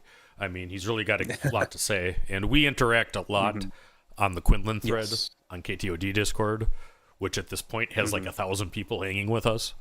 But if you scrolled up, I mean, all the way through the however many tens of thousands of messages there are, you'll see me, Mickey, Maddie, and then a couple others popping in there soon, kind of getting the bones together of the deck that eventually became, maybe the best deck in Star Wars right now. It's in the conversation for sure. It's certainly in the conversation. Yeah, I think it was enemy number 1 coming into the weekend. Yeah, whether it should have been or not is up for debate, but it's certainly. It is in your testing gauntlet. It is in everyone's testing gauntlet right now, as it should be. Yep. And I mean, that's the first time that one of my, harebrained ideas kind of became, a thing that was actually a thing. So, I'm glad that happened. It's the first card game where I felt my skill grow as a deck builder, both with the Palpatine video and the Quinlan stuff. Like, being able to contribute to the game in a deck building perspective has been really rewarding. And shout out to, like you mentioned, the KTOD guys, as well as my teammates on the Bothan Network. A lot of different voices have gone into constructing the decks I build. So, yep. So absolutely, we posted, if somebody wants to link again the Mickey D, channel there. But we're going to take a quick break. I'm going to see what we can get. We're going to have either a guest or another game on soon. So keep watching, guys. And it looks like things have improved quality-wise. We hope that you're enjoying our coverage, and we'll be back with something soon after this.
she all right?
This is the way.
one, we are here with a very special interview. We have the last undefeated Darth Vader player as of last round, George the Hulk, aka George Hudson. How are you doing, George? Doing good, feeling good. 4-1 at the moment. Great game versus Alex. Ton of fun. Yeah, that Alex guy is kind of okay at cards. So yeah, I've heard that one twice. Yeah, tell our viewers what happened on table 5. They weren't able to see it, but you went into it 4-0 on Vader, right? Yeah. Yep, Vader Data Vault. My take on it, it is a ramp heavy version, even with Price on your head and resupply carrier. It is a very vehicle heavy version with prepare for takeoff and salvage. Has a lot of utility pieces, and so I was prepared for the Han Grant matchup, but it's not easy, even being prepared for it. It was me versus Alex and Han 1 green. First game, didn't ramp, which isn't the end of the world. I still was able to get my space answers out there, like a Black Sun, Tank Fighter to deal with pilots, that sort of stuff. But he got a massive ground presence and just pushed past me before I could flip Vader and really answer that. And then game 2 was this is a really good game. I double ramped that game and then got my Vader out. He got a Han Solo out, and I had a Hux giving me +4 damage across my board. So that was pretty cool. So what again, card? What card is in your Vader deck? General Hux, the First Order synergy card. Yeah, all Hux given. Absolutely. No Hux are given. Yep, absolutely. Huge fan of them. It's a raid leader, but it's a raid leader and a Pershing for 2 resources, and he has combat stats. So yeah, 1/4. So huge fan of him. That made it so that way my Kalastar silencer was killing Falcons. Lots of important breakpoints, but especially that with the ping. But alas, hopefully it didn't work out. So we got 3 more rounds to see if I can make it. Yep, and I'm watching live. We have 27 matches unreported. So as we get closer, we'll wrap up. But George is obviously on site in Richmond. Which is cool that we can do this, but this is kind of our process, and we're hoping to get more of these throughout. What's the energy like at the event? Super good. Great spirits between both Alex this round, last round. The side events are firing like crazy, so lots of those happening that I can see. So lots of my friends are doing great. And then, so ton of fun here in Richmond for sure. Yeah. All right. So what were your? Oh, sorry. You go ahead, Loopy. Hit him up. No, I was just curious what your first 4 rounds were like to get you to undefeated. What did you play going up? Round 1 was Anakin 30. 2-1 that. Then it was a Titan Data Vault. Interesting. Yep. I got annihilated for all 6 of my Devastators. That was terrifying. That is brutal. I'm rude. We got to make a T-shirt that says "I got annihilated for 6 Devastators, and all I got with this lousy T-shirt." That actually is pretty sad when it hits Darth Vader for me. So. So that happened, and then Hux came through there, just ended up racing him out. Then round 3 was a Vader blue. Had to knock out my fellow Vader player, so which is sad, but was pretty good. Yeah, but there can only be one showcase, so you gotta do what you gotta do. And then so Galactics, and then it's on the prize wall. But then round 4 was a Quinlan Tarkin Town. And yep, that was super clean. And then it was Alex and Hungary. So not a bad. Gonna be a great opponent win. Gonna be a great opponent win percentage going into the last round. We'll see. Yep, I've experienced the other side of the Quinlan Vader matchup, and it is not very pretty. It takes a while to catch on because you have to play very differently against Vader than any other deck. Alex spent the entire Like with the entire match, going like, I have no idea what you're doing. It was even more awkward against him. I mean, that's a general statement. Whenever I sit down at tables, people don't generally know what deck I'm playing. But both games, I did a prepare for takeoff opener to find my like Black Suns and my Fang Fighters. So, like, you are not doing pilots. We are not playing that game. All right, next. What are you doing? Yep. So, yeah, wasn't enough, but. You talked a little bit about General Hux already, but is there any other cards that have really shined for you today? Like either that you expected to be very good or like surprises for you? Let's see. Dagger's doing Dagger things where like super, like, you know, you get it off Vader. That's been super, you know, that's come in clutch a handful of times. The early game salvages has, just with my matchup spread, the early game salvages haven't really shined, but the late game salvage has been great, where it's like I can salvage Red Devastator for face damage, I can salvage Green Devastator for a Sentinel. So late game salvages felt great. I guess you sort of like control decks. Salvage is also good into Quinlan, I would think, right? Mm-hmm. Yes, it's for a very different reason. It's discard fodder. Yep. You know, I see Mickey nodding. He's probably ran into it because you guys test together. So. Yeah. There's not many matchups can be like, yeah, Force Throw is a dead card. And so I'm like, yeah, it's kind of a dead card. It's not a dead card for at home. You have to do some weird stuff beforehand. What about our tank? Or double spark. That's another good Quinlan, anti-Quinlan card, I would think. The tank today has been good. It's mostly been I die slower card today, but in testing I really liked it.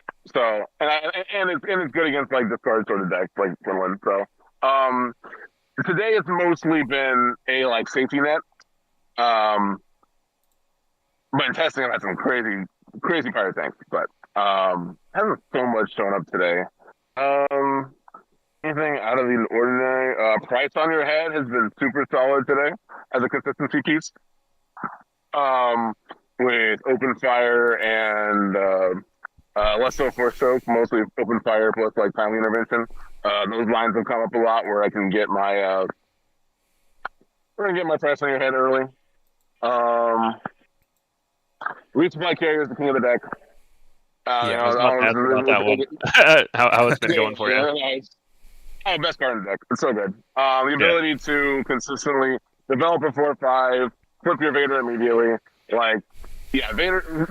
The reason to play Vader as a leader is for the unit, for the body, and the amount of pressure he deals. So, being able to double ramp to me is the key to like really getting value from him. And Resupply Carrier is one of the best ways to double ramp because you're still developing a body. You can do cool stuff with it. So you can search for Resupply Carrier off and prepare for takeoff. So that's a nice little consistency piece. Like people are talking about, you're running ramp and you're running data vault. Is that like a cost? And like there's a lot of math involved, but like I think I'm pretty happy with where I landed with the list. Yeah, I'm very happy with it, I should say. So for me, especially as like I also am a math enjoyer. For me, the biggest thing for Data Vault is redundancy, right? And when you look at ramp spells, especially with Resupply Carrier and Price on Your Head, you have 12 to choose from. So that's enough redundancy to get you to the exact same numbers that you would have in a deck where you say, I can't afford to run Price on Your Head. But when you're already running so much removal, you already want the Resupply Carriers. To me, it makes a lot of sense that you can still play a ramp deck with Data Vault. And I actually commented exactly that on the Vader video I did, and I also thought that a surprisingly underviewed video on KTOD, Justin went over kind of the rare base selection and when you want to use it and when you don't. But I thought that was excellent, so shout out to Justin Desai. That's cool. They're kind of getting that. We are down to 7 unreported matches now. So I will tell you, George made my day. What was it, 2-3 days ago when you disclosed that you were running Big Daddy in the correct color for Richmond. How did the match with Blue Vader go? Because that was your first masterclass, and it was actually the first masterclass was after you and Guy took down Orlando, right? Yeah, a little poetic for sure. Relentless is a good card, and when you can find a Relentless pretty consistently, yeah. Because I just feel, I have plenty of time to prepare for takeoff and ramp, and it was a 2-0. If you go back to the Blue Vader Masterclass, I think I said that Green Vader's actually pretty good into it. So I mean, I think it still is. Yeah. I've never had problems with that particular matchup. Yeah, because I think the meta is that it's more like if you're playing those control style decks, you want to discard the Relentless, and that's kind of like you're out there. But like the Blue Vader can't run discard and everything else it needs to be consistent. So and then boarded, you have potentially Palpatine's returns, more Relentlesses, and it can be real tough. Salvage for you. I just go another Salvage main deck. I think Salvage is such a good toolbox card. Especially with like the 3/2s like Fang Fighter and Black Sun Starfighter, like the ability to get a Sentinel out of your discard again. One of the lines I was hoping to line up against Han Green was like a Black Sun Starfighter. They kill it with whatever unit, and then you salvage it, and then Vader Ping to kill like a Chewbacca Falcon. But anyway, your sideboard for Vader Blue is just throw another Relentless in and take out the price on your head. I will say, I do think no disintegrations over OB is correct. So this is a hot topic. We'll talk more about that. But depends what matchup you're at.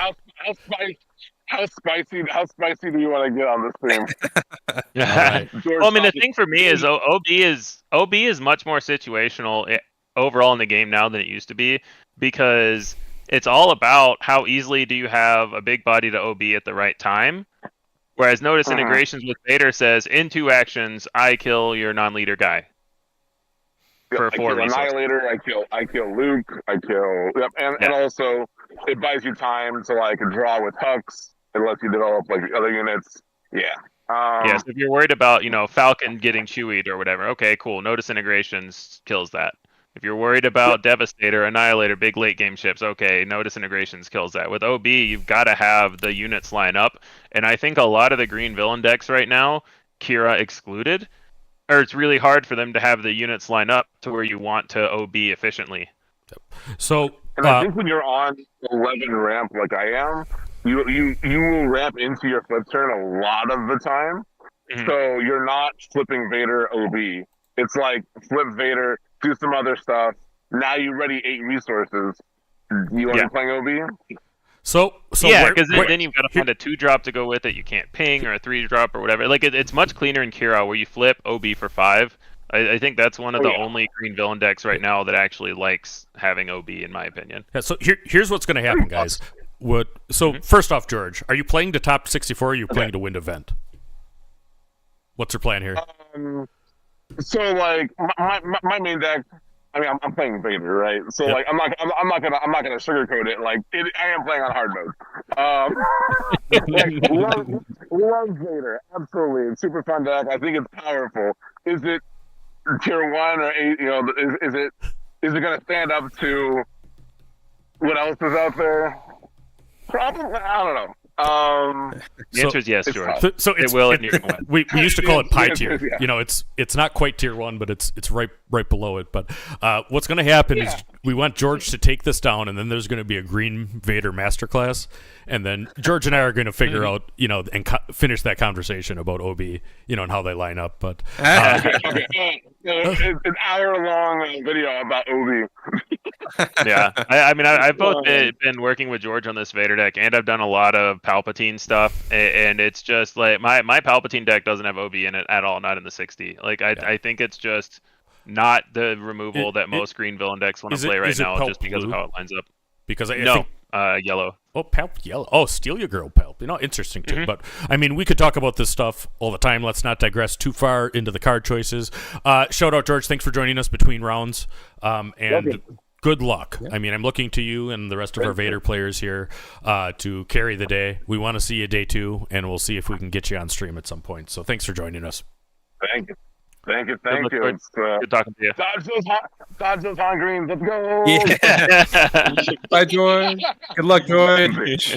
All right, so let's go back to the deck chart. I think the rounds are just going here. Before we go, Mickey, you want to do a parting shot for for your channel? Yeah, thanks for having me. It was wonderful commentating. I'm going to dip out here, let Loopy and Jeff take over. Subscribe to my channel if you want occasional, what I think is high-quality Star Wars content where I talk about cards and look at a PowerPoint, but I think the words I say are somewhat valuable. So if you just want more sweet content in your life, looking to post something here probably within the next week, diving into Tarkentown as a base. So, yeah. Yep. And I will hold to my giveaway. We need to get 594 streams. I'll mention that again. So if you want a free Carbonite pack, I mean, we'll go. That's what it would be. So, all right. Very good. Unsubbed and then resubbed, so it counted as me subbing to Mickey D's channel. Yeah, very good. It counts. All right, we're going to go to a quick break. I think I got to select our match here real quick, so we'll see what's going to be, and we'll have more after this.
Where is Padme?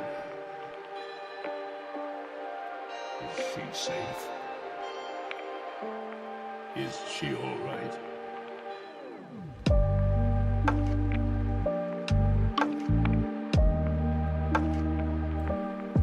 What's up, Star Wars Unlimited fans? Loopy here at Late Night Gaming, and I'm joined with Jeff Creasy, who was one of our heroes of Denver and commentated the last round. But I think we have an epic match coming for you in round 6. In the meantime, I wanted to actually show the showcases. So, shout out, I think actually Bobbysapphire sent me this on my request, and a couple other people in my Discord, but this is what the Vader showcase looks like from set 1. I don't think they actually exist yet in paper. I think that as they were doing the showcase idea, they decided to do it and get them printed. If that's not true and FFG has them, I will try to get Ron to bring them to show us the actual cards, because I always like seeing these things in cards. And, I have been told both Luke and Vader have not been printed yet, but they will be ready for Galactic. So all the people that have won them will get them handed to them at Galactics, is my understanding. Yep, and this is the Luke showcase that you can win. Stevie Getz of KTOD won that already last week out of Denver. A guy named, I think it was Andrew Rubio, won the Vader one on Vader Blue. I mean, I thought going into Denver, Vader Blue was much better into Django than Vader Green, because one thing that one way you could get Django was hard control. That's something that was known hard control as other tough matchups, but it was actually still decent into the Django deck that's now banned. But I think both of these showcases look fantastic, and I think it's kind of a nice touch that they did them. Yeah, definitely.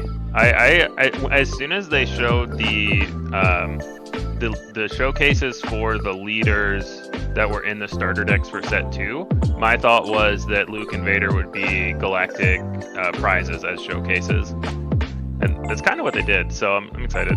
All right, so this is our match. It looks, I would recognize that Naruto mat anywhere. So we do have Alex Blandon. We did get KTOD's Alex Blandon as one of the matches, and his opponent is Jason Burno with Vader Yellow. So we have two kind of pretty significant space decks is what most Han Greens are right now. What do you think about this matchup, Jeff? And I'm going to start up leading the overlay. I think that Han Green has a lot of tools, a lot of options here. It's going to come down to if Vader can get on the board early and stay on the board early. If Han gets a turn 1 Falcon, I think it's going to be pretty tough for Vader to do his thing. We saw last round how kind of resilient these Vader Yellow decks can be, but I think that I would say that this is Han favored. Some of it comes down to if they still have, if Alex is running things like Bright Hope and Marauder,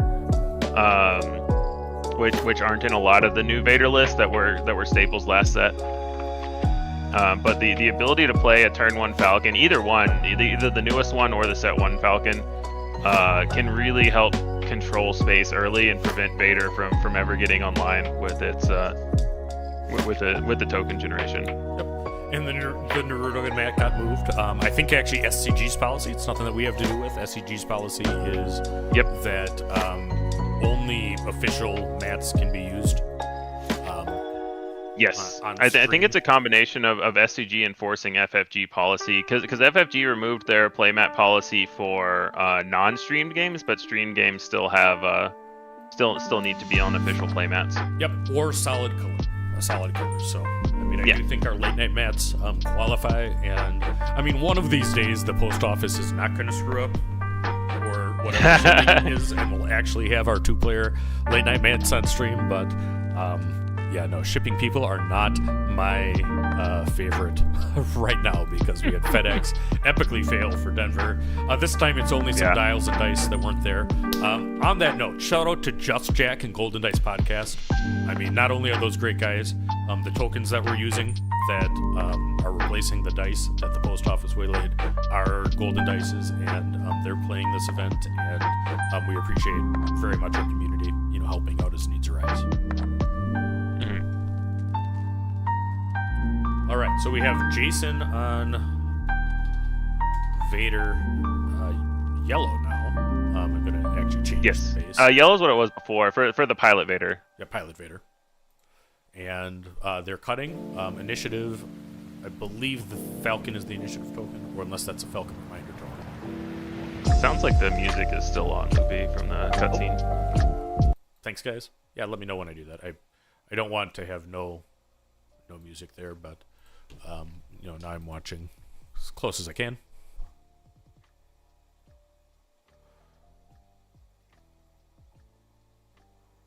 It's not jazz. It's actually Star Wars lo-fi. So it's Chill Astronauts channel, and they let I would us call use it Star Wars jazz personally, but yeah, Star Wars jazz. It could be Star Wars jazz. I mean, I'll go with that.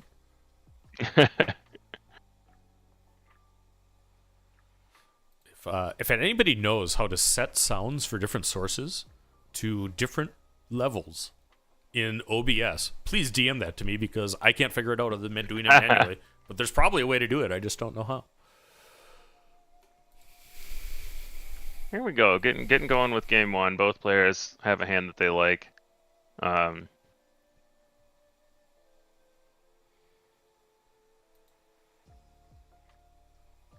updating the overlay for just a moment here, if you want to call the match.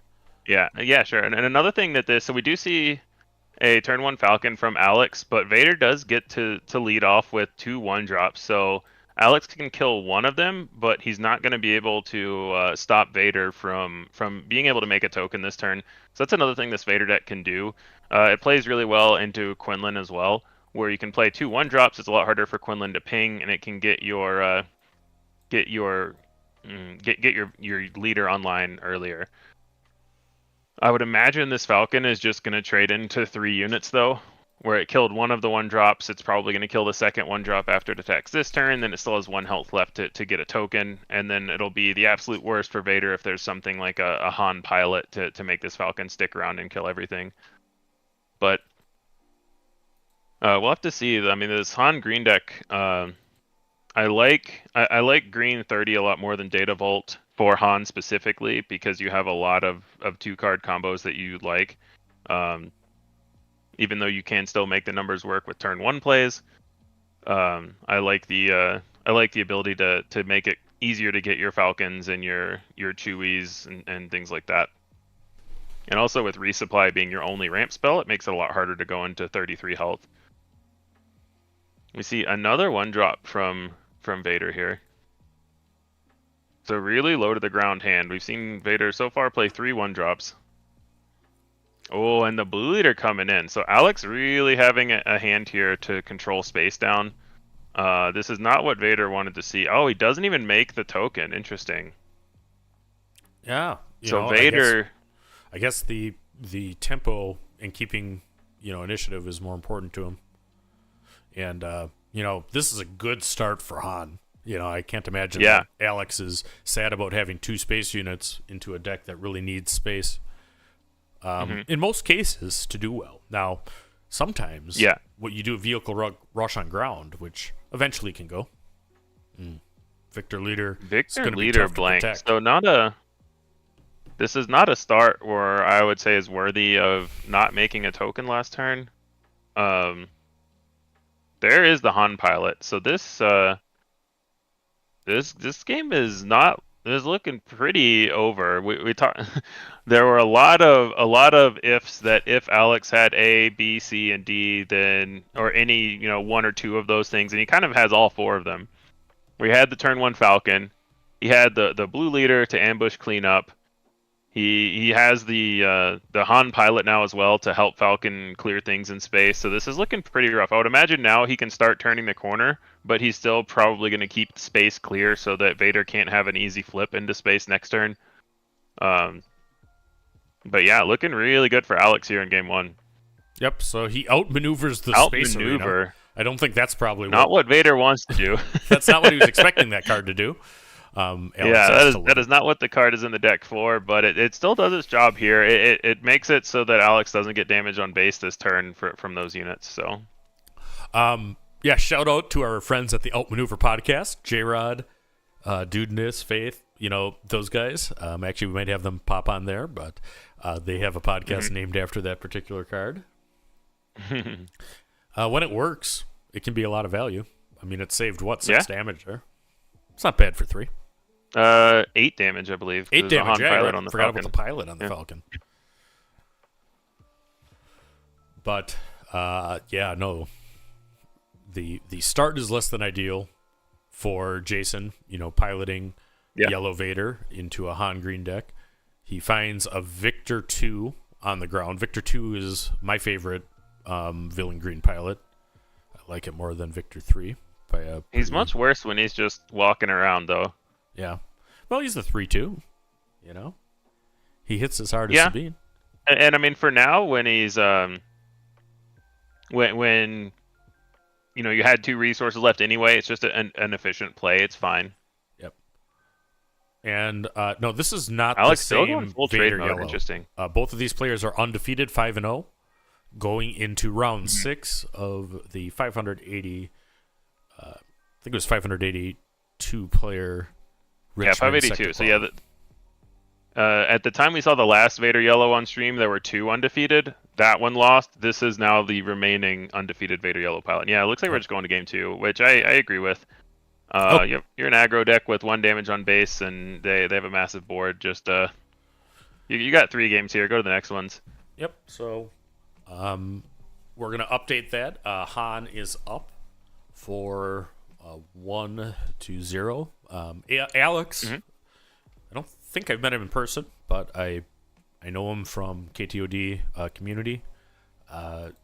Very, very accomplished Star Wars Unlimited player. I've met him in person several times. I really like Alex. He's a cool guy.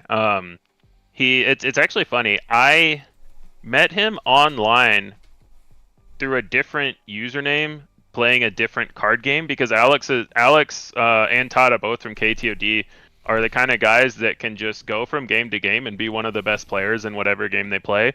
And so I played a different game that Alex actually helped create and work on as a game designer and met him in Discord stuff through there. And I didn't even realize until I met him in person in Atlanta and we were just talking that, oh wait, you're this username that we've interacted before. It was just kind of funny.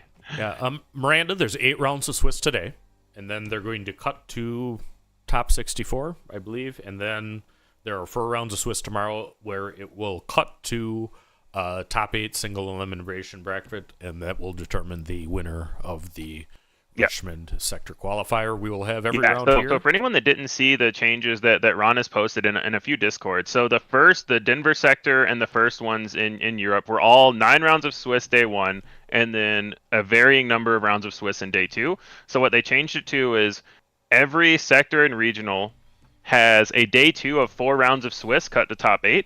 And then they either have 8 or 9 rounds of Swiss in day 1, depending on attendance. And there are certain numbers. I believe under a 650 person cap is 8 rounds of Swiss on day 1, and over 650 is 9 rounds of Swiss on day 1. We're at 582 here, so 8 rounds of Swiss day 1. And then Alex got game 1 on Han Green. Yep.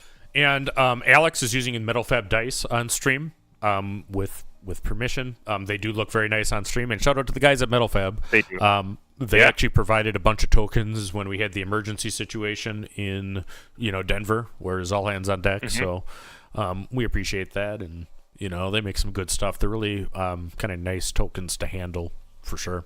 Yeah, I'm excited they're getting involved in the community too. They're sponsoring KTOD. It's really cool to see sponsors like that getting involved with SWU and with SWU teams. Yeah. Mike LeClain in the chat says, "Please nerf Echo Base." I mean, really, it is kind of overpowered. I think they're going to have to do something.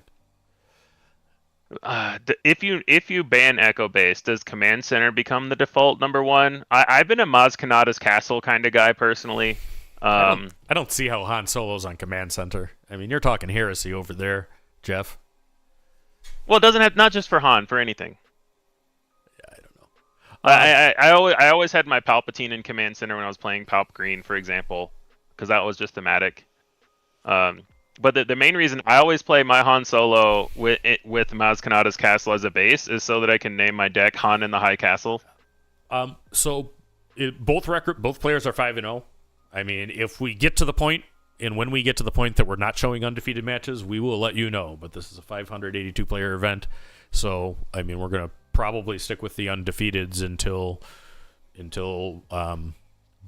we get close to intentional draw time, where we need to make sure to find people that are playing for something. Right. Yeah, no, the last round you do not want people that are already in, there. But yeah, it's been tight play. Been a lot of good matches today. This is actually the second Vader yellow that we saw on stream. I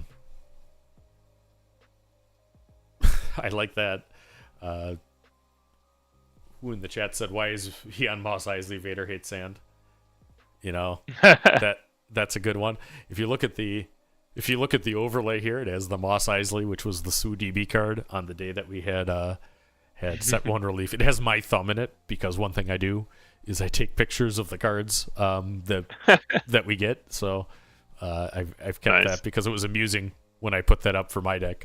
I played a Mos Eisley deck, and then somebody mentioned the thumb on screen, and I'm like, that's actually my thumb from when I took the picture and sent it to Parker. But yeah, Parker, Nerd Parker, does a lot for the community and is actually the administrator of SWDB. So I don't think people know that he does that all in his spare time, and pays all the costs and stuff. So if you appreciate the ability to deck build on SWDB, shout out to Parker. If the thing doesn't save for a day, I mean, give the guy a little grace. I mean, it's extremely reliable. All right, so Vader with a much better start here in game 2. Yeah. This is what Vader wants to see. So now, the tie is. Alex had the resupply turn 1, which is what Han usually wants to do. But Vader again had 2 1-drops and then into Viktor leader on turn 2. Yep. So Alex played what I believe is the new Millennium Falcon. Yep. But it just gets taken out because with the token unit, the 2/1 has raid 1 up to 3, and then with the Viktor leader, it has 4 power. So 1-drop trading for the Millennium Falcon. And Alex has no board presence going into what could be his flip turn, Vader's 4 resource turn. So he needs to find something fast to stop this snowball. Yeah. So this is what Vader Belos tries to get to. So that Falcon is going to come down. That's a 3/4 that comes into ready. It can't be killed on action. With 1 action on board. So he would need to play another kind of a card. I think he's just going to go to base, make sure to get his Vader trigger. And what Han might want to... and this is where if we see a Han activation into a Han pilot... And that's... Oh, sorry, he was already at 5. He was already at 5. So so he Han pilots to kill the Viktor leader, because he resupplied on turn 1. Yep. So it's hard to see with the white sleeves how many resources are up, but he started the turn with 5 because he resupplied on turn 1. Like I'd already said, this could be the Han flip turn. So yeah, Alex with the the Falcon into Han to clear the Viktor leader helps. And now he's going to be able to start taking out the units. The question is it too late? What other gas does Jason have in the tank? That's some gas. Yep, so that is the ship that has +1/+1 for every space unit that's out there. Yes. Alex stayed in the game, I think, that turn by playing the Falcon into Han. But for that, I mean, this would be a very, very dire situation to where, Alex might really concede. Absolutely. But really the Han Solo pilot, I mean, I was kind of ribbing Ryan before when we were doing that interview. But Han Solo pilot is excellent value. It's a 2-cost upgrade really that adds 2/3 to your ship, and if it's a Falcon, gives first strike essentially, and that's it gives first strike for that 1 attack. So when you play Han on any vehicle, you get to attack with it in the same action, and if that vehicle is Falcon, it deals its damage first. But it's only for that attack that it gets the first strike if we're using Magic terminology. Yep, and the Falcon attacks base, putting 5 damage on base. The Falcon actually couldn't kill the clone cohort carrier. I'm trying to remember the exact name of that card. Something like that. I mean, you see it in Vader decks. I mean, it's actually it's a neutral card, but it does very well in Vader. With this Clone Combat Squadron is the name of the card. I'll throw that right up there. But it is a 3/3 in space for 4 that gets +1/+1 for each other friendly space unit.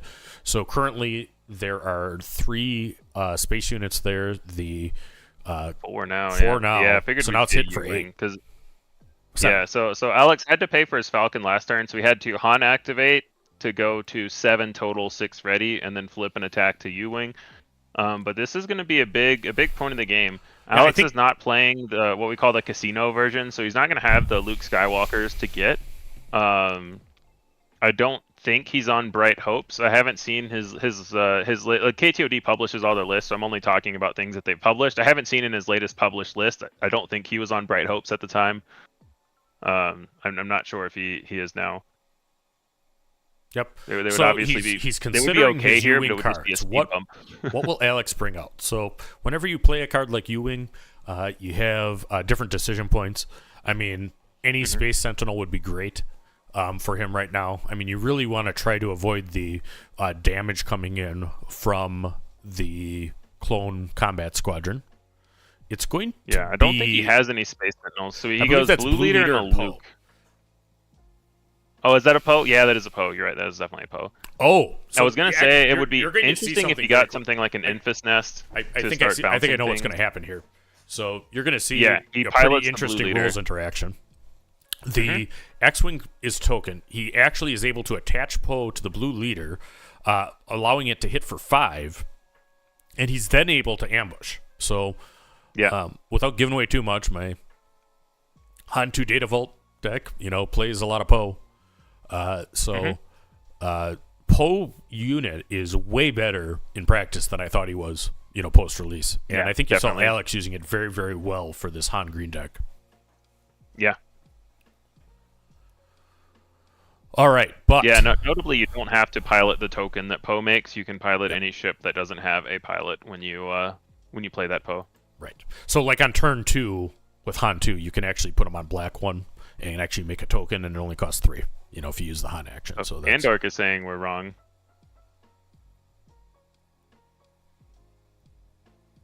I thought he could choose the order of the wind blades, but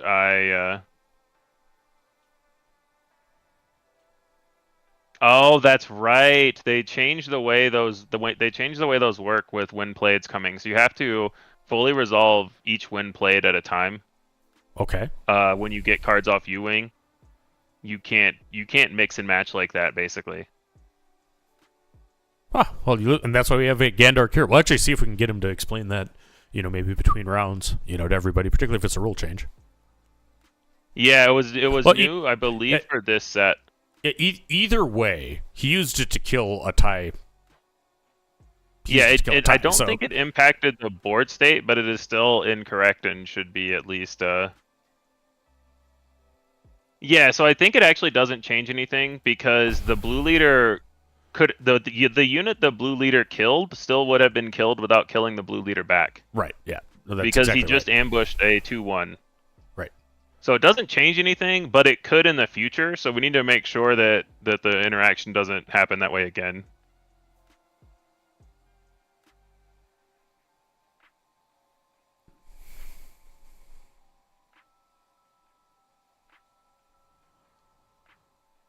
Yeah, let me actually read the chat.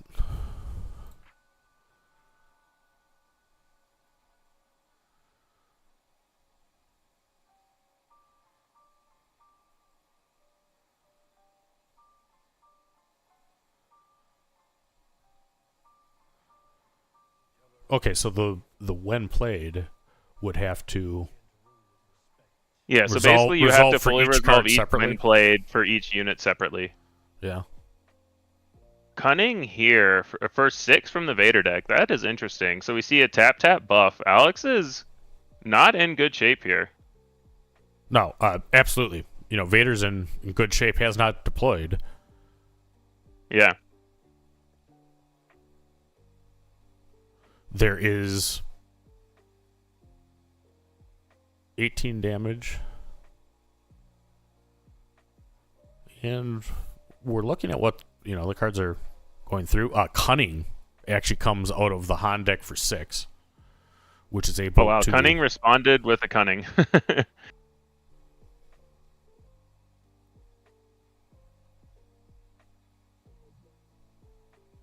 And he actually picked up and shuffled his cards, too. So I'm thinking one of the players conceded is what happened, with what's going on. It seems like it.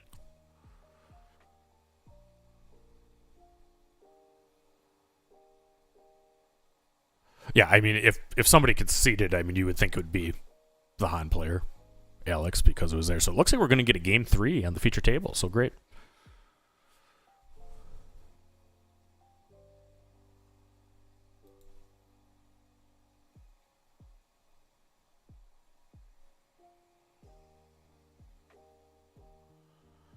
All right, so players are talking. Jason has his cards picked up, so, I mean, unless something's very weird, I would expect that means that one of the players scooped, and between the two, it would make more sense that Alex would do it at that particular junction of the game. Yeah, also, if Vader scooped, you would just be de-sideboarding. Right.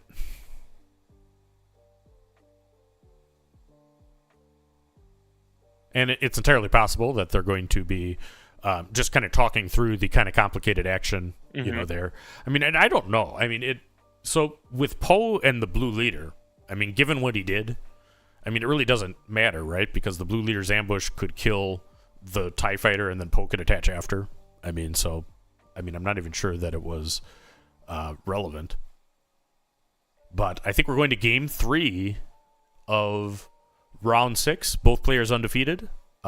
Alex Blandon, piloting Han Green, is looking across from Jason, an undefeated Raider Yellow player. Each have taken a game, and we're going to go for all the marbles now.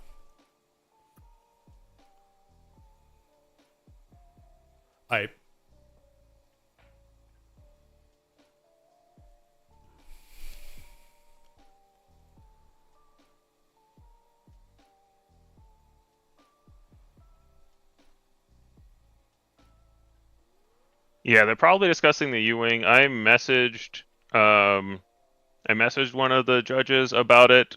We don't have like direct lines to them. We're just in Discord, so and listen, I mean, for this, it actually just doesn't matter at all. Yeah, it's one of the things for me. It did matter for this game, but I could see how it could matter. Yeah, I'm much more used to doing the thing where you like play a unit and then you pull it up with Bright Hope to draw a card, and I'm fairly confident that works.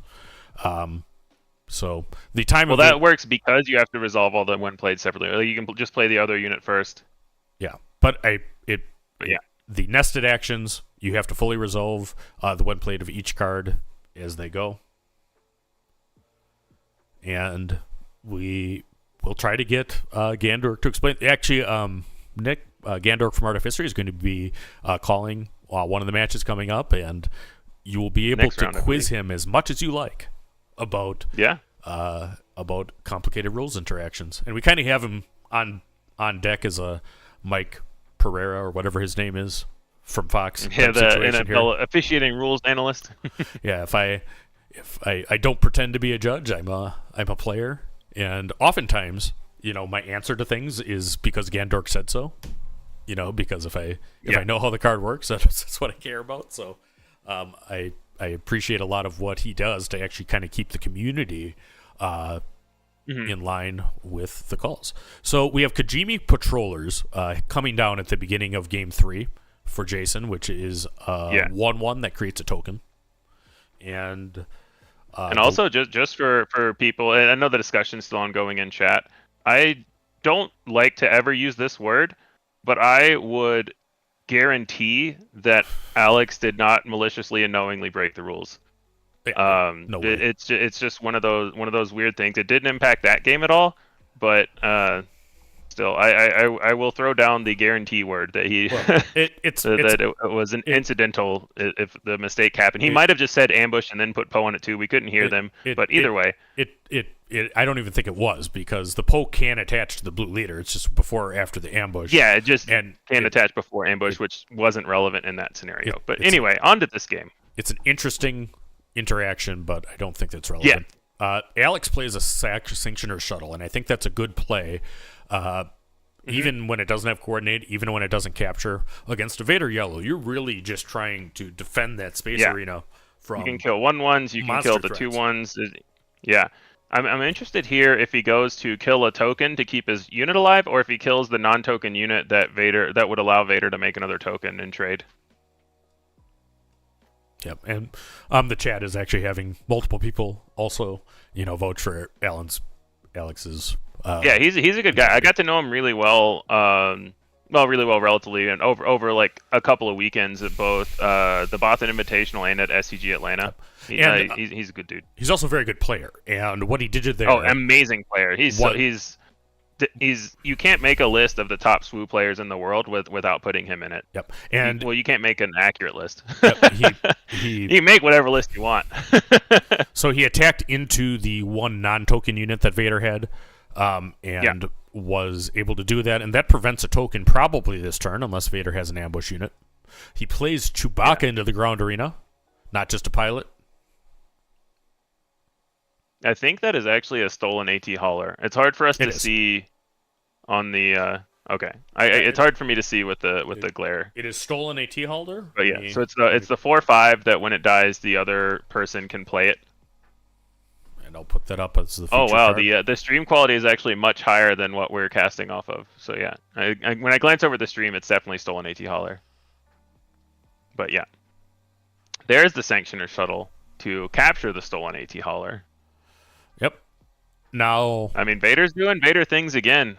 We've got to see what Alex has to try to deal with this overwhelming space presence. They're all small units, but one Viktor leader, one of the clone cohorts, it can easily get out of control. And also, you don't want Vader to have a lot of options for what to flip onto. All right, so Alex is playing one of the most versatile cards in the game, Kira. We'll see. We don't have table audio. Directly, but I'm pretty sure he's going to name them spaceships right there. Yeah, it surprised me if he named something other than, Clone Combat Squadron. Oh, yeah. They pointed at Cad Bane. So it probably was a Cad Bane call. That must mean that he has some other answer for the Clone Squadron. I'm not sure what he would have for it, but yeah, we'll see. We'll see as this match unfolds. So the Sanctioner Cup shuttle comes into 2, putting Alex's base to 7. Another cards in hand now, so he's going to flip Han.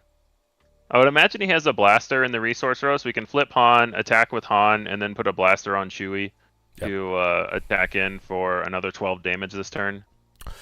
Yeah, in the chat they're saying love Kira. Yeah, Kira is Bay. This is actually what I usually say, is for Quinlan. Yeah. Great card. I mean, all sorts of games, it's Kira that ultimately is what buys you the space you need, or the tempo you need, depending on how you want to phrase things, to survive long enough to win. So, and I think it's a great design card. I mean, well done, throughout. Doesn't feel too strong, but very, very good. All right. Oh, Chewie's only 4 attack base, so it's 11 total this turn. Yeah. Yep, it's 11 on each base, I believe. Okay, yeah, and then he did point at the clones because they didn't get played. Yeah, so that makes. I was trying to. He if he didn't name them, he would have a reason for it that I was trying to figure out on the fly. I was surprised he did too, name the clones. I was expecting the Clone Combat Squadron to be called because that Clone Combat Squadron would be hitting for 8 right now. That would be a beast, and it's not unique either. Yeah. So let me throw that one back up again. This is a battle of arenas. We have 18 damage on Vader's base. Could come in clutch. The only thing scarier than a Wookiee, as Fu and Devs intended. Yeah, the only thing scarier than a Wookiee is a Wookiee with a gun. So that's what's happening there. Yeah. All right. A tie comes in, taking Han to 13. So I would imagine this is just so he can make another token and then flip. But I think it's going to come down more to action economy than it is to the 1 extra damage. Because he's going to be dead pretty quick to this Chewie plus Han. Everybody's got a gun. And by pretty quick, I mean potentially this turn. Everybody's got a hot shot. Not Kira yet. So even if he has Surprise Strike is 1 short, right? It looks like he's on He's on 24 right now, so Surprise Strike would be... Is he on 24, or is he... Oh, my video just stopped. Okay, so one thing that could be happening, I do not know as it sits, but the judge staff of SCG wanted to stop the video anytime there's a judge call happening, so it very well could be that. It just went black. If it's a technical thing, it's a technical thing. We'll see. But I'm going to say that given how sudden that was... I think they're talking about the play from game 2 with the U-wing. Oh. Well, they might have moved past it. So. They might be. But yeah, they wanted to put the video down when there was a judge call, happening. So that's SCG policy. So that's what we're doing. So we're during round 6 right now, which each player has won one game. Jeff, what do you think about the match so far? I think it's really good. I think in both the matches, even though we saw the other one, the Vader deck lose, I've been surprised by the resilience of this Vader deck. And we saw the same thing here. I mean, game 1, Alex had exactly everything he needed, and it went incredibly well for him. But it's if you stumble just a little bit, then it can start to get out of control. So yeah, and I think we saw that in both games 2 and 3. Looks like our camera feed's back. Yep. So and that's exactly what that was, because there's no loss of quality or anything. I mean the SCG folks turn off the camera and they're making a judge call, so somebody was talking to a judge.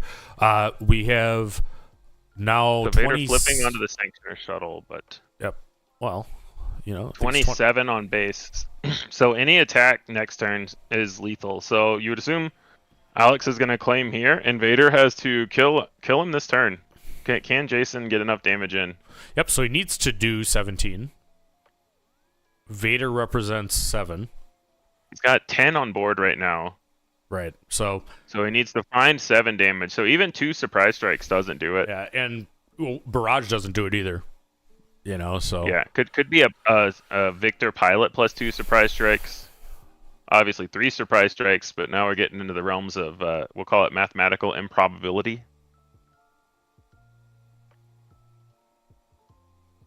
I don't know whether Alex should have another resource or not. It's very difficult. I think actually... I don't either. I think that... What happened is check, right? So, I mean, if you watch... Yeah. There's a video by Bobbysapphire earlier this week. Mm-hmm. I mean, the fact, I think that Jason claimed... The game was over that turn either way. So I think that's why it didn't... He knew it didn't matter, and he was also probably still thinking about the judge call that had just happened. So Yep. So very, very good. So Alex prevails and goes to an undefeated 6-0, living up to his reputation as a great player. One of the members of the KTOD competitive team. We're going to go to a quick break. We'll see if we can get another match. Otherwise, we'll have an interview for you.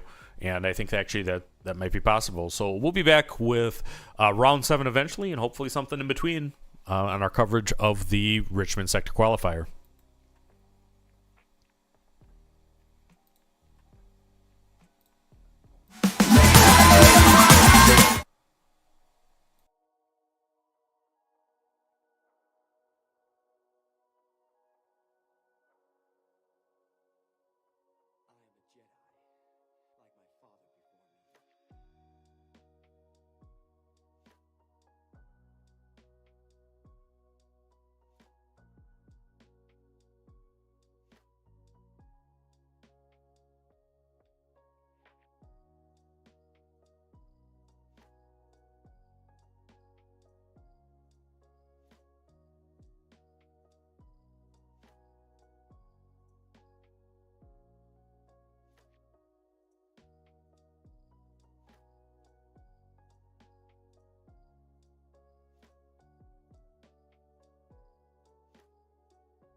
All right, just an update for those.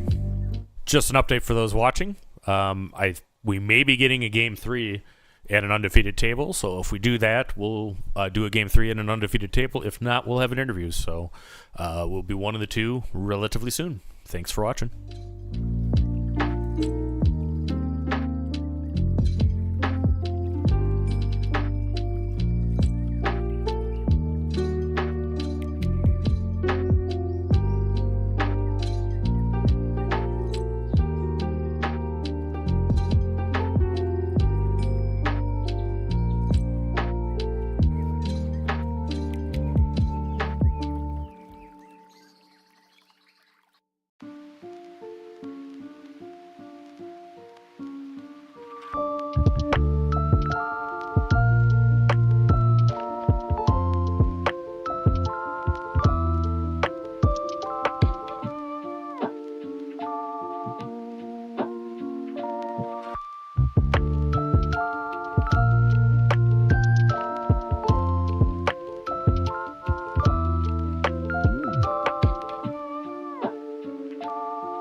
Where is Padme? Is she safe? Is she all right?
is the way.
Hey, we don't serve their kind here.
I'll show you the dark side.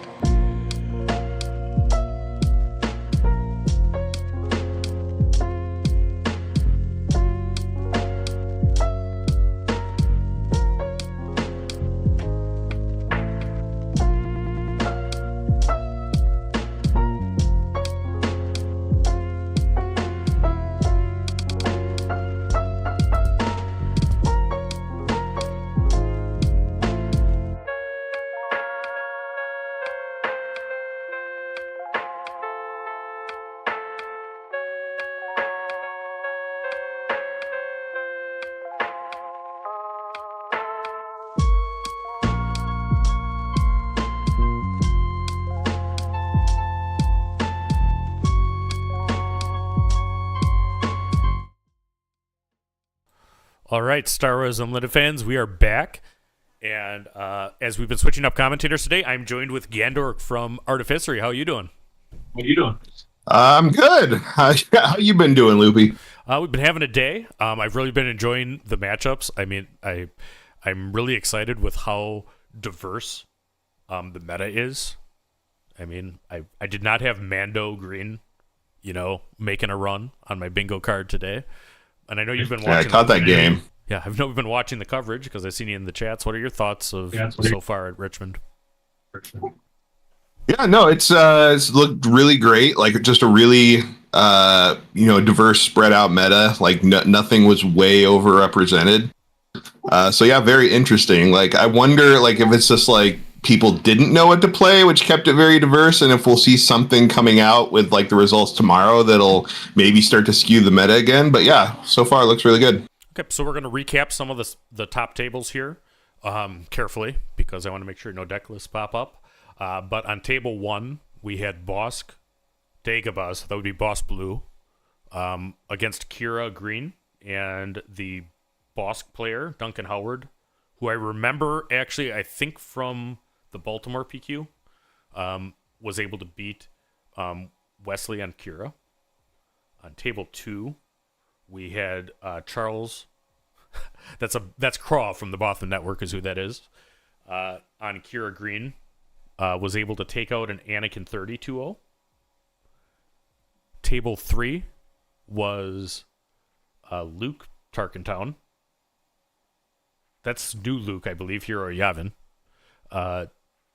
Against Evan Hennicutt on Cad Bane Tarkentown, and Cad took that. But I'm interested to see that Luke deck. Table 4, we watched. Alex was able to improve to undefeated. Table 5, Nick Alfano was playing Anakin Blue 30 against a Quinlan, and Quinlan won to go to undefeated. And on table 6, we had Cad Bane Tarkentown versus Sabine ECL. And Sabine ECL was able to win 2-0. 7, Zachary Halo on Kira Data Vault beats Han Yellow. Oh, wait, nope. Han won that. John Morris won against Kira. John Morris won that one. And then I guess we'll stop at this one. Michael Conroe and Quinlan Voss went against Agar Yellow, AJ Clemens, and Michael Conroe was able to manage somehow against the incredibly powerful Gar Yellow deck. So, yeah, shout out to all these players. I mean, this is a big event. So anybody at this stage of the game and undefeated is looking pretty good. We have 3 matches left, and then right after that it will be standings. These are the standings from the round before going into it. So going into that round, we had 17 undefeateds. We'll have half that this time, and it is really cool seeing the meta open up at this sector compared to Denver. I mean, it's night and day as far as yeah, no, for sure. So why don't you explain for those that don't know, Gandork is an accomplished judge. I met him in Destiny times and he would keep me honest, but we had interaction with Ewing that last game. Can you kind of run through how that worked with the nested actions for everybody? Yeah, sure. It's technically not nested actions, kind of, but like nobody understands what nested action is, so that's fine. But yeah, it has to do with the rules, and they haven't really changed, so they have clarified them a bit, but just the rules with when a card has you take like multiple actions, such as like playing multiple cards, like Ewing does. So like the rule as it is, when you play multiple cards like that, like between every card you play, after you play it, you have to resolve any when played triggers and any other triggers that might trigger off those triggers before you move on to the next card playing. So it ended up not mattering, but yeah, when Alex was playing the blue leader, and then he played the Poe, and then he tried to resolve the Poe to make the X-wing and put the blue leader on, or the Poe on the blue leader, then ambush with the blue leader. that sequence was wrong. Like as soon as you played the blue leader, you have to resolve both of blue leader's ambush and the win plate ability if you can, and then you play the Poe and resolve it. Yeah, and blue leader is kind of a cool set 4 card. I mean, it's very, very versatile. I mean, it's not overstated, but it's very versatile, and I think that's, why it gets played. And in a much more simpler example, I mean, you can order the ambush before or after the when played that moves it to ground, right? Right. Yeah. So blue leader by itself is really cool in that it has that ambush, which is technically a win play trigger, or at least triggers at the same time as those, and it has the win play trigger to, pay 2 more, move it to the ground, give it 2 experience. So you can play blue leader, ambush something in space with it as a 3/3. Then if it lives, you can pay 2 to put it to the ground, give it 2 experience. Okay. Yeah. No. Yeah. Very cool. And I mean, whenever you can play blue leader and kill an A-wing and then go to the ground, and actually kind of get a threat, late in the game, it always just feels cool. And and just to be super clear, the Alex play didn't matter because he ended up ambushing into a 2-1 TIE fighter anyway, which he could have just done when he played the blue leader before he put Poe on it. It ended up in a spot that was still completely legal. He got no advantage from it. I think actually Alex did it exactly correctly. I think the only one that said that Poe went on first was me, so I really just doesn't matter to the game itself, and certainly, right. No kind of that's not a guy that would in any way rule Shark anyway. I know. So we are getting pairings here. So we will have another match shortly. In the meantime, why don't you tell everybody about Artifcery? Because, I mean, you guys are as OG as Star Wars games, can get. Because I remember tuning in before I even knew Late Night existed. Yeah, there's still just a group of us, mostly based out of the Northwest. But we got Nick Obi over in Wisconsin, and we got Garrett, who's in Louisiana, and a few other people scattered around. But yeah, we all met during Destiny and traveling to Destiny events, and we'd share an Airbnb and play Destiny and play board games, and just that kind of became Artifcery to some extent. I mean, we're not super active now. I don't post videos very often, just kind of when I feel like it or I'm bored, and I get into a stretch of actually posting videos. But we're still around. We're still going to events. We're still doing things. So. Yep. And Nick Obi Taxter is a friend of mine. Great guy. Yep. Great player from Madison. Of course, we all miss the late great Agent of Zion, who was a member of your team, and great that unfortunately passed away between the 2 games. But yeah, absolutely. I mean, it's kind of like Mickey's channel. The content isn't super regular, but when it's there, it's good. And I do like your deck builds. When you choose to pick them. What would you be playing if you were playing this today? Let me ask you that. If I was playing today, I was thinking about this earlier. I would probably. People are yelling at me to turn down my mic. Oh, I know why that is. You just leave it how it is. Okay, I was I don't think my mic is super high. Yeah, well, you were having some. I mean, what was going on before is affecting because I made an adjustment there. So, hopefully the levels are there, but. Okay, but yeah, hopefully I'm not blaring people's ears out. But yeah, what I would have played today, I really like the Hantu green decks in this current meta. You like the cut of your jib, my friend. Yeah, I think it's kind of an under the radar deck that does some really good things.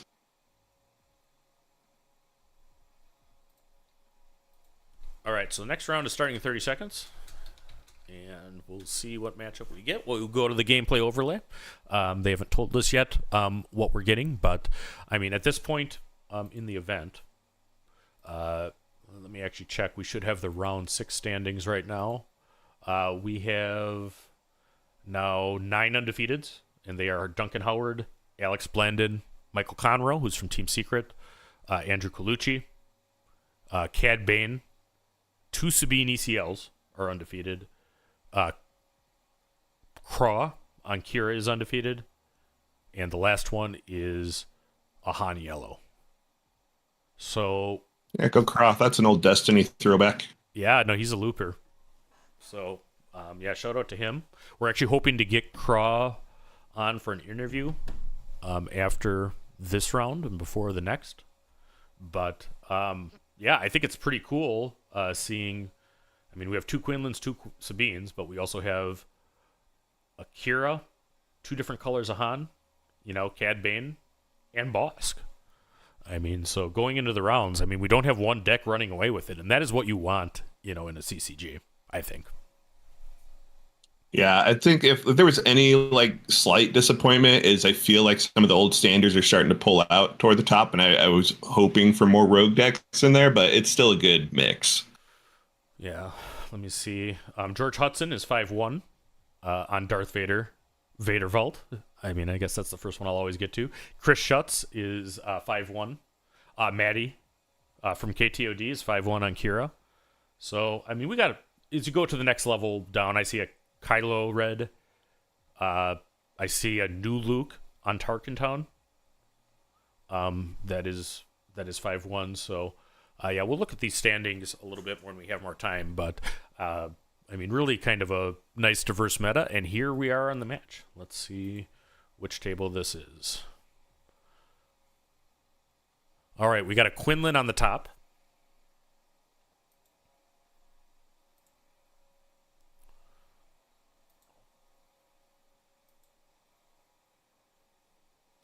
Kira Data Vault.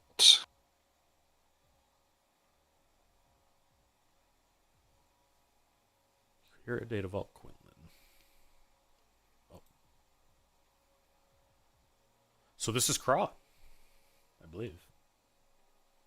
Yep, so we have Craw from Bothan Network going against Michael Conroe on Quinlan Voss. So tell me about the pressure points of the matchup. I am going to get the overlay updated. Sure. So this is a matchup I've played against Kira a lot. I've played against Quinlan a lot. I haven't played this matchup against each other a lot, but I think my initial reaction, I would probably give the favor to Kira. Like, she should have enough ways to remove everything. Yeah, it depends on lists. It depends on lists. I mean, we did see Michael on stream before, and he looked like a fairly standard Quinlan list, which certainly there's no punts for Quinlan. I mean, Quinlan's one of those decks where it just doesn't totally punt. You always have, some way, to get there if things go right. You're going to want to be trying to discard to Kira. Kira is a very controlling mid-range deck. So if you can get her to top deck, that's really a good thing.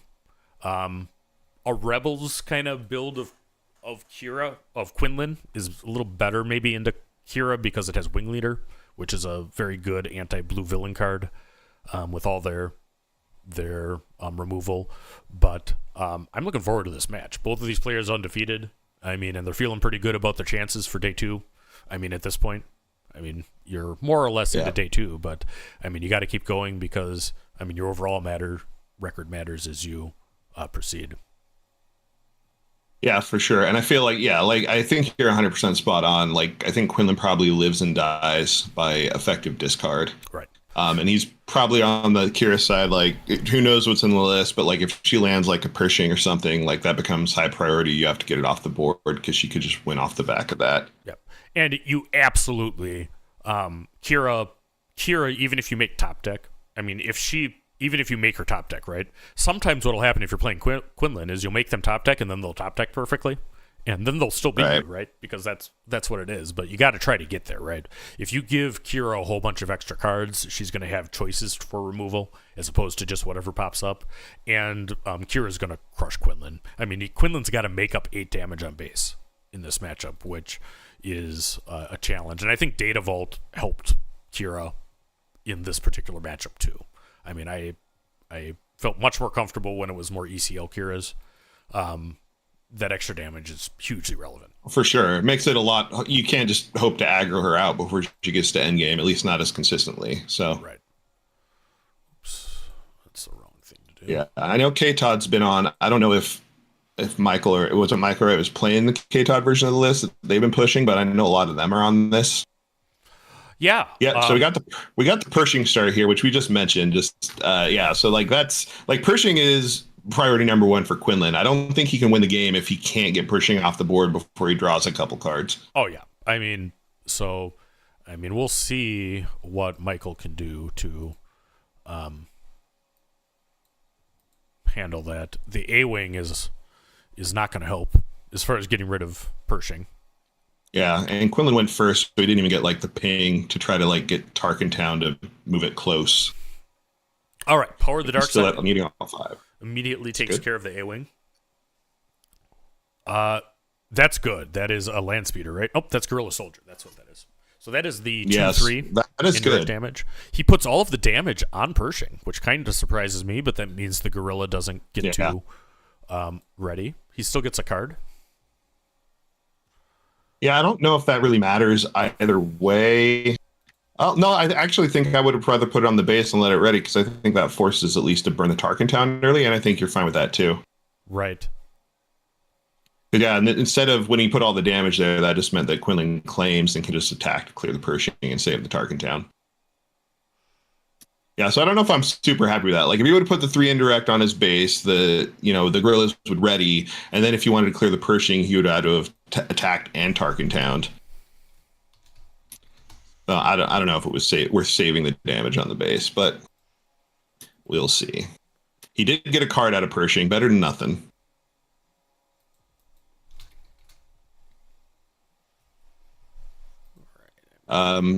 The other thing that Kira has here that I think it can be hugely beneficial is she is playing ramp package with the data vault. It's a little worse because you have 10 extra cards, but if Kira hits the ramp, that can be huge. Just get to those big things quicker. Oh, he discards the resupply. Ooh, that's big. That is big. Yeah, but it was his choice though with the Ahsoka. So yeah, I wonder if he has a second one. Yeah, it could be. I mean, it's also. I mean, we're going into 5 anyway, right? So, yeah, it actually may be. I mean, it's hard to say. Yeah, it might be a very good play in the end because you really kind of want to deploy Kira after Quinlan, if at all possible, because Quinlan has a lot of health for a 5 deploy leader. He has 7 health, so being able to take care of it with Kira and then. Quinlan hits back for 3, so it kind of gets you the biggest possible barrage if Quinlan can't take care of Kira in the end. So that's definitely a pressure point here. We have a Pike Sentinel coming down for Craw, which is a Sentinel. It's a 2/3. I think that's the OP version of it, is what we see. Yep. Craw is a member of the Bothan competitive team. And Michael is a member of the Secret competitive team. So both of these guys are... well practiced, I'm sure, in their respective teams. Craw decides what to do with his super laser tech or a play right now.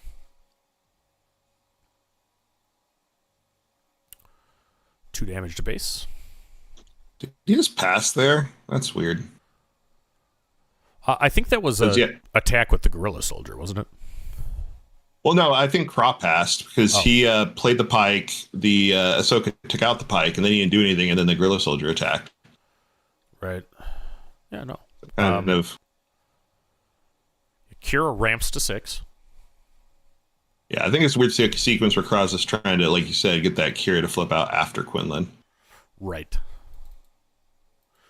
But, Kira's... he gets it. If you go back to the very, very first Woo video on Kira, I mean, he talks at length about timing of the Kira flip. And, I mean, it is important, right? Because Kira is a very reactive deck. I mean, a good control leader.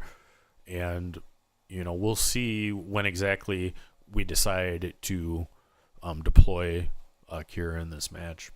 Yeah, so Michael had the Plo Koon follow-up there, which is huge. Yeah, absolutely. Even with the takedown to take out the Quinlan, there's just a lot of damage still on Michael's side. And we're going into 7 resources on Kira, which is... She needs at least another round to get into some of the big things. Yep. She's probably, Kira might have Vader, Maul. Those would be good here. Maul would be really... Oh, Vigilance isn't terrible. Not great, not terrible. Yeah, heals. All right, so So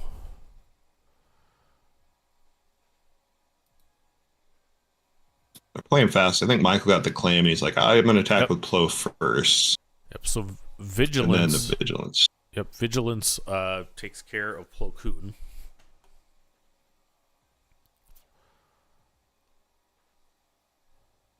Two more damage to base. Yeah. I don't know if Vigilance is very good in this match, because it's like you killed the guy, you healed some, but it didn't. You don't have a board still, and he's going to have a big board. All right, so Kira on Kira Violence with Kira coming down for Quinlan, the unit. I mean, I presume Reinforcement Walker was called, and that really puts Kira on the back seat. Because covering the wing got discarded with Spark right after. So that is excellent. Yeah, I was going to say, is that what it was? Yep. Yeah, that's rough. All right, so Vader comes in. Vader is a... Did he top deck that? I think he top decked that, which is an amazing top deck. Yeah, because he's top decking. You know, so Michael has accomplished the make Kira top deck playline priority we were talking about before the match. Vader's going to come in. He's going to put a Dagger Squadron down, which I imagine is going to kill the Guerrilla Soldier. That's a spicy tech include. Yeah, no, I like it. You know, those Bothans seem to be liking Dagger Squadron. You know, right now we heard George talking about Dagger Squadron things. Isn't Dagger's a 3-drop? I believe it is. I trust to look it up, but I think you're right. So not sure how he played a Hylaban and a Dagger.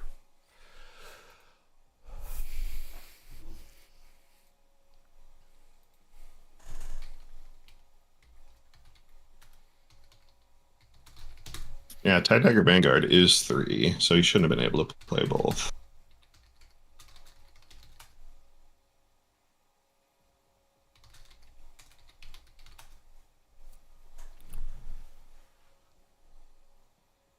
Yep. So actually, the players are going here. Got it. You know, too. So yeah, you can't do both. So we might go to a judge situation here where they see what to do with that card that got pulled out. So can you tell us what happens now? You know, that the players have noticed. I mean, it's going to be a general gameplay error for Krob, but it should be fairly easily fixable by just putting that card back in the bottom with the other stuff it would have been onto the bottom of the deck with. So you would put it in like the bottom 10 cards, or I guess 9 cards of the deck. Yeah, essentially he just wouldn't have been able to play it. Yep. So it should just go back in there.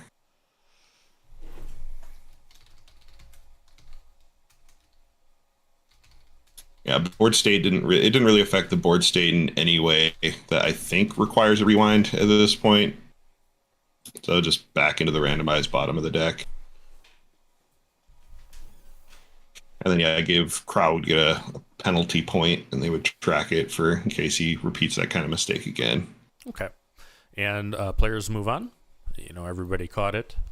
I've made that exact mistake myself because it's Dagger Squadron's only a 2/2, so it feels like it should be a 2-drop, but it is actually a 3, and it's a spicy include, so I like it being in this deck and being able to pull it with Vader. That's not something I've thought a ton about, but it is a really cool thing, and that gives me a little time to update my overlay. So, I mean, we got to get a Bothan Network, logo there. This is the first bottom player that has had that.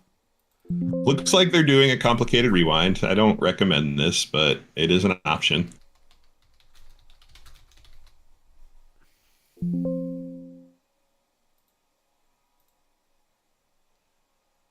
And they're putting it all back, so that's cool.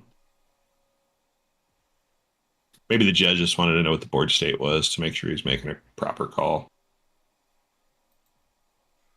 All right, so we got that going on there.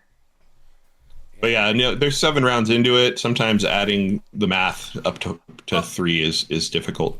Well, 3 plus 1 is 3. Got it. Yeah, so, I mean, people hear this, too, because I watch commentary myself. I mean, it's really easy to see this kind of stuff if that's what you're focused on. It's not easy to go 6-0 or to Sector Qualifier, and it takes a lot of mental juice. And as tournaments goes on, it actually gets a little more prevalent, but have a lot of grace for the players, guys. I mean, you never know. Hopefully at some point you're at one of these tables. And it's not a simple thing. All right, so I think 14 damage is on Kira's base. Yeah, that's what it looks like to me, and 0 still on Tarkentown. Yeah. Kira giving the shield there to Vader.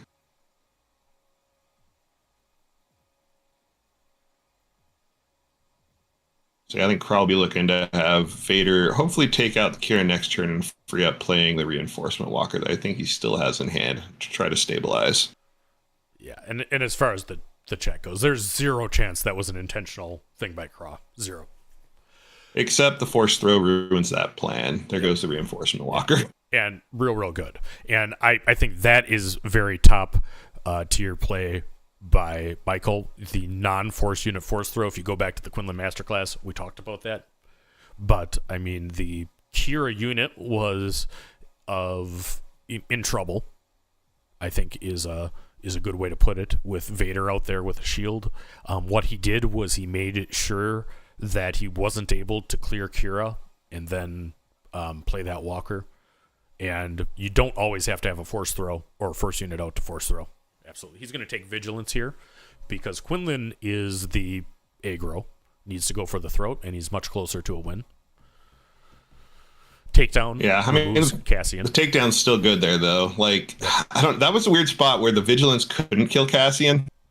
Yeah. So I don't know. Yeah, Kira is on 17 damage. We do request that the players use our dials. Not happening right now. It looks good. Went to 20 right now. The Green Squadron A-Wing comes down for Quinlan, which is pretty good, and he's going to Tarkentown Vader. Hey, remember the Tarkentown. Got it. There are no breaks for the players, is another thing. And there's oftentimes not great on-site food because we're at convention centers. So, I mean, there's a physical... I heard the options were actually good today. They have decent food options close by. I'm glad to hear. Kaboom! Super Laser Blast clears the board.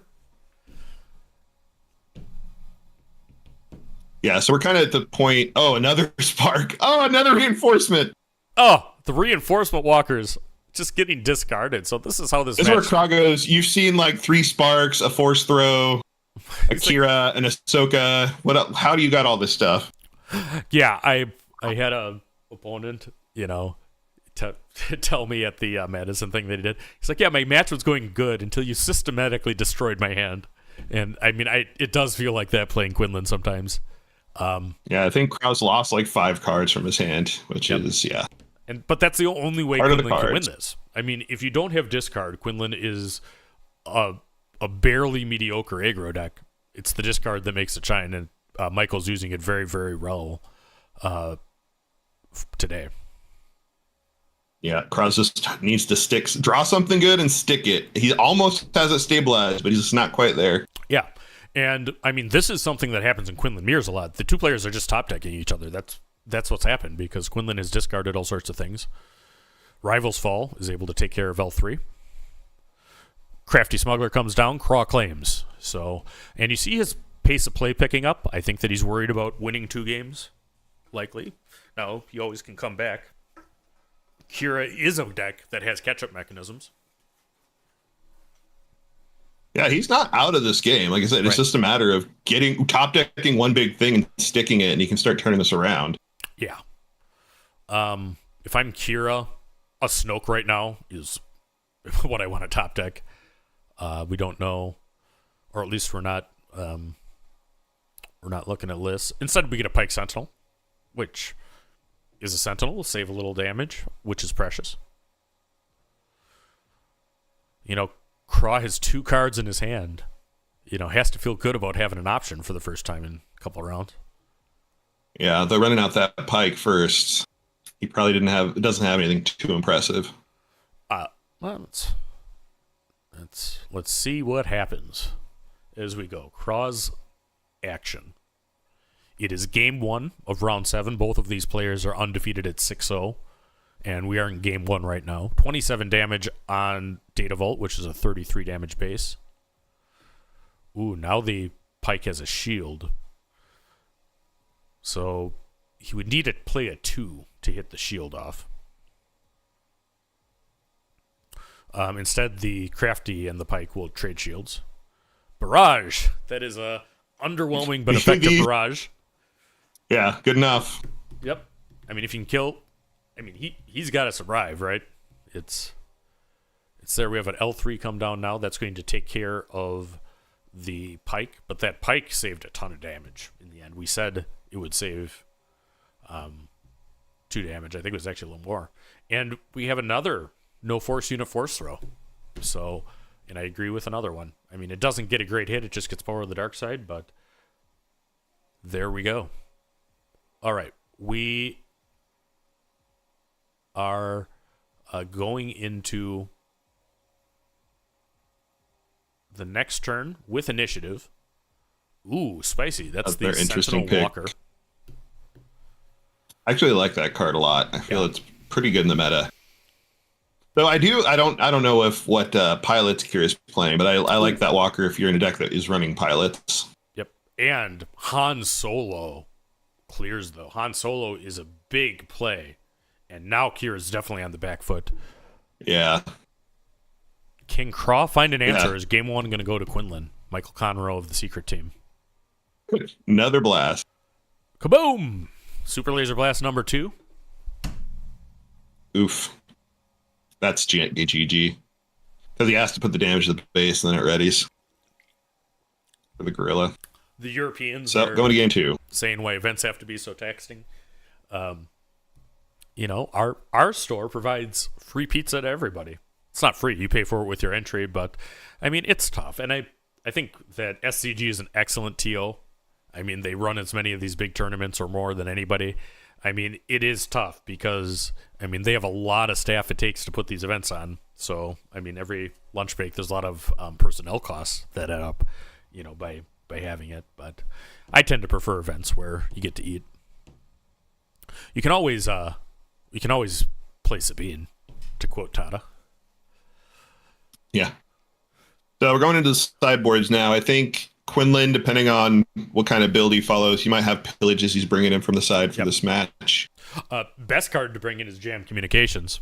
If you got some Jam, you want to play Jam it. Communications is fun. Yep. Maybe a tech, if you have it, comes in. Yep. See that every now and then for these long games. Yeah, and we saw a Fang main decked. So that's interesting, you know, Michael. That main deck Fang, I think, is a reflection of the Han Green in the field. There's a general knowledge that some very, very good players were going to be on Han Green today. We saw Alex Blendon. Michael's captain, Sonny D, is a great Han Green player and is on that deck today. Yep. And then, for the Kira side, I don't know if there's any super good sideboards. They might be running something like Top Targets or some other Healy thing, which I'm not super excited about. Palp's Returns maybe can come in here, since they could equal, a toolbox from your graveyard anytime you draw one. No, absolutely. I mean, I frankly use Woo's Kira's list is what I do. I do like playing Kira. I have it sleeved. I use Woo's list, but I mean, Palp Return is exactly what you want to do into Quinlan. Salvage, if you're running a lot of vehicles, it could be that. Could be a lot of things, but anything that you can do to bring back things from discard is very good into Quinlan Voss, as is anything that smuggles.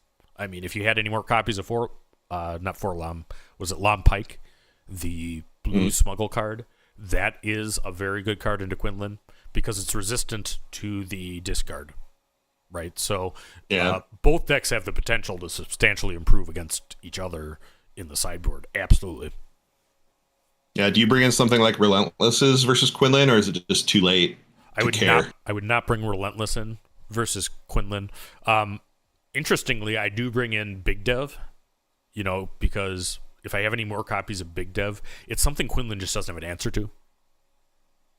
So, and it's a very strong removal smell that then, I mean, maybe they waylay it and then something else gets smashed by the Big Dev the next turn, but that's really all that they can do.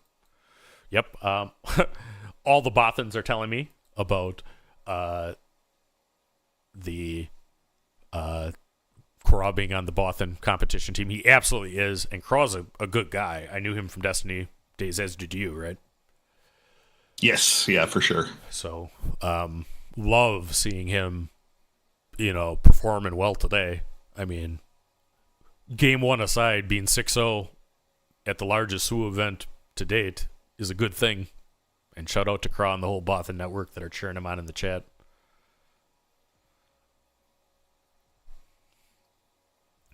All right. So we're going to go to game 2 here. Quinlan is up 1-0. Michael Conroe, him and his brother both are excellent SWU players and both members of the secret competition team. Craw's holding it down for the Bothan Network. He might be the last.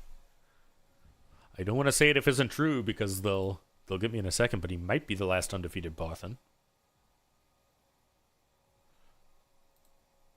Can he pull it back? For those wondering about Vader Vault, if there's one thing you can count on me for is Vader Vault updates. George did go to 5-1. I mean, you might have convinced me to play Vader Vault, but George convinced me to not play it in his interview earlier. Ha ha ha ha. Well, I mean, when it came out, he's like, I feel like I'm playing with my hand behind my back or something like that.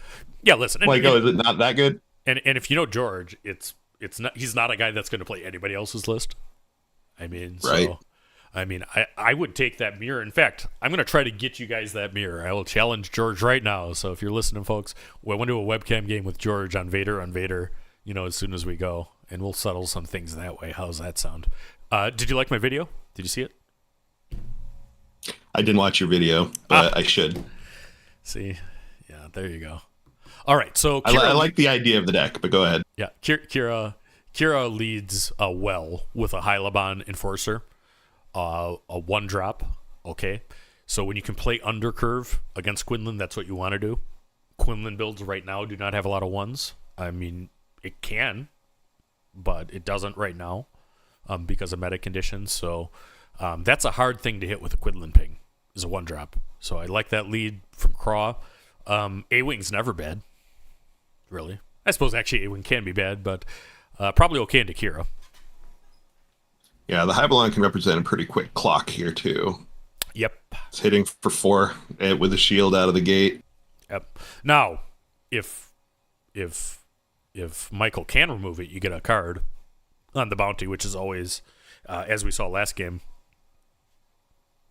cards are like gold in this matchup with how it needs to go. All right. Both players hit the opponent base for 3. Michael can use Tarkentown on there. Ooh, Gorilla Soldier is good here. For sure. Yeah, and it goes through the shield. So I think you have to put it on your base. I think I do exactly what Craw does. You put 1 on the Hylaban so it hits harder, and then you put the rest on base. Yeah, so Gorilla will go. And no, you're right. I was forgetting that it was 4 HP there. I thought 1 would kill it. But yeah, 1 on the Hybalon, other 2 to base. Yep. All right. Pershing hits, which allows another Kira shield if he wants it. Another 1-drop, another Hylaban. And I'm really liking Craw's position in this game. Yeah, so I think Gorilla has to. You got to take out the Pershing with the Tarkentown here. I think is the play. Yeah, we'll see. We'll see. I mean, does he want to press the issue with his discard, or does he want to go to base and try to keep up the damage on Kiro? We will see. Michael's considering his options. It's not a clear-cut choice. He does go into Pershing, which now that he's done it is exactly what I would have done. Right. Yeah, I think the 25 health base you lose the race, so you can't play that aggressive. Yep. This is a loose shield, I think. Because okay, you get the shield, but you have nothing that you can. Well, I guess you can damage the shield, but it just seems awkward. Well, yeah, but it saves it though, doesn't it? It saves the Pershing from Tarkentown. It does, but then Michael gets the first action to pop the shield, and then I guess you can burn the Hyblin Shield to draw a card. I don't know. It's awkward all around, I feel. Yep. Nope. The action economy's there, but I mean, you don't know exactly how the other side is going to sequence. I mean, it could be like an Ahsoka coming down right now for Michael, in which case you're probably going to get some value out of that. Guerrilla Soldier hits into Pershing, taking the shield. Craw's action on Resource 4. Quinlan is up 1-0 as we go forward. Pops Quinlan for the card draw. Or pops Pershing for the card draw. Yep. Daniel asking if anyone else from Artifcery plays. It's mostly the people playing is myself, Nick Obi, Garrett. Wyatt plays a little bit still. I think Sean's he just manufactures stuff now. He doesn't play it. But he's really good at that. He is really good at it, though. Good. And what's the name of his store? I know it's not Artifcery. Eagle and Claw? Eagle and Claw. GandorK is not the last man standing, unfortunately, because I have to deal with Nick in Madison from time to time. And, the kind of decks that Nick likes. They're super fun to play against. Yeah, and a bunch of us should be at Galactics this summer, which will be cool. Shout them out. Anybody who hasn't subbed Artifcery, please do. I mean, how else are you going to get your Gar Yellow content? Right. All right. Hylaban, knocks into Kira for 4. What's he doing next? I totally was talking and missed what Kira hit. Do we know? Hard to say for sure. The A-Wing goes in. The Dagger. The Dagger gets Kira. Also a 2/2 in space.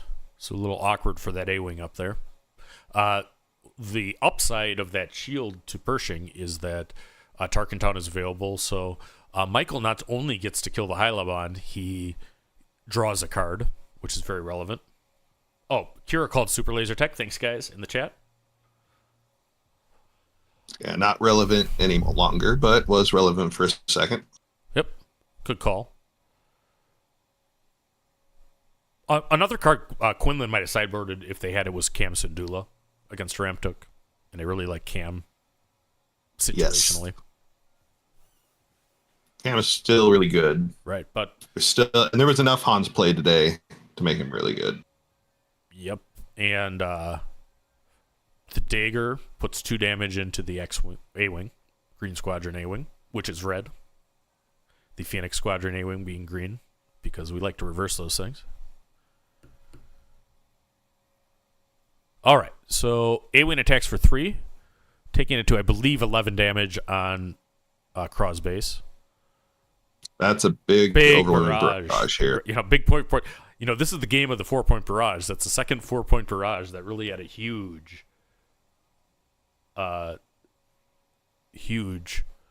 impact. Yeah, and this will let Kira flip without being immediately taken out by Plo Koon again if Michael has it, which is nice.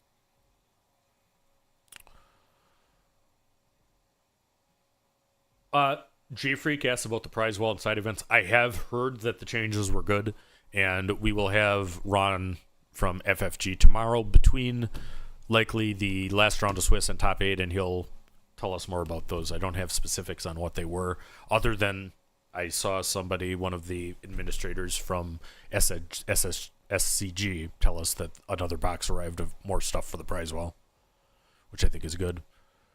All right, so Ahsoka comes down because the Quinlan is deployed that can hit the Dagger. But now we're going to have a big flip here.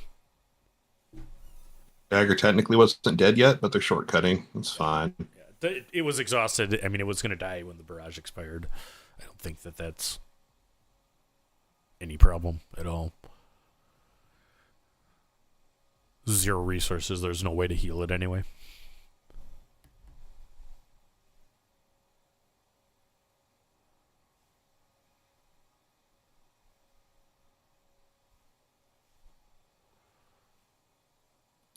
Yeah, so Crowd thinking about who he wants to attack with Kira here. I don't think it's much of a question myself. I mean, I think I don't think so either, but actually, he may have barrage. He's maybe thinking about a claim, right? Because that could happen. Or has, I mean, if Michael has claimed, he hasn't grabbed the token itself. Yeah, I don't think Michael. I think it was Michael thinking if he wanted to claim. Yep, and he does. All right, so, and I mean, he's probably going to lose his Ahsoka. I mean, unless he's got another way to clear Kira, which would be a 5-drop. I was wondering if Michael had the force throw because he was sitting on one resource and thinking so hard about it. Yeah, and maybe he felt like it would whiff if he played it there. Yeah, it could. And he didn't want to risk. Croc claiming and having the OB, like you said. So, like, if he played it, Croc discarded something, only did a couple damage to Kira. Then all of a sudden he claims, gets the big OB to wipe the board, and you feel much worse off. All right, so Plo Koon comes down. That is a 5-drop, and then that actually kills Kira with the ping, which is good news for Michael. But somebody's going to die to the Bard of the Dark Side. It's been a great card since set 1. It's kind of one of those standard cards, right? I could see that card being reprinted every rotation. It's just kind of the thing for Villain Blue.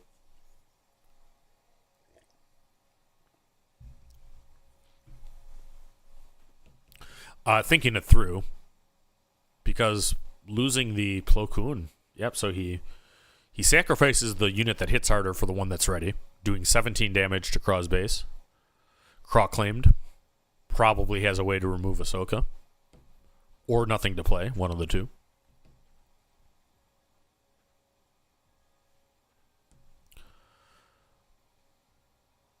All right, so that is 7 for Maul, which is real good there.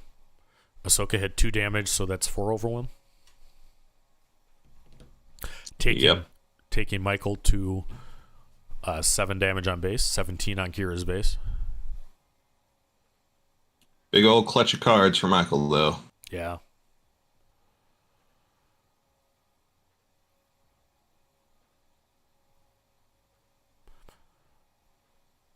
The tokens in play are graciously provided by Golden Dice to make up for the... I will never get to play these reinforcement walkers. Walker is a dirty word into this Quinlan deck. He has how many different walkers has he discarded over the match so far? 3, 4. 3, 4. I mean, a lot. Called him with Kira once. Yep, and Ahsoka follows with Force Throw. Rough. Big. Yeah, that is a big turning point in the game right there, and very good sequencing for Michael. Okay, so that was no glory, no results, I believe, to kill Ahsoka. Yep. Cool card. I like it. It's interesting. Oh. Look at that. I mean, just lose your other card. But this is exactly what I'm talking about with, non-force unit force throws. I mean, Michael has been consistently doing that, and it's a big reason why he's got Craw on the ropes. And I mean, and then Gorilla into Hot Shot was rough there too. Yeah, it's a ton of damage. All right, so Michael from Team Secret looking to seal the deal and prove to 7-0. Craw responds with the power of the dark side, which is good. Takedown. But yeah. Oh, it's takedown. You're right. Of course. Naked Han Solo didn't hit anything on the way in. Yep. But representing 6 damage. Data Vault, if you're not that into set 4, is a 33 damage base. So he's got a little work to do. Surprise Strike with Han is lethal. Yeah. Since he's just resourcing to 8, and he already played them all, the amount of answers that he could draw into for Han are very minimal. It is Palpatine's return. Coming back, it's going to be Maul. Which can get... Yeah, I was going to say at least sideboarded those in. if he wants. You can Finally. Yeah, discard my walkers. I'm still going to play him, says Palpatine's Return. Somehow, Palpatine returned. So now the Walker was play there, though. Yep, Walker's very good there. Okay, so he's deciding what to do. No, I was saying I don't know if Walker was very good there over getting them all because, like, he heals 3, right? But he's going to take 6, and like, if there's any pumps or anything, I don't know. Doesn't feel like it does enough. Yeah, it's arguable. I think that, I mean, if there's a path that actually wins the game as opposed to just loses more slowly, that Walker's pretty good.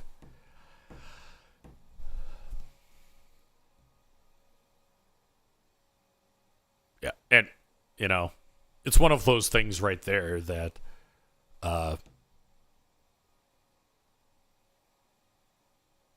Han Solo goes to base. So he went down to 24, then back up 6, so he's at 27 right now, and Quinlan has all the resources left. He's going to spark a vigilance, making Craw very sad. Yeah, at least no pumps there. Quinlan comes in. Cassian's going to make it real close. Oh, so Craw is on the ropes, looking for an answer. I don't know what. I mean, so he can't attack the base there. I mean, he just has to flip whatever that card is, and you need the heal. Doesn't matter what that card is. Going back down to 27, Cassian takes him back to 30. What did Craw top deck?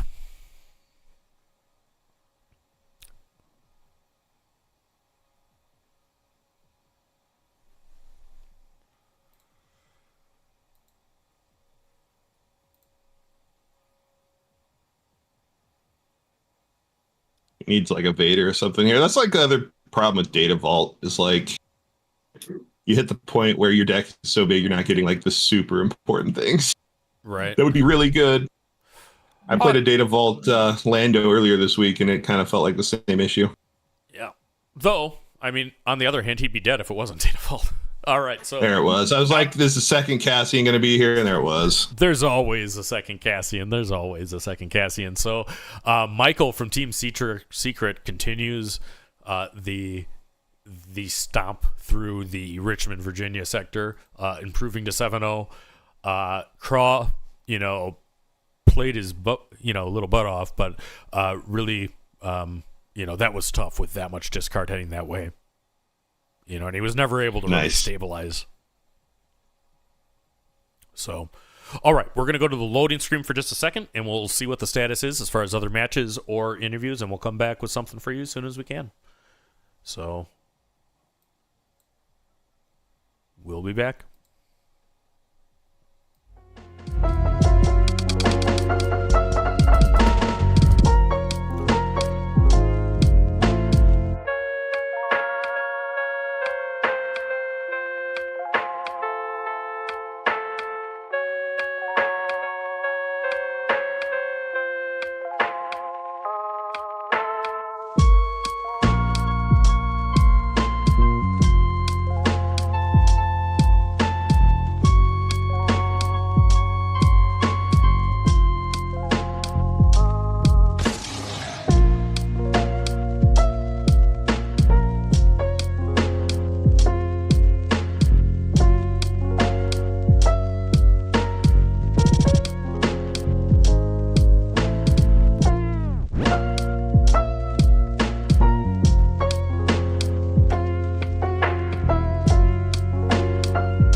Rebellions are built on hope.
Have I ruled with fear?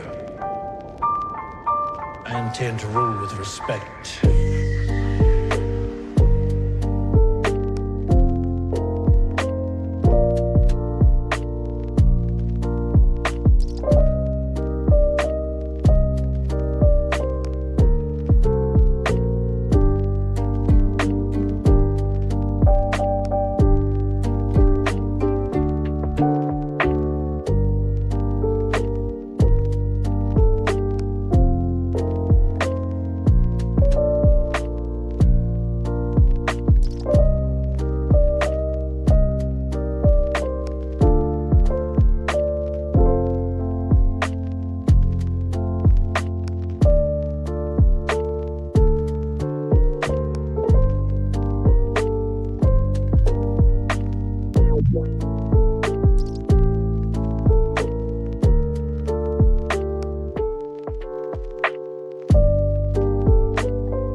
I'm a Jedi, like my father before me.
What's up, Star Wars Unlimited fans? Loopy at Late Night Gaming, and we are joined just real briefly here with Craw, who, heroically piloted Kira into a whole bunch of discard on our feature table last round. So tell us about that match.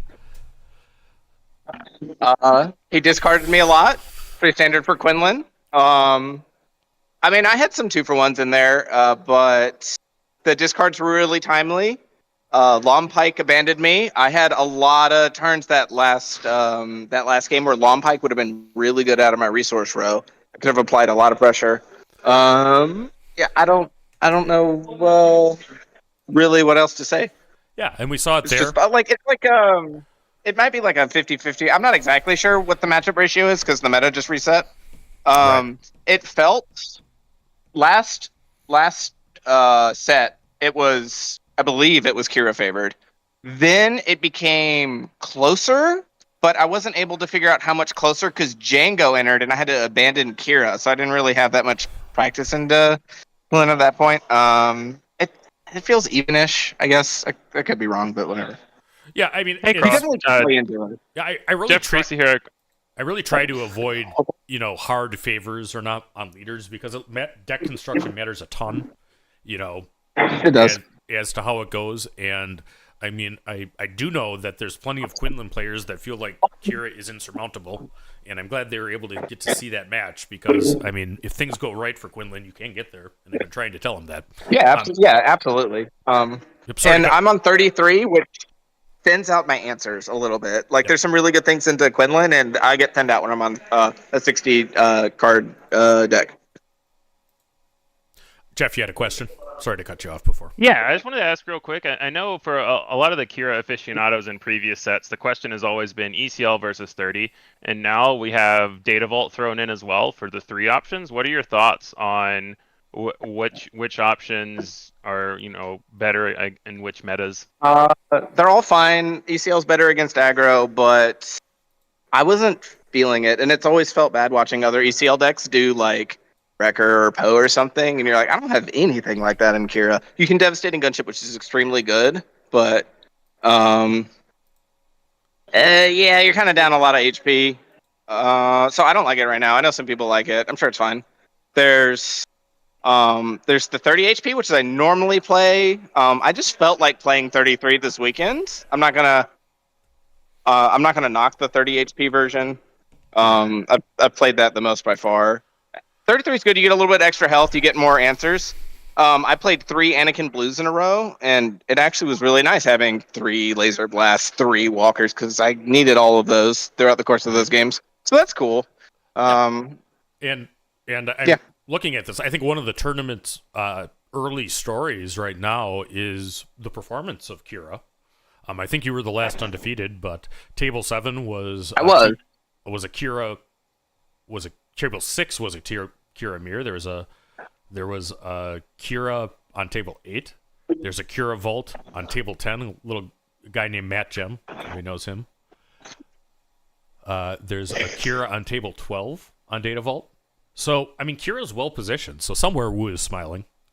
His deck does well. So it turned out here that Kira's actually pretty good into the field here, or at least the top tables here.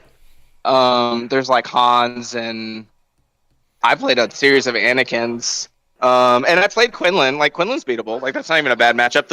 As far as I can tell, the Sabines all got dumpstered. Is what you do not want to see is Kira. And then Palp, you don't really want to see Palps. Like I'll tussle with a Palp, and I might beat him, but you don't want that. All right. So a couple early results. Well, first, tell me about preparing for this on the Bothan team. Like, tell me about your preparation for this event, Crawl, before we let you go. Oh no, you don't want to hear that. I was preparing to play Obi 30, and I pivoted on the 12-hour drive here. But I've played a lot of Kira in the course of this game, so it is not a hard transition to me. I practiced for a completely different deck. Yeah, I reserve the right to swerve. I mean, and I play multiple decks at the time too. So I mean, I've played hundreds of games of Kira. I like Kira.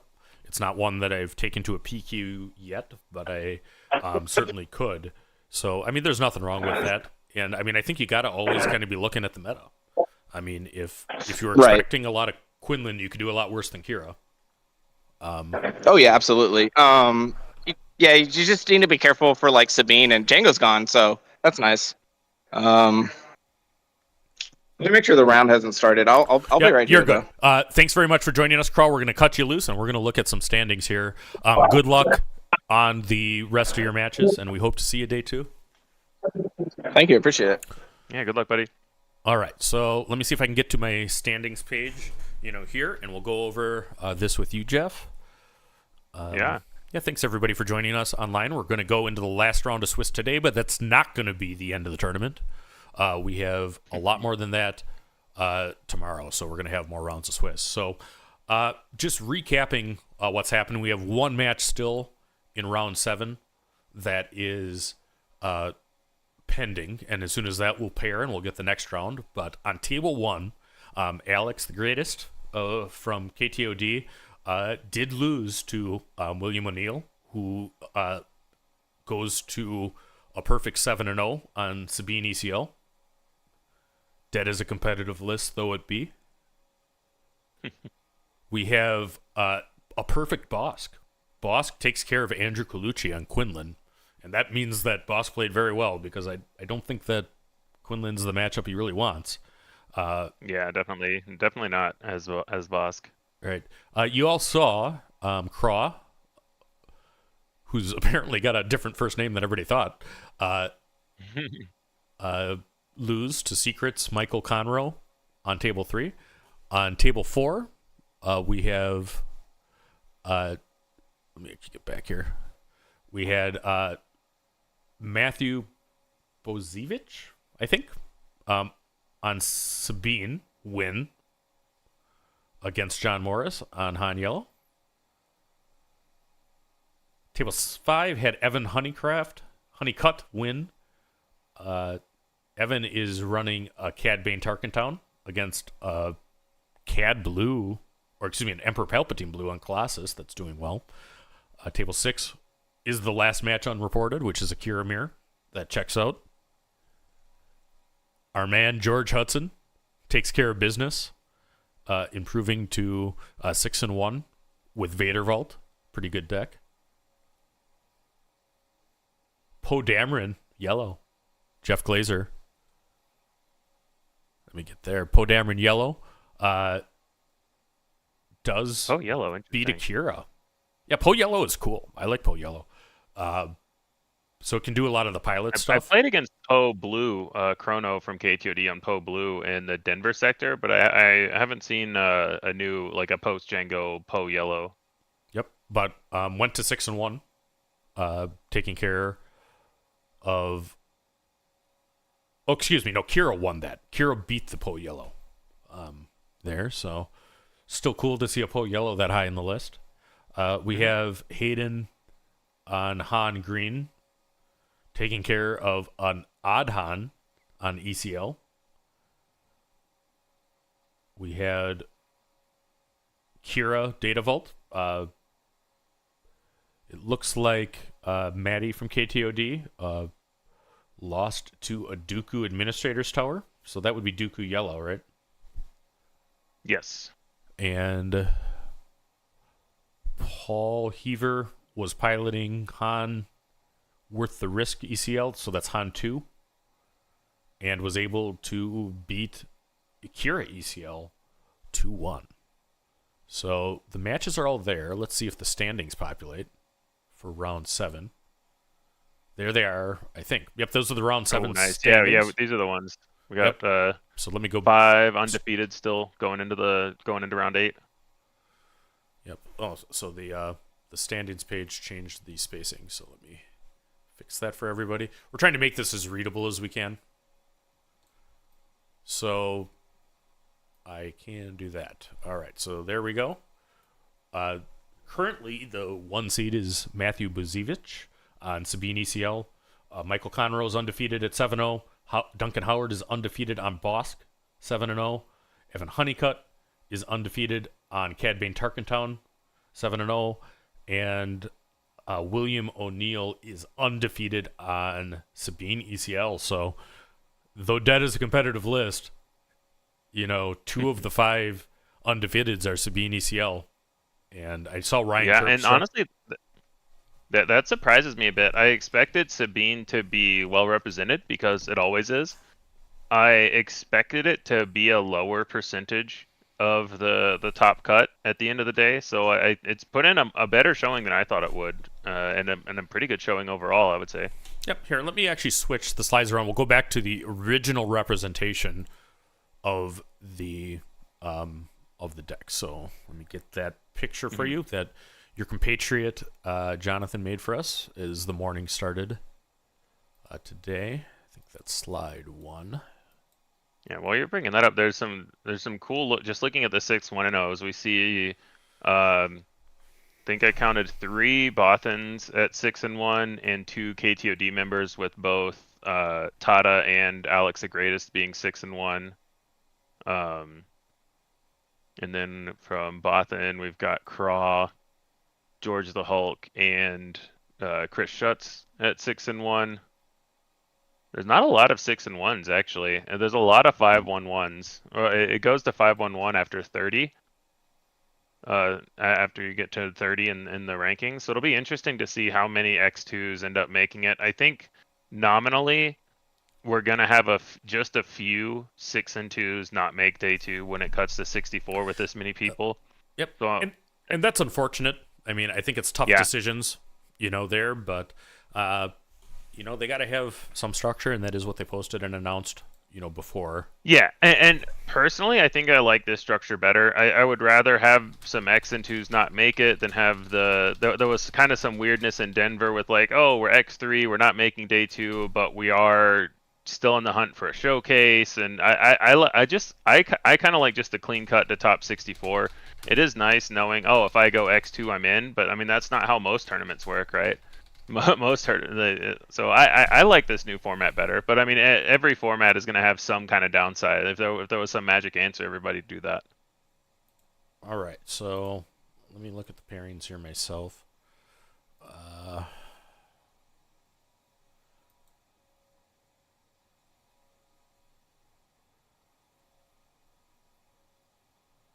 All right, I'm just going to go with, I'm going to be sending a message about the match here quick. I think that Sabine's conversion rate to the undefeated is very good. Mm-hmm.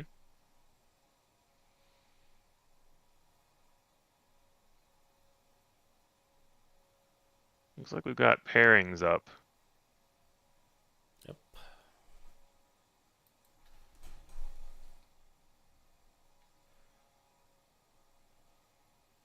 All right, and the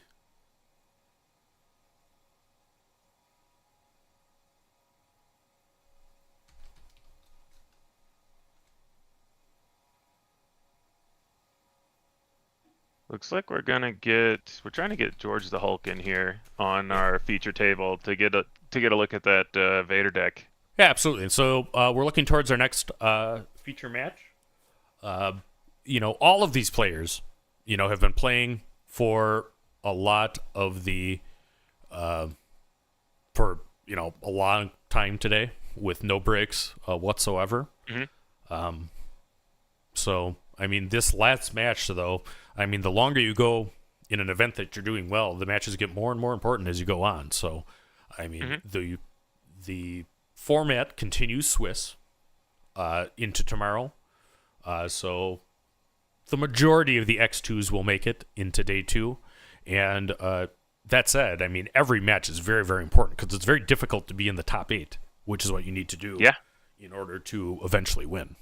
So, I mean, these late in day matches can be real important. So when we ask in master classes about, kind of physical performance at long tournaments, that's trying to help people, with kind of their preparation. And a lot of these events, it's very standard not to have a break, which is what it was today, but you got to find a way to eat. You got to find a way to keep your brain fresh as we go. Yeah, and that's a big difference between a tournament like this and even a PQ where you could play the same number of rounds in a day, but if you're, 7-0 going into round 8 of a PQ, I'm locked for top 8 last round. I don't care. Whatever happens. I get to take a round off, and then you think about the top cut. But here you've got to keep going and then prepare for a long day tomorrow where there's going to be 4 more rounds of Swiss. Even if you go into those undefeated, you've got to, have a decent showing in day 2 to make top 8. So. Yeah, and I see actually multiple Vaders that are X2 right now. So, that is totally in the running. Who's going to get that showcase too?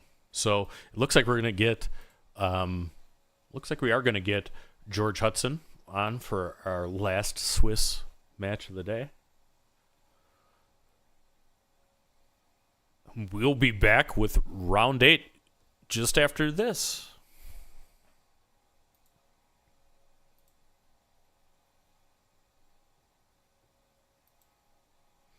Actually, there we go. Players are sitting down, so we're just going to actually go right here. Looks like George is on the top with Vader Data Vault, and his opponent is going to be Palpatine's prior apprentice. And who's that? Wait, Palpatine's apprentice. So I thought it was Maul at one point. It was Dooku. Oh, that prior. He's had a few. I got to throw some Star Wars trivia at you. Keep you on your toes, Jeff. So tell us about this match. I was thinking Dooku, but then I was trying to decide whether Dooku or Maul or Grievous would be more likely to be at the top table at this point.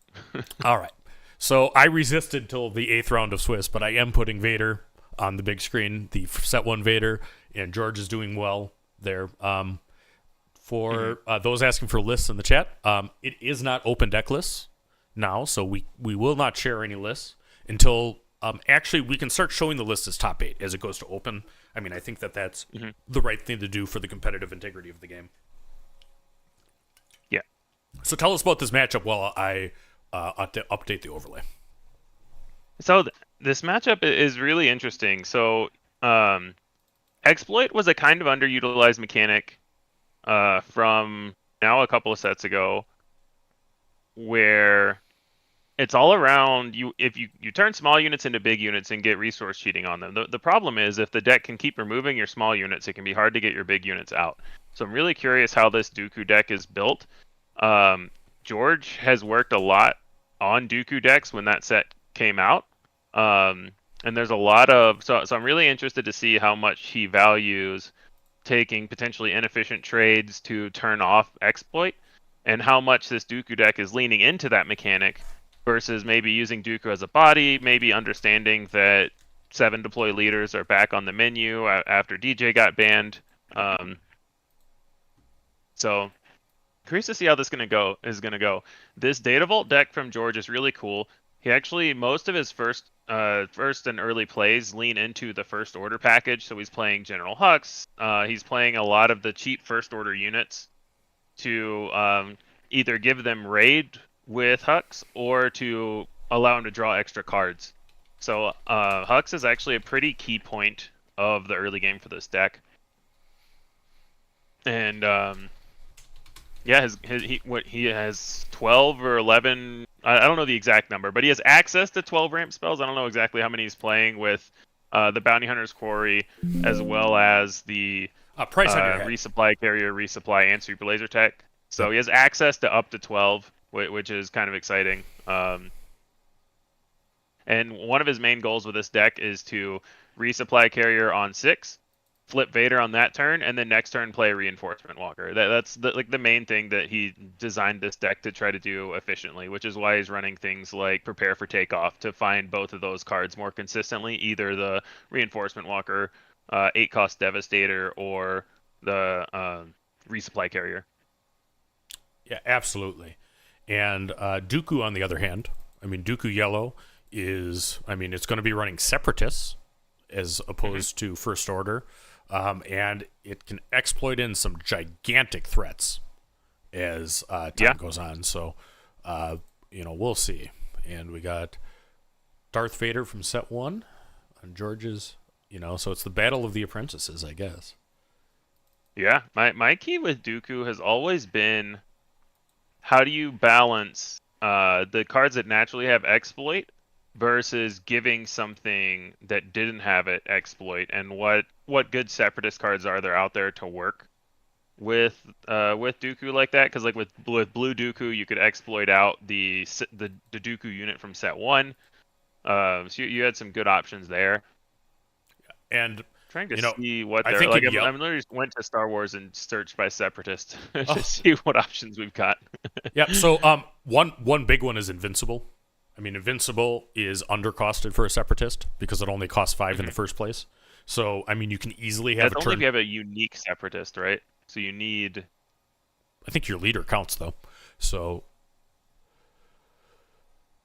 That's what I'm trying to find to see if it says unique Separatist unit. Because also, I don't think your leader has traits as on the leader side.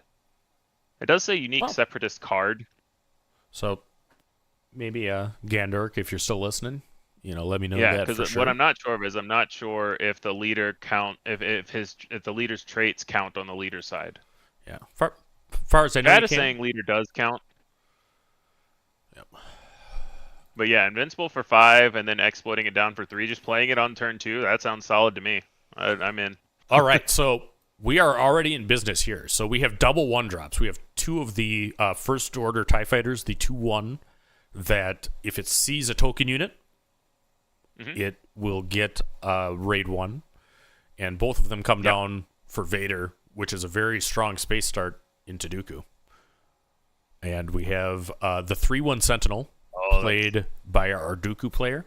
And George responds with his boy Admiral Hux. So this is not only when you want to play Hux here, because he can still ping, and now now he's added 2 more power and space, so he gets to ping, kill the 3/1, and then attack for 4. So a lot of times you don't play Hux on turn 1 unless your goal is to draw cards, and in this matchup, I think his goal is more to get in some damage and potentially control the board from some early space units. And we just talked about that in the I guess I talked in the Vader deck I did, but Vader wants to play undercurve, and I have played a ton of Darth Vader 1. You know, I won a couple of showdowns with it, set 1. You know, there, and oh my God, that was both the earliest concede I've seen. But look at that! I mean, let's get on with it, folks. You know, he did not want to deal with the. Well, it's important to save time. You know, if you think you're not going to win game 1, I think it's important to make sure that you don't time out going into game 2. So they really being time conscious here. Also, you know, it's dinner time. It's the last round of the day. Yep.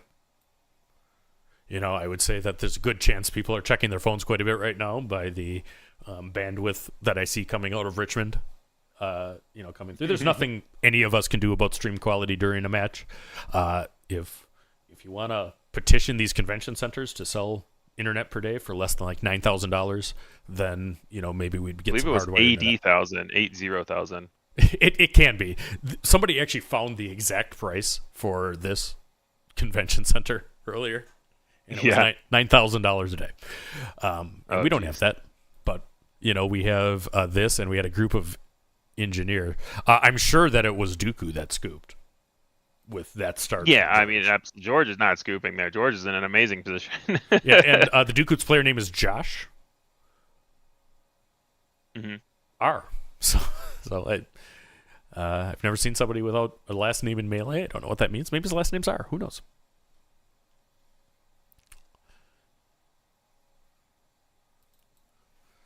But we know he's decisive.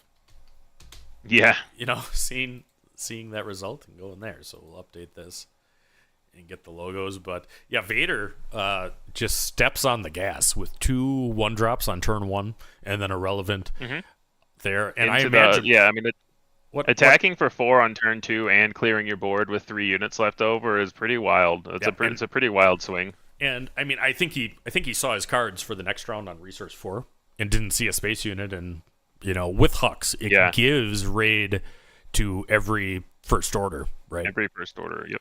So, I mean, they're attacking for at least 3 each, right? Because if he can find a way to make a token, then if he can make a token, there's not as many ways to make a token in this deck. It's a little bit harder. Then obviously Vader Pilot makes them really easily. Yes. But they are 1-drop first order units, which is the main reason they're in here and good. And there are ways to make tokens, but it's not nowhere near as consistent for the token side of things, for sure. All right, so let me get the tally updated. It is Vader up 1-0, not Quinlan, even though. Jicky asking in chat, these guys are both X1. So the winner of this, is automatically in day 2, and the loser has to wait to see on breakers. Yep. I know George's breakers are really good. He was listed pretty high in the standings, so he's probably in either way. I don't know about his opponent. All right, so we're going to game 2. If I'm sideboarding for Dooku as Vader, I'm really looking for extra removal because Dooku can get really big with exploits, and then you got to try to deal with it. I'm curious if the Dooku player is saying, "Oh, you're an aggro deck. I didn't realize you were an aggro deck. I'm gonna scoop and sideboard all my anti-aggro cards." Yep. And now he's not going to be ready for Devastators and things like that to come out in game 2. Right. So, responding to the chat, I mean, 597 was the paid registration. 582 is how many people played. So that's just you always get some pre-tournament drops and whatnot and stuff like that. Some day of no-shows. And for those that said Melee's terrible, I just think you're wrong. I mean, they're doing a really good job on I love it. I mean, the biggest thing for me, Melee, it's the same as with FFG, where you can be disappointed in things, you can be missing features, but the fact that they're open to feedback and changing things and trying to make a product that we all like, that's what matters to me. But I mean, Brad Nelson was at the Denver sector. He was just there as a representative for Melee to make sure that they were represented, and you could go talk to him about stuff, and he was there to troubleshoot problems on the ground. Like it was great. A Rebel Trader, friend and sarcastic to the last, says, was the sideboarding longer than the first game? Potentially. Absolutely. And yeah, that Confederate opener, the 2-1, does not feel good into a Darth Vader deck, I'll tell you what. And it got price on the head put onto it, which is spicy for George. Not long for this world, I think. Yep. And that is Kylo Tai. Coming down for George, setting up the ping and the ramp. Price on the head does not ready like no, it's like just super laser just tech. A resupply. It's not a super laser tech. Yeah, right. But it is very good if you're Vader to be able to ramp. That's one of your pressure points in this matchup because what Dooku really needs to do is get something big out there. There. Okay, so he's able to take care of the Kylo Tai with the ambushy ship. Still gets the ramp. Yep, and he's going to get the ramp. George is incredibly happy with this trade, I think. Oh, yeah. So, does take 2 damage to base. So, 2 damage on Vader's base. Dooku is got a clean sheet so far. And has a battle droid. He does have a little bit of exploit fodder with the token left over from the ship, so he could we could potentially see the invincible here. We're gonna get a 6. It's gonna be Invisible Hand. So Invisible Hand, what it does is another good one. It lets him play 2-drop droids, and this could be anything. I mean, it could be one of the Separatist droids. It could also be an R2. I've seen that in some. Yeah. I've seen R2s and C3POs in these. But did he whiff? Looks like he whiffed. Oh, that is brutal. And I actually saw some of the cards in his whiff, too. So he did not like seeing that. Because some of his big it really heavy depends hitters, on the deck construction. It's hard to say. Prepare for takeoff from George.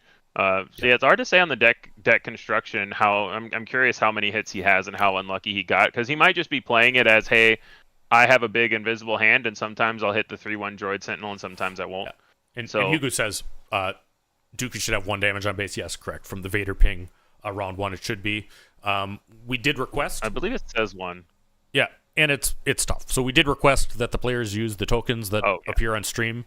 On stream. Oh no, it definitely says 0. It's clear on stream, but yeah, it's so if you're ever in one of these events playing on a feature table, I mean, if you're struggling right now to see the base damage on Dooku's base, this is what happens if you don't listen to the request from the coverage to do it, because it's visible. They're easy to read it. Well, easy-ish to read in person. Even then, sometimes I have to keep leaning over and see it. Yeah, and lots of Magic players, and I do myself. I keep a running total of base damage at all times.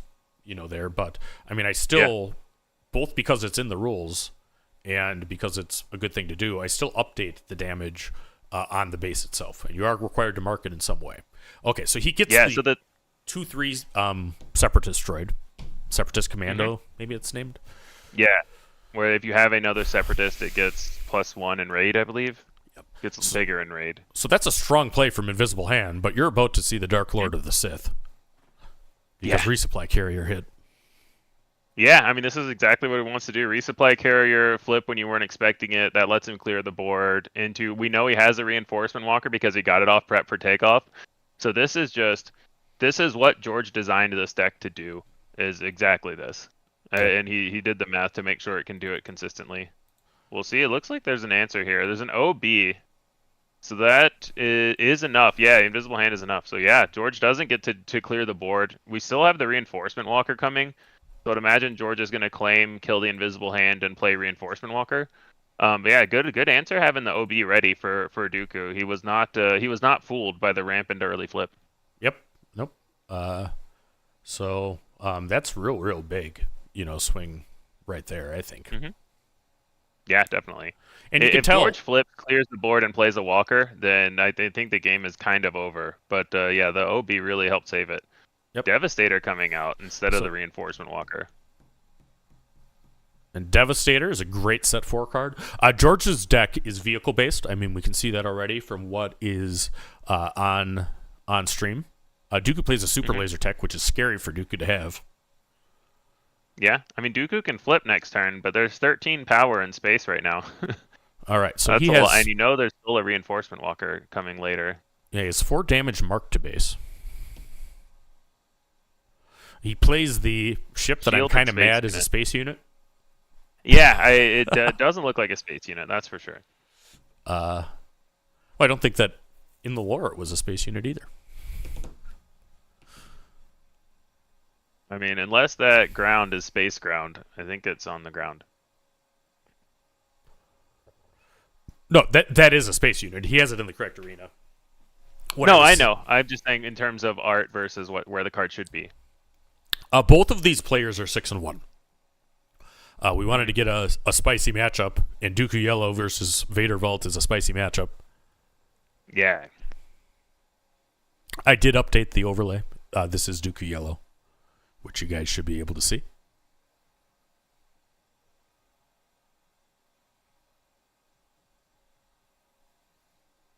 Yeah, I mean, the shield is not nothing here. I mean, we see the OB does get to kill the Dooku, though, so that's huge. He doesn't have an extra damage to ping off the shield, which is really unfortunate because getting that shield off would be pretty convenient.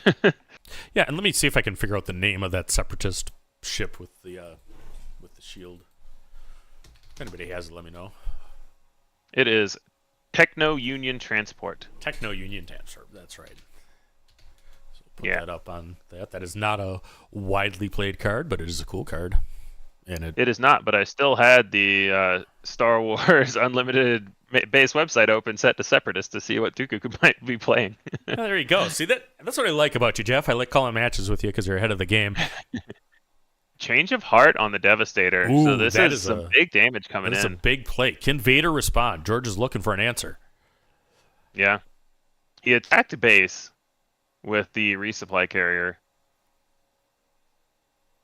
I think he's assuming that his resupply carrier is going to die, and I think the Dooku player is deciding if he has enough damage that he should go base or if he needs to trade. Yeah. Unfortunately, he cannot exploit the ship this turn since Dooku died. Well, sorry, he can't exploit for cheaper using Dooku. He has to have just a natural exploit card.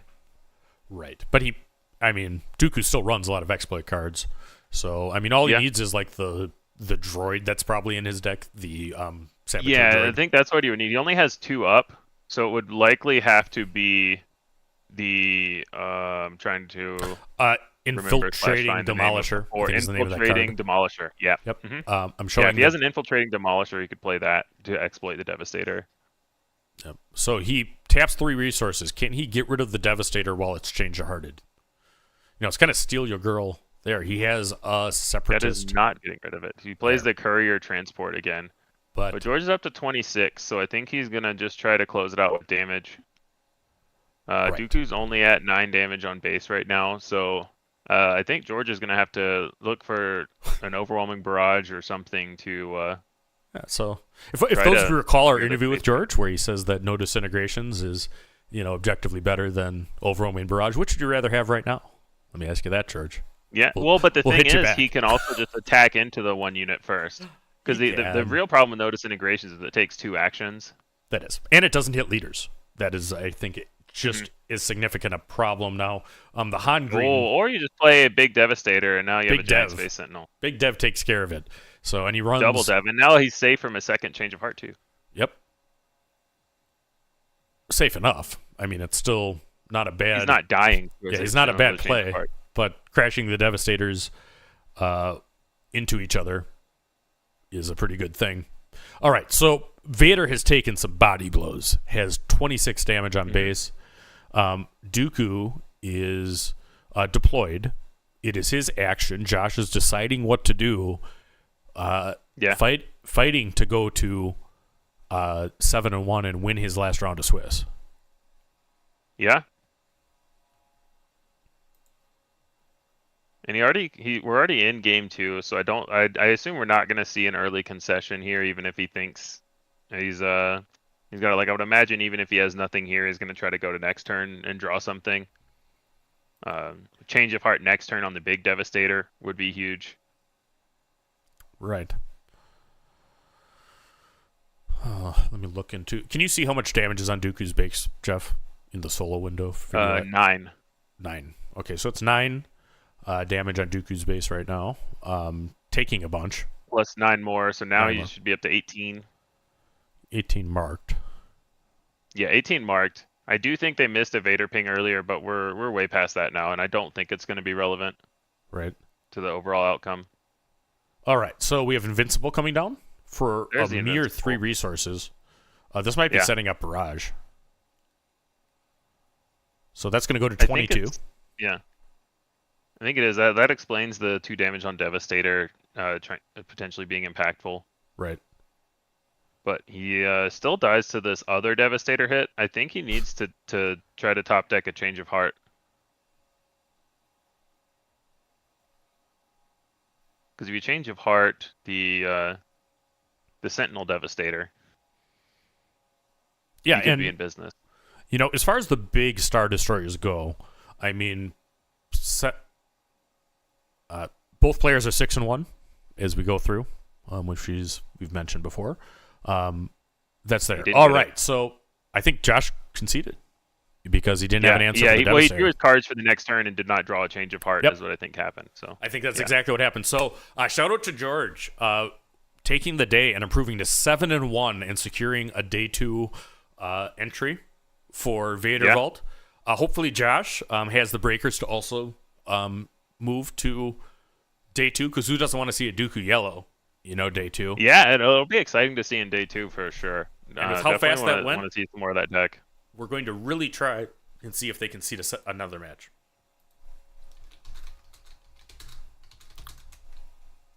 All right, we're going to be to break for a moment here, and stick around to see if we can get a game 3 for us.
Where is Padme?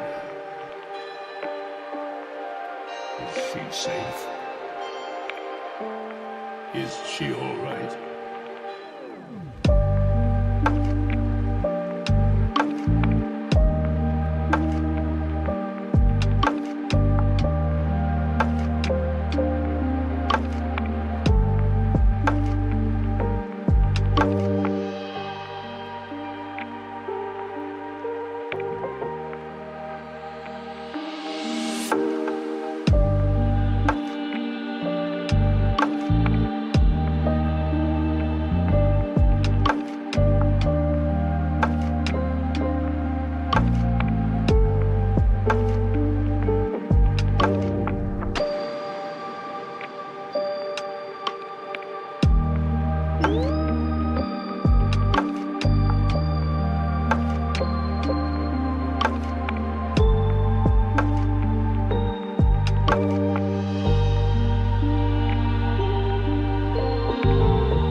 This is the way.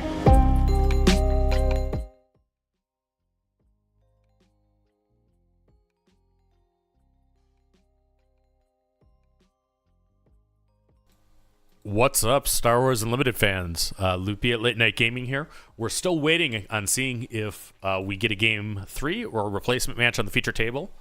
But in the meantime, we are joined by Thork from Thork's Hot Takes. How you doing, man? Hey guys, how's it going? What's up? Yeah, thanks for joining us.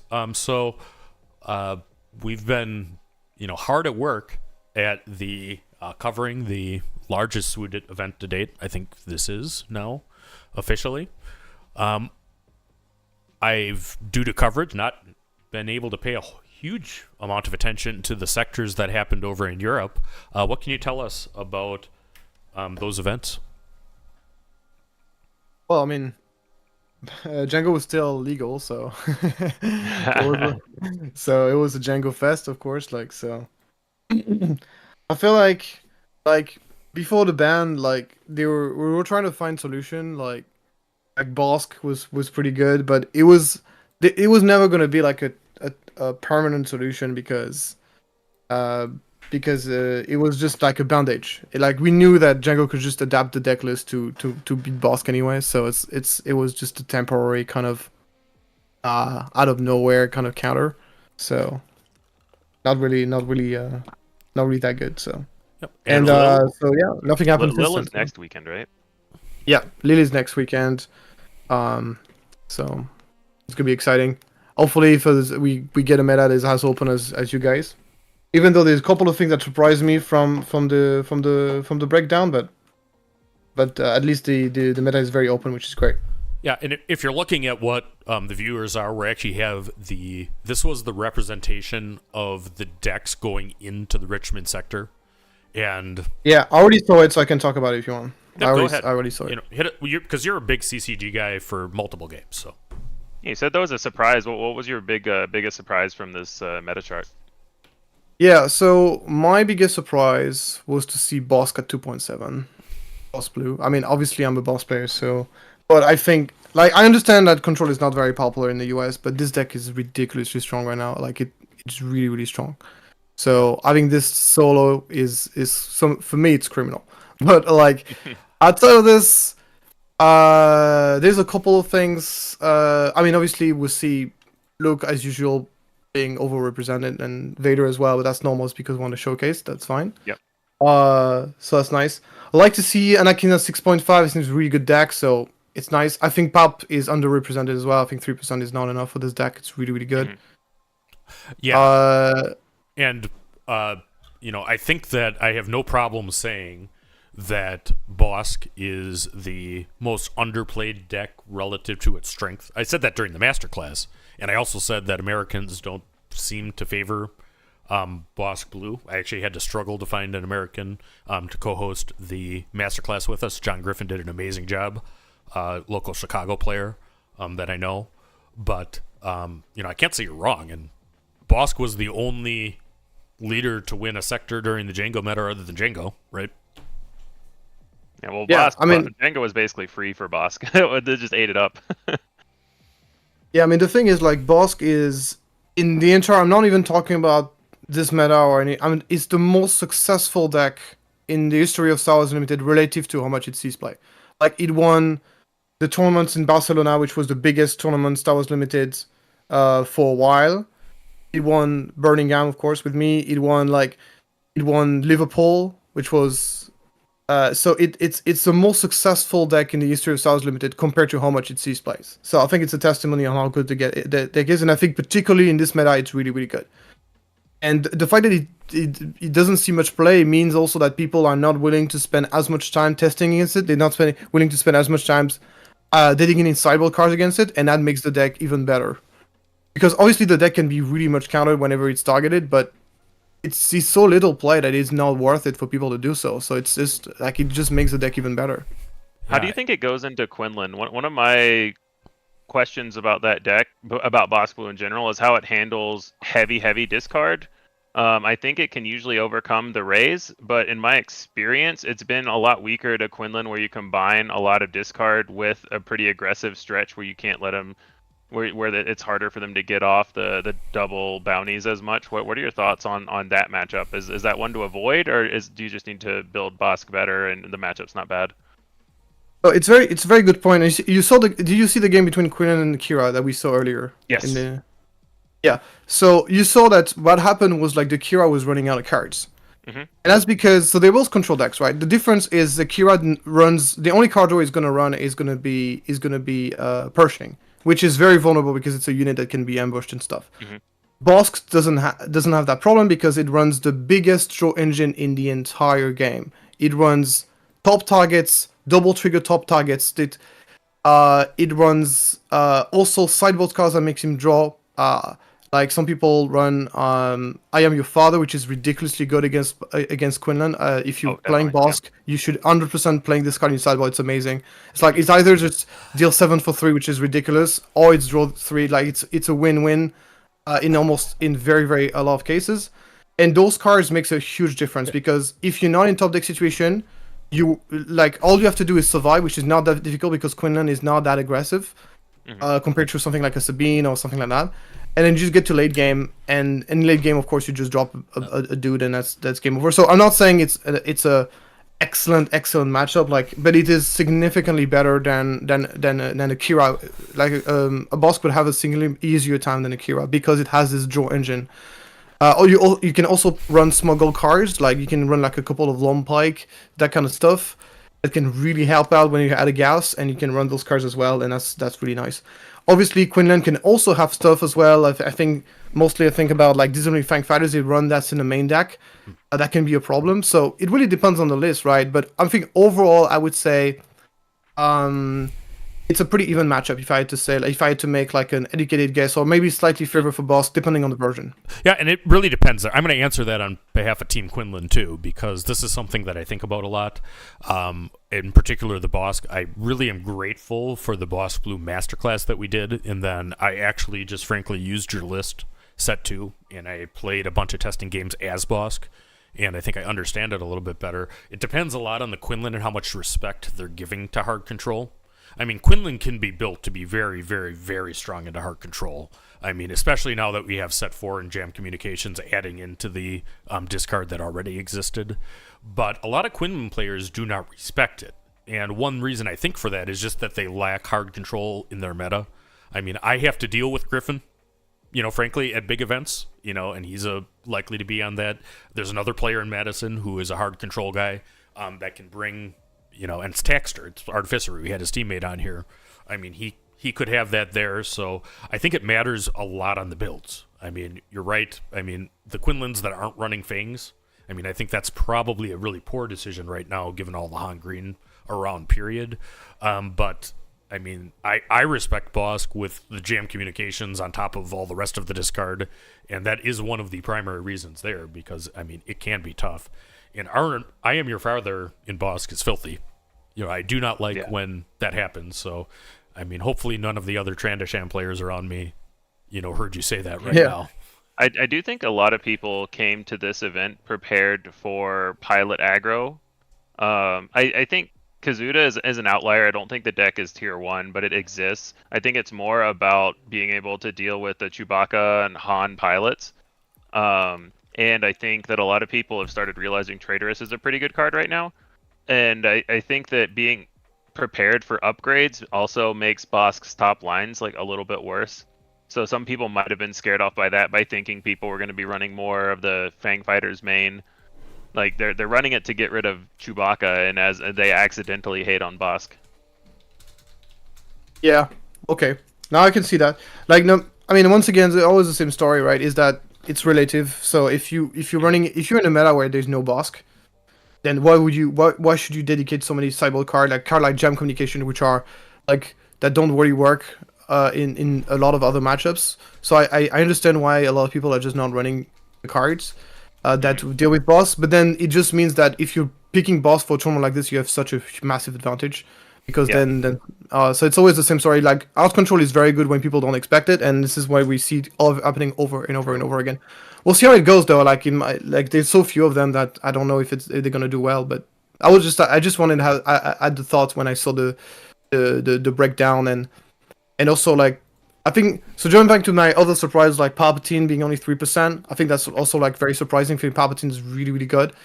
It still struggles to Sabine, right, which is the most played deck, but it's so good against everything else that, like, honestly, man, if the only bad matchup you have is Sabine, like, that's ridiculous. So you're like, okay, well, like 10% means like, okay, on average on day one, that means you run on one Sabine on average, right, in day one, even less so than one. You can totally afford to get a free loss against Sabine, and then what else is gonna be there, like, to defeat you? Like, honestly, I'm just looking at the other decks and I'm just thinking, well, there's like Palpatine is just gonna rampage everything else. Like it's really, really good deck right now. Like, it doesn't mean like it's like the best deck in the world. The meta is very, very open. So obviously there's just so many strategies, and you better be playing with something you're comfortable with. I just think like only 3% for a deck that is that good is a bit weird. Yeah. What color do you like Palpatine with most? I think blue and yellows are both very strong. I think blue is a bit more balanced. Like it can kind of. You can beat aggro if you're on a good. Yep. Yellow is just more greedy. It's more like It's yellow is more like it's gonna lose to aggro even worse, but he's gonna shit on everything else. Like, yeah, that's what I found as well. When I was testing with yellow, it was hard for me to beat Quinlan in that matchup as well, just because they were fast enough and the discard didn't let me get anything going. But I think blue has a much better chance into Quinlan, and honestly, Sabine isn't a gimme either.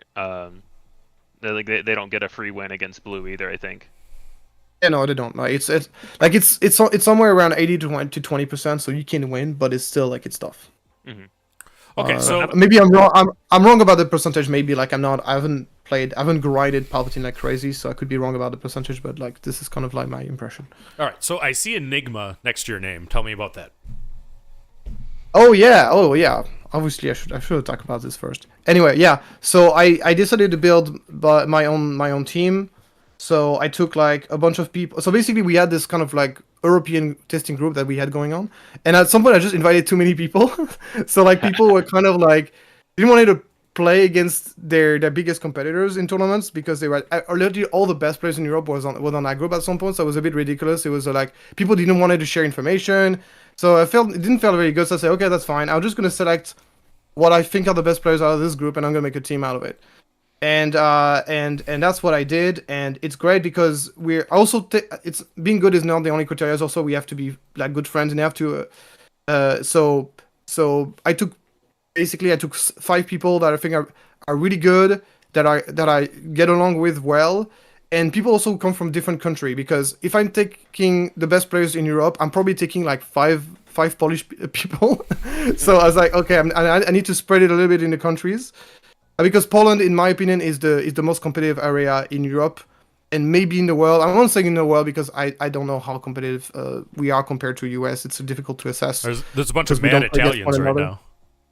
I'm excited for Galactics to see the Europeans come over and a big brawl. I'm super hyped to see the world level tournament. Okay, so before that's going to be awesome. But at least I can say at least definitely in Europe. I can say sorry. Mm-hmm. I can say in Europe, at least, the Polish are really up there, in my opinion. Yep, very good. And are you playing the Lille sector? No, I'm not. I had too much going on with preparing for the baby coming in, and getting there was not easy for me because I have to fly to Belgium. It's a bit of a mess. It's a bit complicated. So I'm not going there. But however, from Enigma, you will see Bothan, Sip, and maybe you can call me Al, and I am so humble. I'm gonna be there. And a T85. So, just quick presentation. Like Bothan and Sips are, in my opinion, some of the best players in Poland. They make. If you don't know about them, then you haven't followed any results in Europe because they just keep wrecking tournaments left and right. I want to say I played a couple of good games with T85 last night. To be honest with you, last night my time. Probably an entirely different time. Time there, but great players. So I'm going to show up here, and I know I'm kind of just shooting from the hip here, but I actually have all of the decks that have 15 match points or greater as we go into there. There's a couple of rounds going on now. We're down to 17 matches, so I think we're not probably going to, unfortunately, get a game 3 as we sit, but we're going to wrap this up. Just looking at this, Quinlan and Sabine have the top 2 spots. Mm-hmm. Making Thork's point, Bosk, 4 blues converted with 15 match points, and that's a good conversion rate. I don't know the exact number there. 4 out of 7 or something like that. Yeah. Well, there weren't that many, I thought. Yep, so, I mean, Thork knows Bosk. That is absolutely correct, and, it's way overperforming based upon its representation, sure. Han, Kira, what do you think about Kira right now in the meta? Because that's actually one of the stories here is how much Kira we see. Yeah, I think it's a solid deck. As I said, I think it doesn't do as well into Quinlan because it doesn't have as much card draw. So that's a bit of an issue. The problem with Kira is like there's so many different versions, and you can build Kira to beat anything. And so I'll always say this when I talk about Kira. It's like you can build Kira to beat anything, but you cannot beat everything at once, or you cannot beat like. Feel like you can't beat like a large enough portion of the meta all at once when you play it. It's hard to to find the right build. And the meta is so open. I wouldn't know how to build Kira correctly in this meta personally. Obviously, it doesn't mean someone cannot do that, and I'm sure that there's going to be people who are going to figure out like what is the ultimate version. It seems like there's like a lot of people running Data Vault with Kira, which is something I think is kind of like an interesting thing. I feel like, oh yeah, another thing that surprised me from this tournament that is very different from Europe is the amount of people who are running Data Vault is crazy. Like, Data Vault is all over the place. That is so weird. So I'm interested to hear you say that, because I feel like the American meme is that everyone in Europe runs more than 50 cards anyway. You see a lot of winning lists with 52, 54 cards. Okay. You see, like, because the best player in Europe, I mean, the best player in the UK, and probably the best player in Europe, is a guy called Yosera. And this guy is on the Anakin only Blue, I think he guy. had 52 or 54 cards with his Colossus deck most recently that did really well. Yeah, he's the only guy in Europe who does that. But because he does top 8 in every single big tournaments, it looks like there's a lot of people who are doing this, but actually it's only one person. There's not It's saying just on it. Sarah. That's funny. Yeah, it's literally only one person. Like, this guy is such a big, but yeah, he's alone on that. Like, no, everybody's running like 50 or 51, I guess. But yeah, no, Data Vault is not like, at least it was, as far as I've seen, it's not as nearly as popular. Like, Data Vault is all over the place here. It's crazy, which is very cool. I'll see if that end up like being a real thing or it's just like a trend. So that's gonna be interesting to find out. All right, and we got a new graphic here, and I put this in the general chat of Late Night Discord for everybody who wants to see online, and also our two guests, so it's a little bit more readable for you. I can actually make this all the way full screen here behind me and John for there. But look at this. With the X2s and X1s and a couple undefeateds, I think there was a Sabine that went undefeated. We have Kira Data Vault being the strongest deck, and actually has overtaken the Sabine with 15.5% of the day 2s, or for sure day 2s. Cad Bane Tarkentown and Quinlan, both coming in hot on her heels, followed by Han only at 6.7%, and I think that's a chunk down. So I mean, this is what we're going to see tomorrow. I'm not super surprised by that. I kind of expected Kira to perform better than her percentages a bit. And then a lot of the big decks that people prepared for, like the Quinlans and Han Greens, did a little bit less than their day 1 percentages. So I think a lot of that makes sense. We did have 2 Vader vaults, I think, advance to day 2. Vader Pilot is actually kind of an interesting thing that's happening here. What do you feel about that leader, Thork? I played against it like very early on into set 4 when they were even before the release of the set. So I thought that the leader was pretty good, honestly. And then obviously kind of like the Django meta happened, and I didn't really have a second thought about it after. But it is true that it is definitely one of the leaders that benefited the most from the Django ban that nobody talks about. Like it's a leader that really benefited a lot. That he completely went under my radar personally, and I definitely think that the leader is so much better with Django ban. Is it good enough though to be a tier deck, to be like a tier 1 or tier 2? I don't know. Maybe it's just a tier 3, but it's nice to see it. Yeah, and it's for me, the big thing is he benefited from both bans, because DJ was holding back every leader that deployed at 6+ unless you had a very specific DJ plan, which Vader Pilot didn't. So the fact that DJ is gone as well, like it also opened up the fact that a 6 deploy leader gets to deploy. So I think 100%. it benefited from both bans. No, that's very true. And I just want to say, like, the another thing that Kira is benefiting a lot from Emperor Palpatine not seeing a lot of play, like, because Pal play just wipe its feet on Kira's face. Like, it's just such a bad matchup for Kira. So that the fact that there's so few people running when Palpatine is great for Kira. All right. Yeah, no, I think that it's interesting, and you're exactly right. I think Palpatine, and I said this in the video I did yesterday on Vader, that Palpatine is the one really mid-range leader that can, in a serious way go on top of it, and Kira suffers for that in a significant way as well. All right, we are just waiting on the final standings here, and as soon as they are, we're going to show those, and we're going to wrap up. But before we do that, do you want to just shout out your channel a little bit and how people can hear the hot takes? Yeah, guys. So it's on Thork Hot Takes. If you guys want to see what I have to say about the game, we do deck techs, we do tournament analysis, we go spoiler analysis, ranking cards, all fun stuff.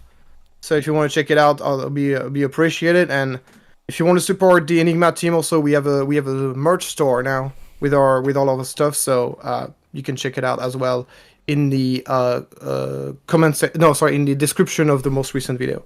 Yep, and I really thank you for coming on. We'll keep you on as we do the standings as we wrap up. But one thing people may not entirely get if you're American focused, as some Americans try to be, is that Star Wars Unlimited really is a worldwide phenomena. And I mean the Americans will see that at Galactics if it's anything like what Destiny Worlds was. There are a significant numbers of Europeans that come. I mean, usually there's some Aussies that come. Usually from around the globe. I mean, I would expect to see people there. So I try on these big events to keep the Europeans in the loop. And also you can get some really cool deck ideas from what's happening in Europe. We have some European Bothans. They're very good. I love playing against those guys. Yep, absolutely. I'm an Insomniac, so sometimes I run more into Aussies than Europeans, Tom Zone wise. But that's there. All right. So go ahead, Thurk. Yeah, no, it's really great, and I think like FFG has really done some good efforts into. I was really scared at some point that they were not gonna do like any flight tickets and stuff, because it's really like otherwise I don't see there would be like a lot of Europeans, but they've done some really significant effort on that front. So we're definitely gonna see some European. At least you're gonna see like some of the best coming over. So we're gonna see how they're gonna shape up. Obviously, quantity is still gonna be overwhelming in favor of the Americans. So obviously that's gonna be an advantage for you guys, but like that's fine. We're just here to have fun, so it's gonna be good. Yeah, and I think that the sector, if I recall right, the sector winners and the regional top 8 might get flights, and I think it is good that FFG is doing that. And when it comes to an American flight to Vegas, I mean that's a little bit of an benefit for American player. But when it comes to a European flight to Vegas for Galactics, that is some serious chump change that Fantasy Flight is laying down to make sure that there's some of those players coming. So I think that's a really, really cool thing and a good decision that they made at the sectors. Okay, so we are down to 5 matches left that are unreported in round 8. We have a pretty good idea what the meta is going to be for tomorrow. We're going to keep doing this, but all of you, we're really hoping to push past the record for concurrent viewers tomorrow. At the Richmond sector, we'll have coverage starting off at 10 a.m. Eastern, which is 7 p.m. Pacific. I don't know what time of day that is in Europe. It's 7 a.m. Pacific.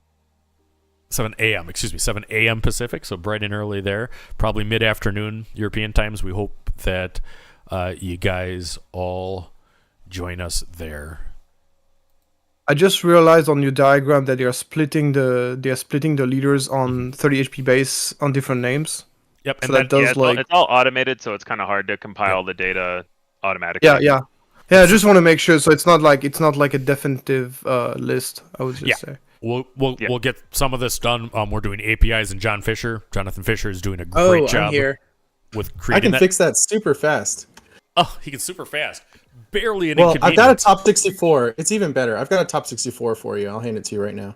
All right, so let's go. Let's get it. Let's get it. So we're waiting for the. We're doing it live, people. Yeah, this is end of round 7, but as soon as 8 ends, I'm going to dump the data in and give you that top 64 chart.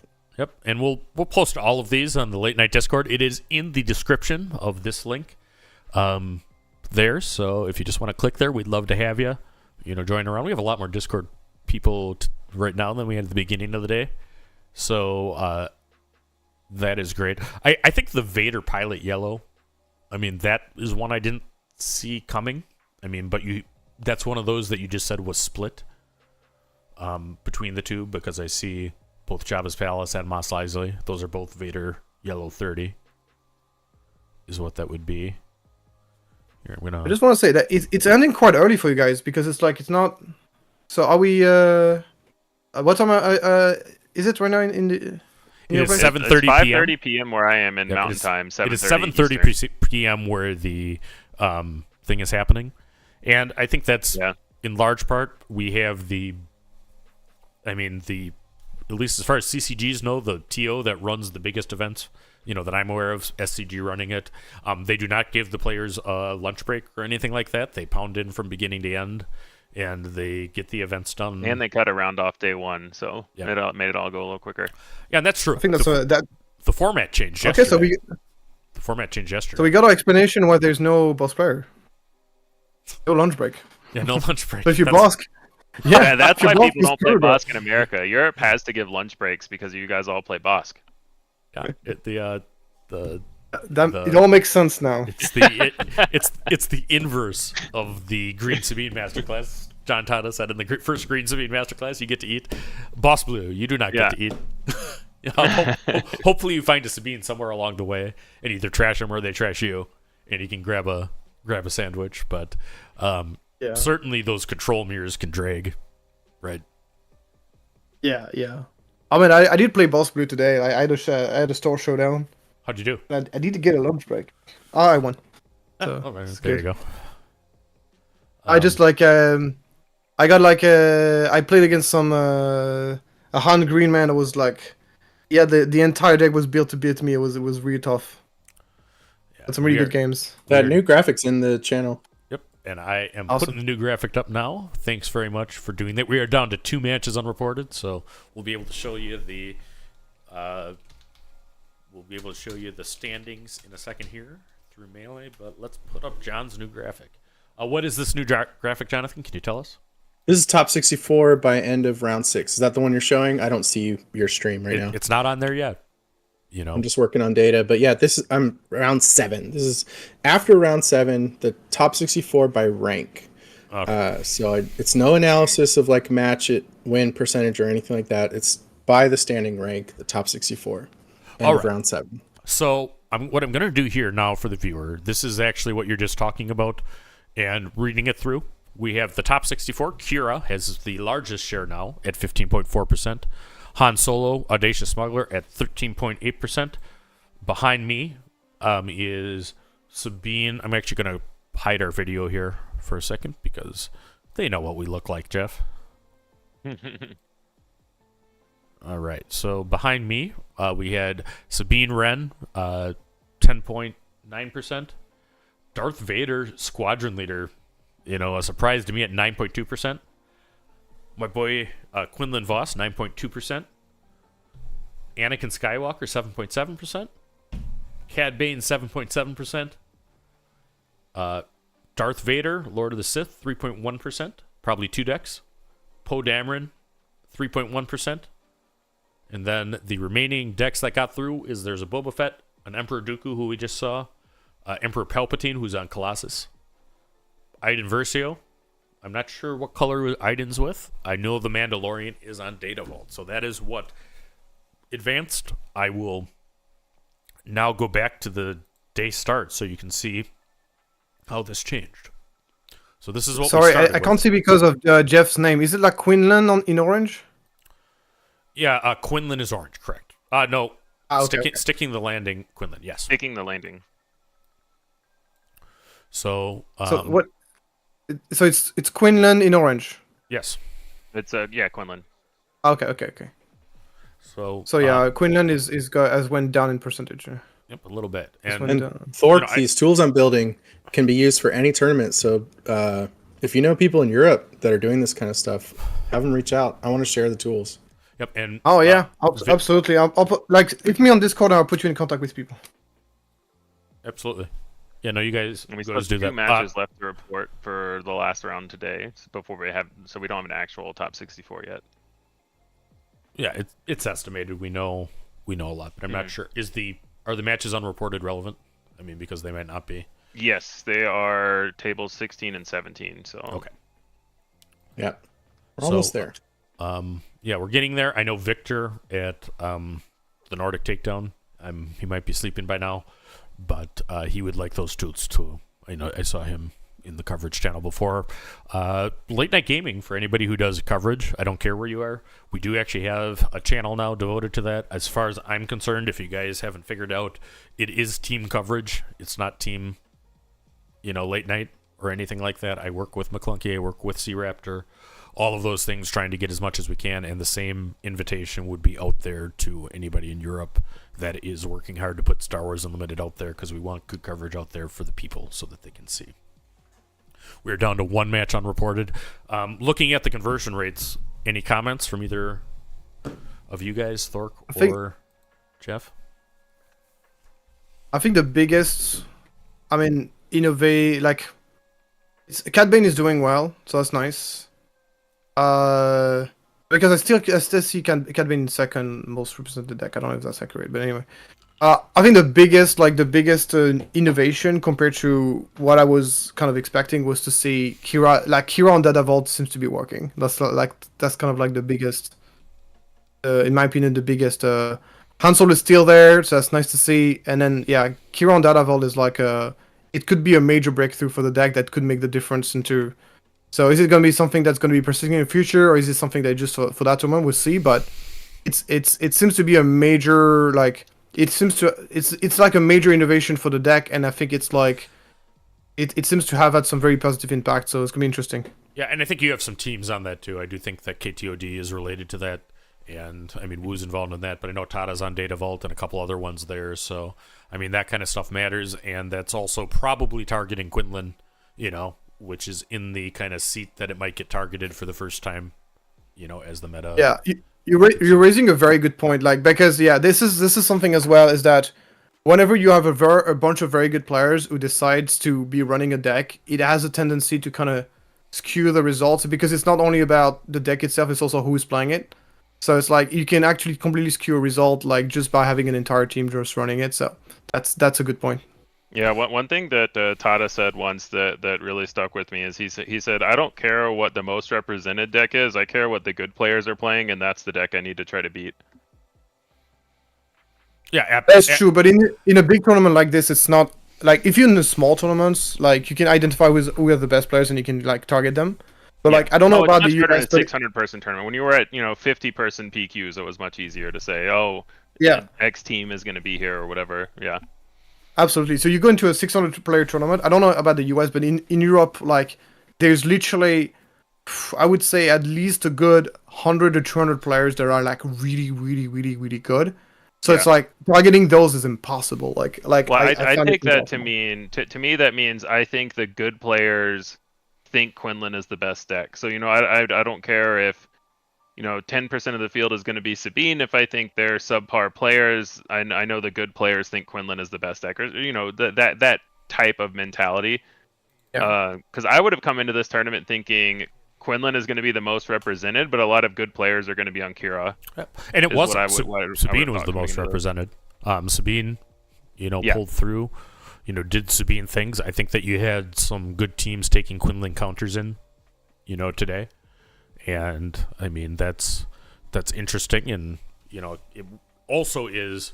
I mean, I'm gonna go back here. We're waiting on one match to be reported yet, but going back to what we started with today, I mean, this is a great spread of leaders being brought to the tournament, and I mean, you really had to prepare for just about everything. I mean, these decks that are doing very well, had to beat quite a few different things.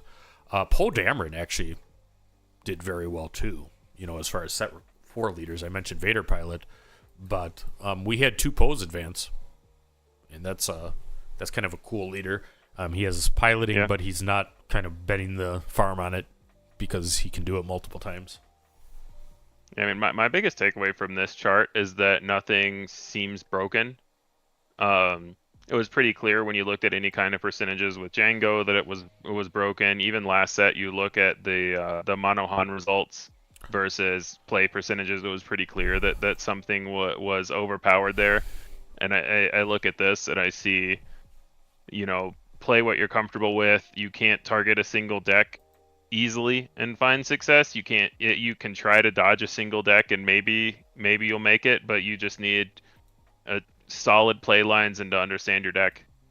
Okay, so we just put up the standings, which are now in for day 2. So we're gonna do these, and then we're gonna wrap our coverage. But there are 3 undefeateds left. 2 2 of them are Sabine ECL, and 1 of them is Quinlan Tarkenton.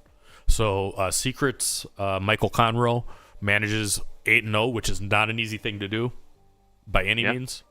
And then William O'Neill, whose name I recognize, but I'm not getting me right now. I've seen him in other standings, and Matthew Boyzevich are the undefeateds at 7-1. We'll go through the 7-1s because that's something here. We have Alex Blandon with the Best Breakers, Duncan Howard, who's on Boss Blue, making Thork a little happy, George Hudson, who's on Vader Vault, making me a little happy. Not really, I want Boss to do well, like imagine. Yeah, there you go. Gar Yellow. I'm just really curious, like why is it only 8 rounds? Like all the other sector qualifier was on 9 rounds on day 1. Yep. So I can answer the that. big problem was. All right, sorry, go ahead. Yeah, I can answer that for you, Jeff or Thork. Is they changed the format a little bit for by FFG. It was announced yesterday, and Ron did it, but it is up to 650 players. It would have been 8 rounds of Swiss on Saturday, followed by 4 rounds of Swiss on Sunday. And if it would have went over 650, it would have been that. And then they're cutting to a top 64. So they changed the format. It's no longer the case that any X2s, any 6 and 2s got through. So that's what happened. So it's a little bit shorter format. And I think that they changed the format. There was a lot of feedback from Denver because Denver was a little bit smaller. And so they played 9 rounds on day 1, and then only 36 people made day 2. And then their day 2 was only 2 rounds. So some people made day 2, 2-0'd, and then didn't top cut. So there were a lot of there was a lot of feedback that players didn't like the structure from Denver. So FFG acted in their credit very quickly and said, okay, we get why we're trying to counter what some of the feel bads were. So they made it more variable on day 1, always static 4 rounds on day 2. All right. So what did you do? We did because in Europe we did 9 rounds in day 1 and then 5 rounds in day 2. Yeah, and if the same size tournaments, that'll happen again. I think if you get up to over 650 people, it'll be 9 rounds on day 1 and 4. I think it was 4 on day 2 of Swiss for the Liverpool and Milan sectors. Yeah, 4. Yeah, sorry. All right. So that'll be the same thing over 650. Yep, so that's the format right now. Now, FFG does listen to feedback. Maybe that'll change. Maybe it won't. Let's see. But I'm going to give the rest of the 7-1 some props, and then we're going to land this plane. We have Garsax in yellow that made it through at 7-1. AJ Clemens. Evan Honeycutt got through on Cad Bane Tarkenton, making Carlos happy. We have a Han Mos Eisley. That would be Han Yellow at the 9 seed. Going through Kyle Warren on Anakin Colossus. What was the name of the player from Europe? If we see any Lukes that ran Anakin Colossus? You knew it. Yehosera. Okay. Anakin Colossus. When? I think he's talking about Yehosera. Yeah. Oh yeah, Yehosera. Yeah, sorry. So we had Anakin Colossus get through. He popularized the I'll call it the European version. The Nordic Takedown guys did a really good video on it as well, on his version. Oh yeah, I actually will tune that up. I have not seen that. I actually have a Cassian Colossus deck with Andor Season 3 coming out. That is the best Cassian deck I've seen. Maybe that's a low bar, but it actually works. And beats meta decks. We have Craw, who we saw in Cure Data Vault, is the 11 seed. Tata, who you would know, very good CCG player in America. The 12 seed. The 13 seed is Aiden Data Vault, so that would be Aiden Green with Data Vault, holding it up at 7-1. Hayden Schaefer-Meifer, which is a Han Green. And then my friend Mufistu, that's Daniel, gets through at Cad Bane, who is the 15 seed.